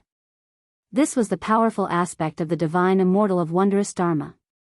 However, the divine immortal of wondrous Dharma still had a heavenly destiny, meaning its lifespan had limits, something he could clearly sense through his insights into the Tao of destiny. After a long time, he slowly opened his eyes, and the golden pattern on his forehead flickered, then absorbed the illusory primordial divine eye into the golden pattern. This golden pattern made him appear more divine. He could not yet absorb it into his body unless he used a spell to conceal it. After some thought, he decided to leave it as it was. After all, with the all things form and energy art, no one would be able to see through his primordial divine eye. Guan called up the attribute panel, and his lifespan was only a little more than 2,200,000 years left. The lifespan barrier consumed too much. Guan took a deep breath, stood up, and turned his head to look. He had already spotted impermanence Tian, so he immediately used the 9 extremes yin-yang body, transforming into a dark purple shadow. He cancelled the lifespan barrier. With one step, he appeared behind impermanence Tian. At this moment, impermanence Tian was still discussing the recent anomalies with the other divine exotic ghost kings, when the ghost kings in front of him suddenly widened their eyes. He had just noticed this, and a hand fell upon his shoulder. Smack! This slap sent his heart plummeting into an abyss, an unstoppable feeling of terror surging through him. The other 8 divine exotic ghost kings immediately jumped aside, keeping their distance from Guan. The master of divine exotic realm also looked at Guan, frowning, his divine sense unable to penetrate the 9 extremes yin-yang body, increasing his wariness of Guan to the peak. Guan cast a lifespan detection at the master of divine exotic realm, only able to see his realm. Carefree immortal realm 5th layer. This realm was already very strong. Before breaking through, Guan matched against him would have only a 90% chance of instant kill, very dangerous. Fortunately, he had broken through. Guan secretly rejoiced, his peripheral vision glancing at the nearby steel. All divine soul demons had connections of cause and effect with this steel, their power would converge within it. Who are you? What do you want? A divine exotic ghost king asked in a deep voice, his tone tense. Guan appeared too suddenly. They had no prior notice, and they could not see through Guan's cultivation level, so how could they not be afraid? The most important thing was that Guan seemed to be looking at the divine exotic life tablet. Guan did not answer him, instead opening his mouth to ask, extract impermanence Tian's power, or you will all be utterly annihilated together. As soon as these words were spoken, the faces of the divine exotic ghost kings changed drastically, looking at him with expressions full of shock and anger. But no one dared to refute, much less make a move. They could only turn their gazes to the master of divine exotic realm. Impermanence Tian trembled all over, unable to speak, only looking up at the master of divine exotic realm with pleading eyes. The master of divine exotic realm's face was grim, staring intently at Guan. Guan was not in a hurry, waiting for him to make a decision, letting impermanence Tian feel the despair. This guy had oppressed 2 of Guan's disciples so greatly before. Killing him directly would be too easy on him. After reaching the divine immortal of wondrous Dharma realm, Guan became more certain there was a transcendent presence behind the master of divine exotic realm, as the steel contained the aura of several carefree primordial immortals, suggesting there might be a faction behind the Master of Divine Exotic Realm. For now, he did not want to alert this presence unless the divine exotic resentful ghosts threatened the continent where the supreme sect resided. Moreover, within this land, he had sensed a familiar aura, so he could not simply destroy the steel. The Master of Divine Exotic Realm took a deep breath, raised his right hand, and made a grabbing motion toward the Divine Exotic Life Tablet from afar. A soul flew out, unexpectedly. It was the soul of Impermanence Tion, but this soul was curled up, lifeless, like a soul shell. Impermanence Tion's eyes were filled with despair and even a hint of resentment, not toward Guan, but toward the Master of Divine Exotic Realm. If he could speak now, he would certainly curse the Master of Divine Exotic Realm. The other Divine Exotic Ghost Kings could understand the look in his eyes, feeling equally distressed, sharing the feeling of the death of a kindred spirit. Guan squeezed his right hand, and Impermanence Tion in his hand instantly turned to ash. He waved his sleeve, dispersing Impermanence Tion's true soul. No prompt for gaining lifespan, but Impermanence Tion was no more. Guan sent a voice transmission to the Master of Divine Exotic Realm, said a sentence, and then turned to leave. The Master of Divine Exotic Realm squinted his eyes, then called out, "Wait." Guan stopped, his back still facing him. The Master of Divine Exotic Realm looked down at him, saying, in front of many Ghost Kings, "I let you eliminate one of my Ghost Kings, the other Ghost Kings do not understand. Why not take my palm, and let them feel your power?" As soon as he said this, the wind between heaven and earth ceased, and the waves of the sea stood still. The 8 Divine Exotic Ghost Kings looked at Guan, hardly daring to breathe. They cursed inwardly, they did not want to feel anything. They had already seen the display of power, how could they doubt it? They understood the Master of Divine Exotic Realm was unwilling, using them as an excuse. "Feel my power?" Guan's voice rang out. He slowly turned around, and in an instant, his entire being grew enormously, standing between heaven and earth. Divine skill, great and minor Rui. The 8 Divine Exotic Ghost Kings looked up, dumbfounded. Guan grew to a towering height of 10,000 zhang, his head against the blood-colored sky, his feet on the ground, with dark purple demonic chi surging around him like an ocean, magnificent and unparalleled. In front of Guan, the Ghost Kings could not help but feel a sense of fear. A vast pressure enveloped them, rendering them motionless. The face of the Master of Divine Exotic Realm also changed dramatically. As a carefree primordial immortal, he could more acutely sense Guan's terrifying power. Guan raised his right hand, and in the palm as large as a mountain, threads of rainbow light burst forth. Origin heaven-capturing hand. As the divine skill condensed, the Master of Divine Exotic Realm and the Ghost Kings felt as if the sky were falling. "Once my palm is raised, it must fall. Master of Divine Exotic Realm, how will you have me withdraw my palm now?" Guan's voice echoed throughout heaven and earth, his tone indifferent, as if imbued with celestial might. The Master of Divine Exotic Realm abruptly fell, crashing into the ground, causing countless cracks to spread across the barren land by the sea. He trembled all over, struggling to resist Guan's pressure. The other Divine Exotic Ghost Kings were similarly pressed to the ground, unable to stand, looking at the Master of Divine Exotic Realm in despair. The Master of Divine Exotic Realm gritted his teeth, his legs bending until he kneeled on the ground. He supported himself with both hands on the ground, speaking slowly, "Please forgive me, Senior." His voice echoed through the heavens, heard by countless divine exotic resentful ghosts. The Ghost Kings looked at him lowering his proud head, feeling both relieved and distressed. They were strong, capable of stirring the seas, but before the mightiest of the heavens, they were still like ants. Supreme Sect, 3rd Medicine Valley. Guan stepped off the transmission array platform, humming a little tune. "Hey, why so happy?" Passing by, Yu Yingying couldn't help teasing. Guan glanced at her and said, "It's all right." Yu Yingying giggled, "If you were born overseas, you wouldn't be in such a good mood now."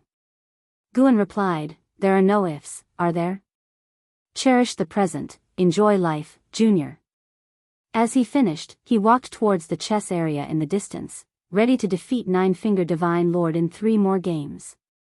Let Nine-Finger Divine Lord feel the terrifying deductive abilities of the Divine Immortal of Wondrous Dharma.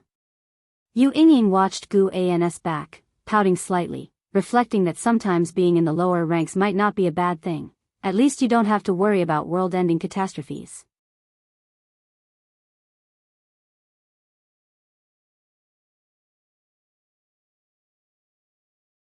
Chapter 274, Outer Heaven, Energy Movement Treasure Position. As dusk approached, the sun set in the west. Guan sat on the stone bench, playing with the 7 stars mirror in his hand, his face full of impatience. The Nine-Finger Divine Lord who sat opposite him wore a gloomy expression, and the onlookers around them also frowned deeply, their eyes fixed on the chessboard. Still haven't figured it out? Admit defeat. Guan couldn't help but speak out, which sounded absurd. He had been playing chess with the Nine-Finger Divine Lord all afternoon, and this was still the first game, with the Nine-Finger Divine Lord having only placed 37 pieces. This guy couldn't beat him, so he wanted to wear him down? Guan saw through the Nine-Finger Divine Lord's intention, so he placed each chess piece in the position the Nine-Finger Divine Lord was thinking of playing, causing him great torment. Being seen through felt extremely uncomfortable. The Nine-Finger Divine Lord couldn't understand it. He had simulated countless scenarios and thought his chess strategies were varied, yet Guan always managed to play where he intended, interrupting his thoughts. Little did he know, Guan could see through his strategies by using his ability to peer into fate. Guan could foresee what the Nine-Finger Divine Lord would do next. Although the Nine-Finger Divine Lord's cultivation level was high, preventing Guan from seeing too far into his future, he could easily see through the next hour. The slower the Nine-Finger Divine Lord played, the faster Guan played, quick, precise, and ruthless, constantly attacking his psychological defenses. Hearing Gu An's words, the Nine-Finger Divine Lord cursed inwardly. If they were at sea, who would dare treat him like this? The key issue was that he indeed had a scheme, so he was both angry and embarrassed. The Nine-Finger Divine Lord took a deep breath and made another move. Click. The sound of the chess piece landing was as loud as a thunderclap, startling the onlookers to shrink their necks. The Nine-Finger Divine Lord was also startled and couldn't help but touch the chess piece. Gu An's lips curved upward, and he used the 7 stars mirror as a fan, pretending to be profound and mysterious. The Nine-Finger Divine Lord looked at him and suddenly felt like hitting someone. No more. No more. The Nine-Finger Divine Lord shouted angrily. Upon hearing this, Guan immediately stood up and left. Watching his back, the Nine-Finger Divine Lord opened his mouth but only felt a heavy weight on his chest. Guan decided to take a walk and personally see every inch of the 3rd Medicine Valley. He wanted to use his perception as the Divine Immortal of Wondrous Dharma to feel the place he had lived in for so many years.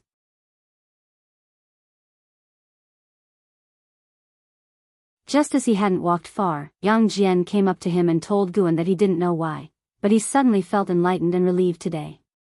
Guan smiled and comforted him, saying it was because his cultivation had shown results.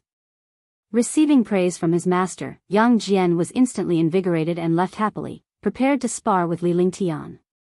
He knew Li Lingtian had always wanted to spar with him. As soon as Yang Jian left, an Exine came and said the white spirit rat was missing again. Guan began to comfort her. After sending an Exine away, Tang Yu came. There were quite a few trivial matters today, unlike usual. Guan did not feel irritated but rather found it amusing. What about being the Divine Immortal of Wondrous Dharma? He still cared about these low-level old friends around him and wanted to maintain his life. The path to immortality was long, and the 9 heavens of immortal path, the Divine Immortal of Wondrous Dharma was merely the 6th layer heaven. What kind of realm lay beyond the 9 heavens? He was very much looking forward to it and was full of fighting spirit. An hour later. Night fell, and Guan leisurely walked back to the pavilion. From afar, he saw a graceful figure standing under the pavilion. It was Ji Xiaoyu. Guan saw that Ji Xiaoyu was holding an object in her hand. He did not mind, as he had already seen through the causes and effects of that treasure. The blood-prisoned great saint lying on the ground saw Guan, and his ox-like eyes lit up. He felt that his master had changed a bit again. Could it be that his master had become stronger again? This was definitely a good thing for him. The stronger the master, the greater his face, and he could also gain more benefits. Guan came to Ji Xiaoyu and asked with a smile, "Isn't this your time for cultivation at night? Why are you waiting here?"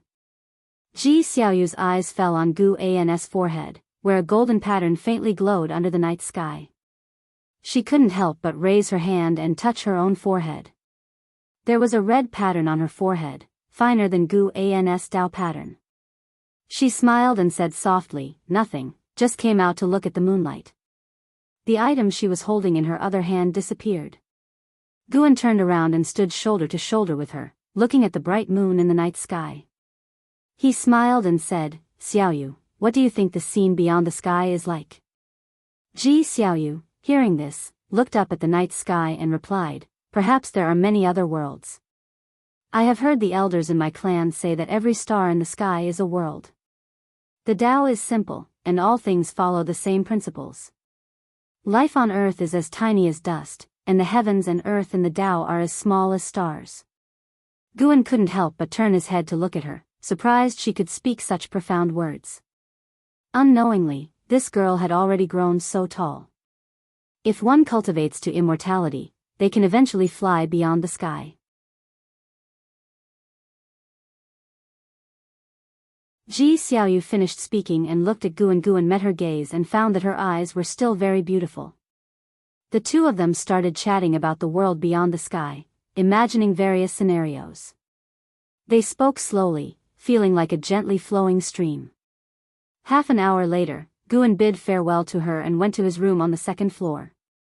Sitting at the desk, Guan looked at the starry sky outside the window and murmured, "Cultivating to immortality and flying beyond the sky? Why not go and see the world beyond tonight?" When he reached the heaven and earth flying immortal realm, he went to Immortal Seeking Island. Now, having reached the divine immortal of wondrous Dharma, he could once again explore a broader world. Gu An's lips curved upward, and his immortal soul of wondrous Dharma directly jumped out of his body, out of this world. In an instant, he was in the starry sky, overlooking the great heavenly spirit land below. Guan suppressed his aura to the heaven and earth flying immortal realm, and the seven-colored glow belonging to the divine immortal of wondrous Dharma was concealed into his primordial spirit. From the cosmos, the great heavenly spirit land appeared as a vast continent, covered in a layer of golden light, with 7 suns beyond the gold, floating in the sky and operating in some ever-changing and mystical pattern. The mysterious beings within the 7 suns still existed. Observing them from the cosmos, one could sense their immense aura even more. They were all carefree primordial immortals. In this sense, they seemed more like the guardians of the great heavenly spirit land. Guan turned around and headed deeper into the cosmos. The stars in the cosmos were indeed worlds, some were planets, while others were continents. Not all worlds contained life, and some worlds were inhabited only by wandering spirits.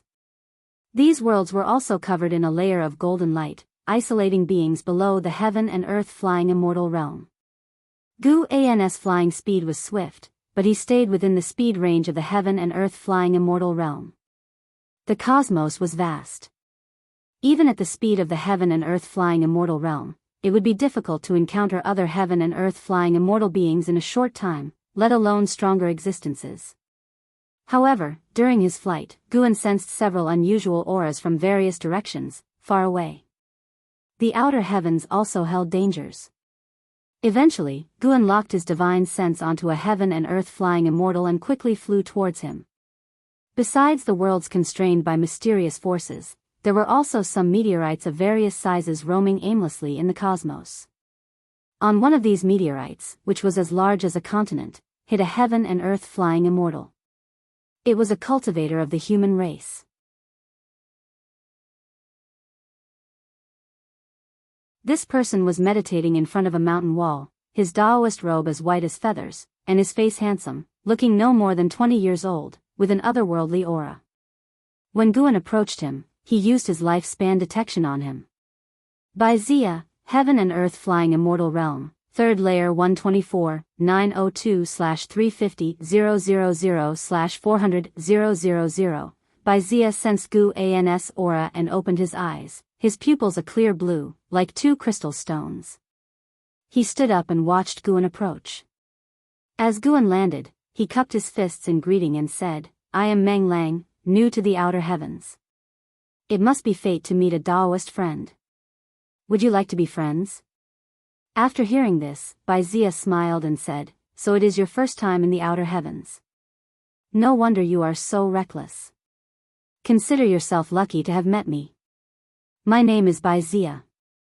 In the future, you should be more careful. Encountering a cultivator here is more dangerous than encountering a demon." Feigning puzzlement, Guan asked, "Is the outer heavens so dangerous?" Baizia resumed his meditative position and rolled up his sleeve, motioning for Guan to sit down as well. Guan sat down, and Baizia first introduced himself before telling him about the situation in the outer heavens. Baizia also came from the great heavenly spirit land and was one of the peak masters of Mortal World Peak.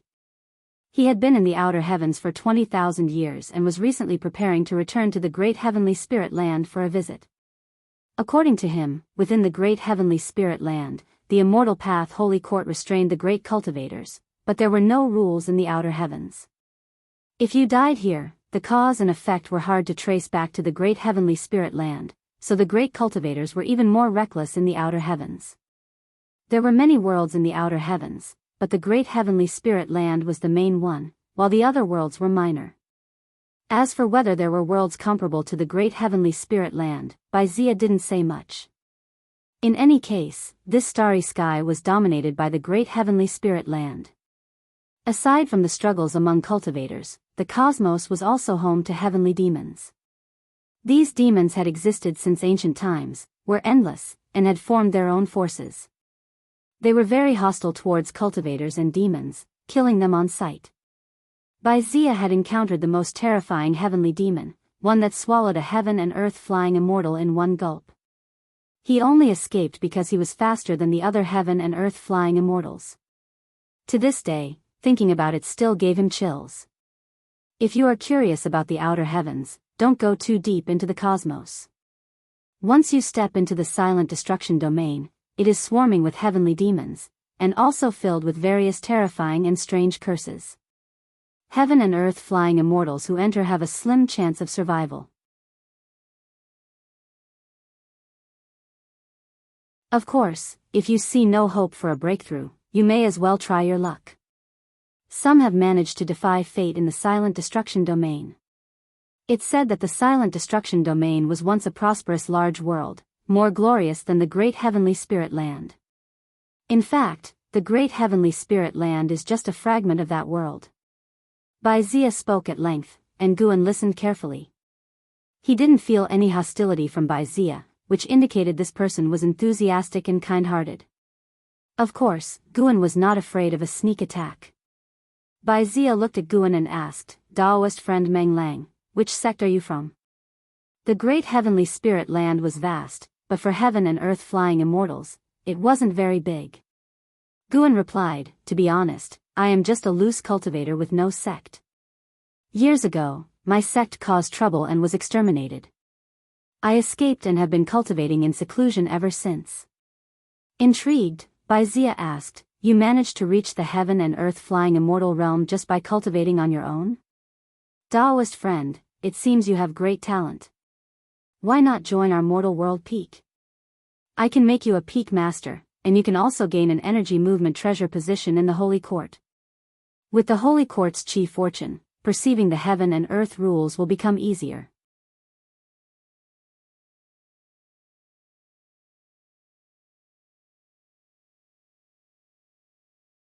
Chapter 275 The Status of Mortal World Peak. Taoist friend, can you introduce me to the Holy Court?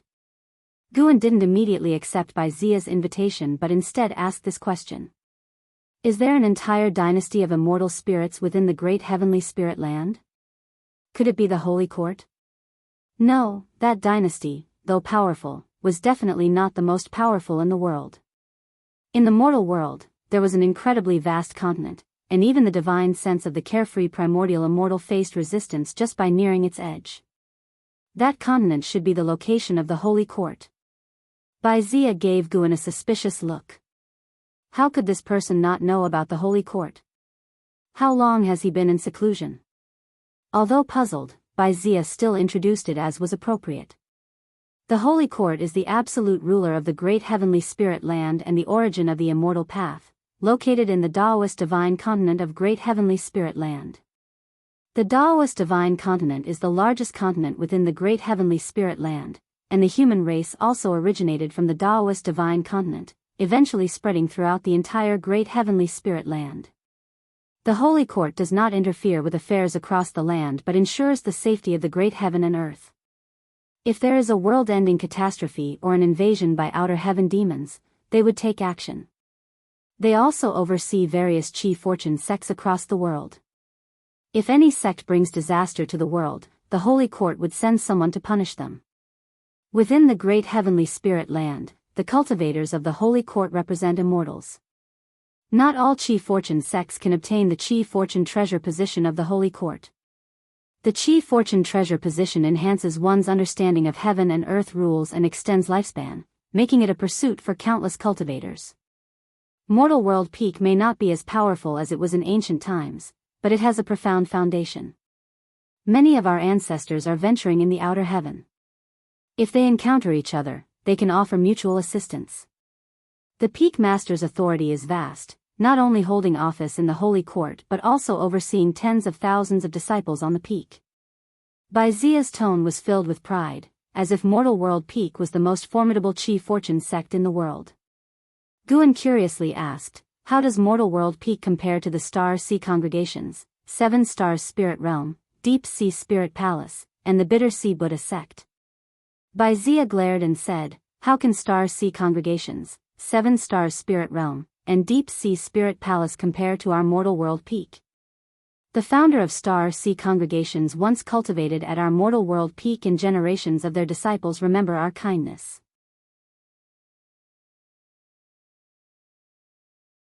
As for Seven Stars Spirit Realm and Deep Sea Spirit Palace, they are just third-rate sections. Bitter Sea Buddha sect is somewhat formidable, but that's only because Shengtian has been interested in Buddhism for the last 1,000,000 years. Once Shengtian's favor passes, who knows if they can even stand their ground. Shengtian is the Lord of the Holy Court, named after heaven, and whose true name cannot be spoken. Baizia's tone was filled with disdain, which fueled Guan's imagination about Mortal World Peak. He stared at Guan and said, what do you think, Taoist friend Meng? Join Mortal World Peak. Although there is no restriction from the Holy Court in the outer heaven, background still matters. Mortal World Peak has a significant reputation. Guan hesitated and said, to be honest, I have some reservations about going to the Holy Court for the Chief Fortune Treasure position. The Chief Fortune Treasure position sounded great, but there were too many intricacies involved. The Holy Court could potentially control all Chief Fortune Treasure positions through Chief Fortune, which concerned his principles. What kind of nonsense is that? If you don't want it, I won't force you. I can leave the spot for someone else. Many people would fight tooth and nail for a Chief Fortune Treasure position. If you possess a Chief Fortune Treasure position, any sect in the world would have to respect you. As long as you don't exploit others, you'll be a welcomed guest anywhere. Not every cultivator in the heaven and earth flying immortal realm can obtain a Chief Fortune Treasure position. Baizia shook his head, laughing. Guan curiously asked, it's so rare. Why would you give it to me? We've just met, and you're inviting me. Baizia coughed and said, it's precisely because I see your exceptional talent and lack of background.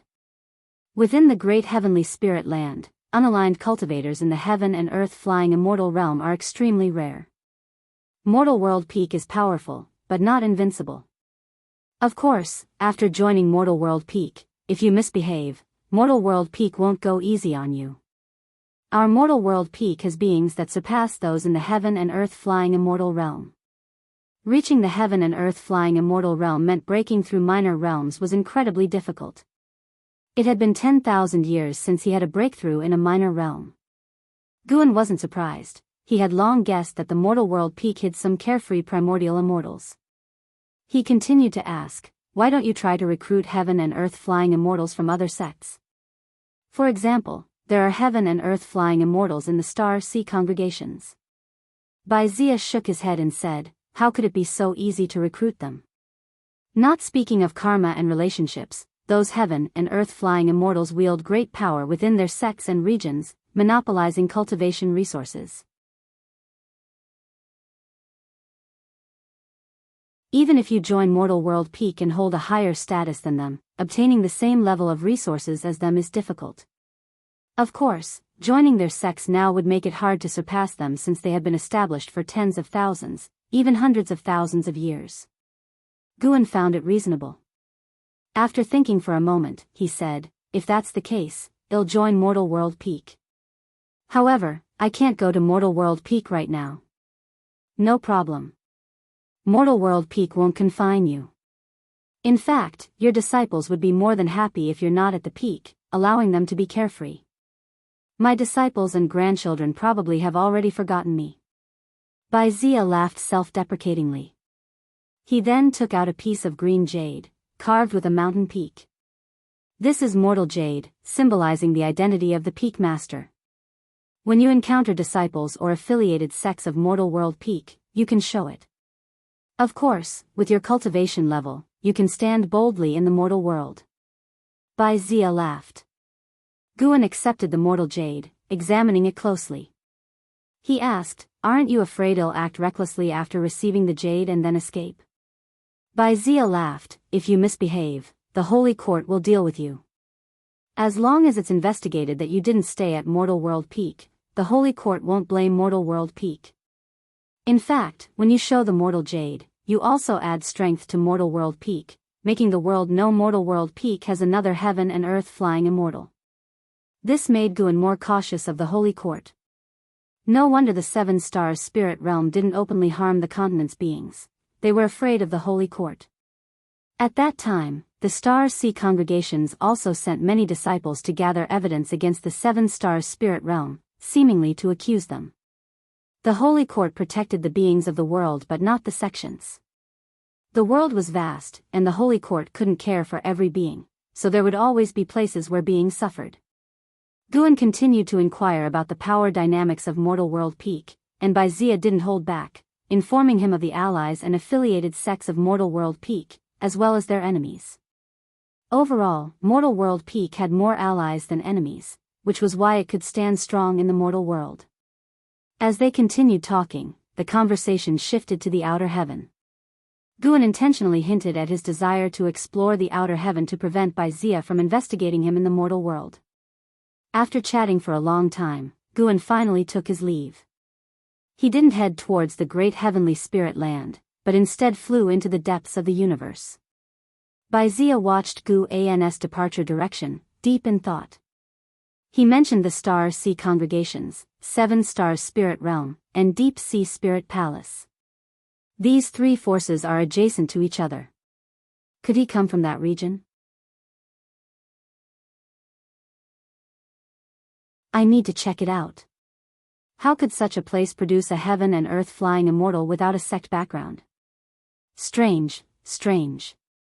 After parting ways with Baizia, Guan only pretended to head towards the silent destruction domain. Once he escaped the divine sense range of the heaven and earth flying immortal, he used the limitless freedom step to return to the mortal world. Guan's soul re-entered his body, and he stretched with a yawn. It was still not yet dawn. He could sense Ji Xiaoyu's energy absorption aura downstairs. The outer heaven is vast, but the mortal world gives me more peace. Guan smiled as he thought this. He had no need for adventures, he would not wander the silent destruction domain, battling with heavenly demons. One step at a time. With the annual lifespan income, he couldn't imagine how powerful he would be in 10,000 years. 10,000 years was not long for a heaven and earth flying immortal, let alone for a divine immortal of wondrous dharma. Guan picked up a travelogue and started reading. The moon set, and the sun rose. Another morning dawned over the Medicine Valley. Guan got up to organize his clothes, then went downstairs to lead the disciples in their exercises. Nearly 1,000 people exercising together was quite a sight. Ji Xiaoyu walked out of the house. She didn't join the exercises, merely watching the disciples practice. It had become her habit. After the exercises, Li Lingtian ran over excitedly and said, "Sister Yu, I recently learned a spell that's quite powerful. Do you want to see it?" Ji Xiaoyu didn't even look at him. Her eyes fixed on Gu, and Li Lingtian noticed her gaze and felt a pang of jealousy. He said softly, "Sister Yu, my senior brother Gu is quite the charmer. He has a junior sister and the Dao Tian sect's holy daughter has feelings for him. Also, Senior Lu, who left earlier, wants him as her Daoist friend as well." Ji Xiaoyu slightly frowned and glanced at him, asking, "Why are you telling me this?" Li Lingtian fake coughed and said, "I was afraid you didn't know." Ji Xiaoyu responded coldly, "Do you know why you're not as good as Yang Jian?" "Why?" "Because your mind is impure. As a cultivator, you're thinking about romantic affairs. It's ridiculous and unworthy. I do have feelings for him, but I haven't thought of becoming Daoist friends. My goal is to pursue the immortal path, and so is his. That's why, despite having many romantic interests, he has no Daoist friend." Ji Xiaoyu said calmly. After speaking, she walked past Li Lingtian towards Gu, and Li Lingtian stood there, his face awkward, but he wasn't angry. Instead, he reflected on Ji Xiaoyu's words. Indeed, he was still swayed by emotions. What kind of cultivator was he? Thinking closely, Yang Jian was practically a cultivation fanatic. Besides cultivation and chores, he did nothing else. Li Lingtian rubbed his chest, still sore from sparring with Yang Jian last night.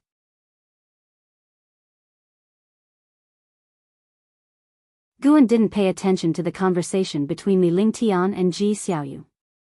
After chatting briefly with Ji Xiaoyu, he rode off on the blood prison Great Saint, accompanied by Yang Jian. Today was another day to harvest. And so it went.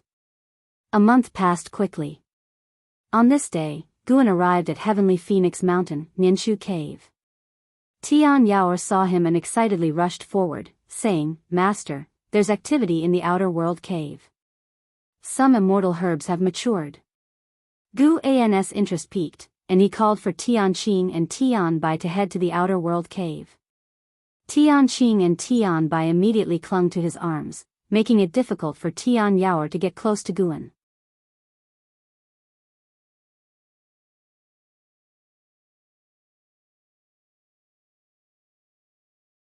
Chapter 276, G-Number Lifespan. Wandering Immortal's arrival. After arriving at the outer world cave, Guan indeed saw a 7th-order medicinal grass maturing. However, he felt it could still be left to grow, as the roots at the bottom of the plant kept growing, generating more seeds in the surrounding soil. Guan watched for a while. He didn't pick it, looking forward to it producing more seeds for better sustainable development.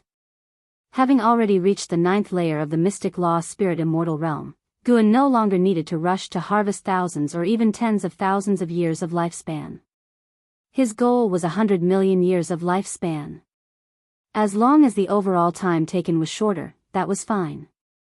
If the high-rank medicinal herbs in the outer world cave reached maturity, he might be able to harvest tens of millions of years of lifespan in one go.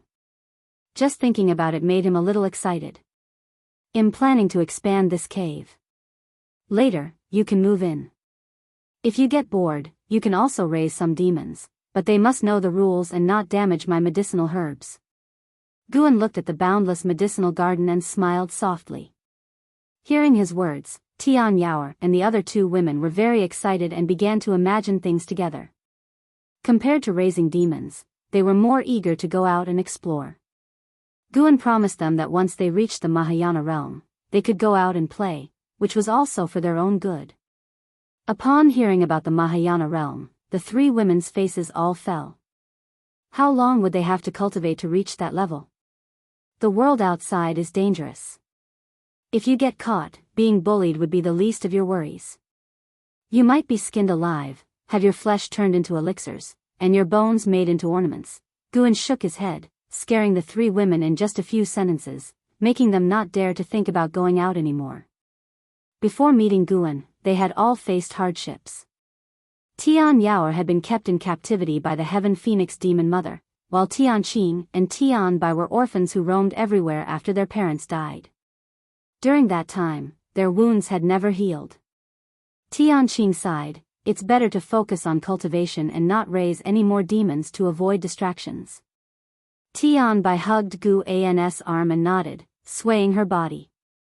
Seeing this, Tian Yaoer quickly pushed her away and then took Gu An's arm herself. "There's a calamity brewing outside right now." Gu An's heart fluttered, but his face remained serious as he began to talk about the calamity on the ocean. The three women were quickly intrigued and listened attentively. The sea-breaking rift, divine exotic realm, divine exotic resentful ghosts, and other details made them tremble with fear. Immortal and indestructible ghosts, they didn't know how to deal with them. "Master, will this calamity affect you? Should you hide in the cave? If the forces on the sea can't handle it, it will eventually spread to the continent where we are. How could there be such terrifying ghosts in the world?" The three women started chattering again. After staying in the outer world cave for an hour, Guan finally returned to the Supreme Sect. He went to the Third Medicine Valley, habitually going to watch Nine-Finger Divine Lord play Go, but was stopped by Yu Yingying on the way. "Why do you smell so fragrant? And it's not just one type. You didn't visit a brothel, did you?" Yu Yingying looked at him, perplexed. Gu An's mouth twitched. He said irritably, "Nonsense. Can't you talk more decently?" "Fine, did you go to the Pleasant Fragrance Pavilion? That would be cleaner than you." Yu Yingying wasn't angry at his retort and instead smiled, "Indeed, no man is any good." Guan couldn't be bothered with her and walked past her. "Wait, the Star Sea congregations are giving the Supreme Sect 1,000 cultivation spots for 5 years. If you want to go, I can help you get one." Yu Yingying caught up and said. Guan didn't turn his head. "With my relationship with the sect leader, do I need your help?"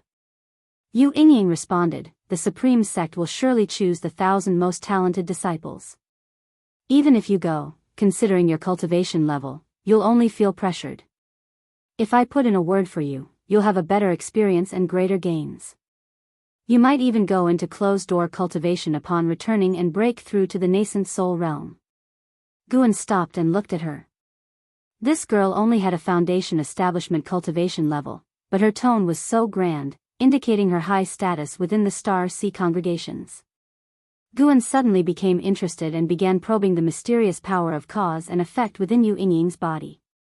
He had long noticed that Yu Yingying's cultivation level was suppressed by this mysterious power of cause and effect, but he didn't want to cause trouble before, so he had been too lazy to investigate.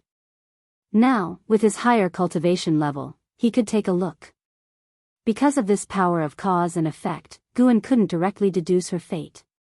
Suddenly, Guan saw a grotesque face bursting out from Yu Yingying's body, lunging at him, then dissipating into smoke. This was just an illusion, without any real destructive power. Seeing through this illusion, Guan felt puzzled. "What's wrong? Why aren't you saying anything? Are you thinking about how to thank me?" "It's simple. Just write another journey to the west, focusing on the story after Sun Wukong becomes the victorious fighting Buddha. Stop wandering around aimlessly without any proper work," Yu Yingying said with her hands on her hips. Guan laughed, "No way, this stops here. Some stories don't need to be written to the end. Leaving space for imagination makes them continually intriguing."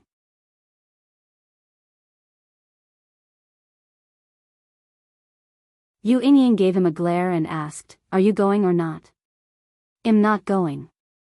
Thanks for your goodwill, but I'd rather spend my life peacefully in the Medicine Valley.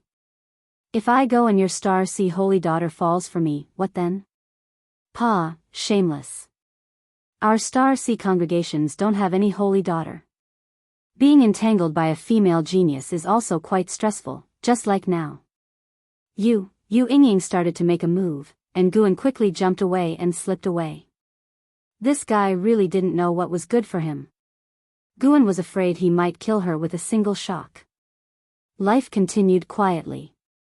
After going to outer heaven once, Guan didn't go back. Having roughly understood the great heavenly spirit land, he felt no need to go again. The first snow of winter quietly arrived, and the third medicine valley gradually turned white. Guan went downstairs and stood in front of the pavilion, raising his right hand to touch the falling snow. Feeling the slight chill in his palm, Guan's mood became joyful. His gaze turned to the entrance of the valley, where a vague figure was walking through the white, snowy landscape. A wandering immortal, and at the 9th layer. It was because of this person's arrival that Guan had come downstairs. Why would a wandering immortal arrive for no apparent reason? Guan watched quietly as that person entered the valley. The person was a handsome monk draped in a cassock, holding prayer beads, advancing with his eyes closed. The falling snow formed a white cape on his shoulders. Shenxinzi, Wandering Immortal Realm 9th Layer 45865/19000/9999999. A lifespan of 999,999 years? Guan had never seen such an extreme lifespan before. This was definitely the highest lifespan beyond nirvana he had ever seen. 9 was the highest number. He wondered if and how and Yang Jian, after their nirvana, could reach such a lifespan. Guan pondered thoughtfully, watching as Shenxinzi walked toward the Go area in the Medicine Valley, evidently heading for Nine-Finger Divine Lord. Many disciples in the valley noticed Shenxinzi's arrival. So not only was Guan watching him, Shenxinzi did not draw much of his attention, and he did not even open his eyes. After arriving among the crowd, Shenxinzi heard Nine-Finger Divine Lord's urging voice. "Can you play faster? Your slow pace makes you an indecisive player." Nine-Finger Divine Lord looked impatient, with his arms crossed. Across from him, Elder Lu muttered, "You were even slower than me when you played against my master." Nine-Finger Divine Lord glared and replied, "I wanted to drag it out and win against your master. Do you think you can drag it out and win against me? Even if you lay in a coffin, I could leisurely sit here and wait for your next move. Does it have any meaning?" Hearing this, Elder Lu's face turned green.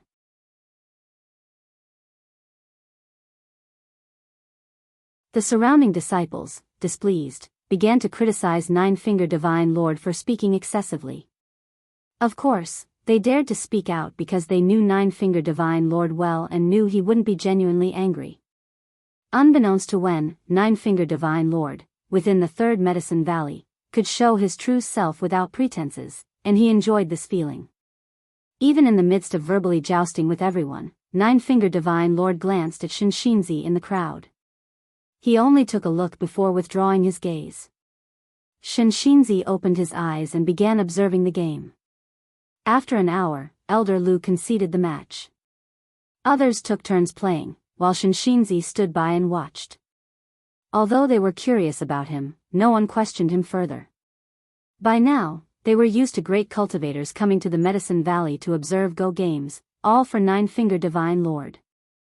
Guan did not continue to watch Shenxinzi. He rode the Blood Prison Great Saint and began to patrol the Medicine Valley. After noon, Nine-Finger Divine Lord won another game. He looked at Shenxinzi and said, "Little monk, want to play around?" Shenxinzi responded, "Amitba, then I humbly seek your guidance." The disciples, seeing his exceptional aura, made way. After taking a seat, Shenxinzi made the first move. Having observed 3 games, he already knew the rules. With a smirk, Nine-Finger Divine Lord adopted Guan's aura and played each move faster than the last. In just 30 minutes, Shenxinzi lost. Nine-Finger Divine Lord asked proudly, "How was it? How do you find this game?" Shenxinzi pondered, "It truly contains profound principles. The small board encompasses myriad phenomena. Black and white swallowing each other resembles the competition of all things in heaven and earth, ever-changing. It can turn despair into hope and hide traps to kill, very intriguing." Nine-Finger Divine Lord stood up, "Let's go somewhere else to chat. We shouldn't disturb the others playing Go." Shenxinzi nodded and stood up. The disciples sighed in relief. With Nine-Finger Divine Lord gone, they could enjoy the fun of Go without his constant guidance. Nine-Finger Divine Lord wasn't only formidable at playing but also loved to instruct them, making their game experience quite torturous. The two walked along the path in the Medicine Valley. Nine-Fingered Divine Lord, gazing at the boundless sky, asked, "Little monk, why are you here? Just passing by, or directed by the Bitter Sea Buddha sect?" With hands pressed together, Shinshinzi replied, "I am commanded to go to the sea-breaking rift. Passing by here, I sensed your presence, so I came to visit. I didn't expect to find other disciples of my sect in this supreme sect. Observing the chi fortune of this sect, perhaps you intend to support it?" Nine-Fingered Divine Lord laughed, "Supporting them? You haven't heard of Sword Venerable Fudao?"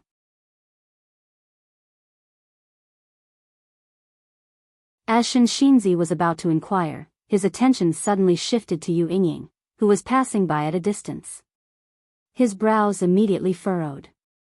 Nine-Fingered Divine Lord noticed his gaze and asked, "You saw her too? What will you do about it?" His tone was intriguing, as if eager for a spectacle. Taking a deep breath, Shinshinzi replied, "A demon should naturally be eradicated." You're tuning into the Dreamy Love Stories YouTube channel. Don't forget to subscribe and join us on this journey to catch the most captivating stories.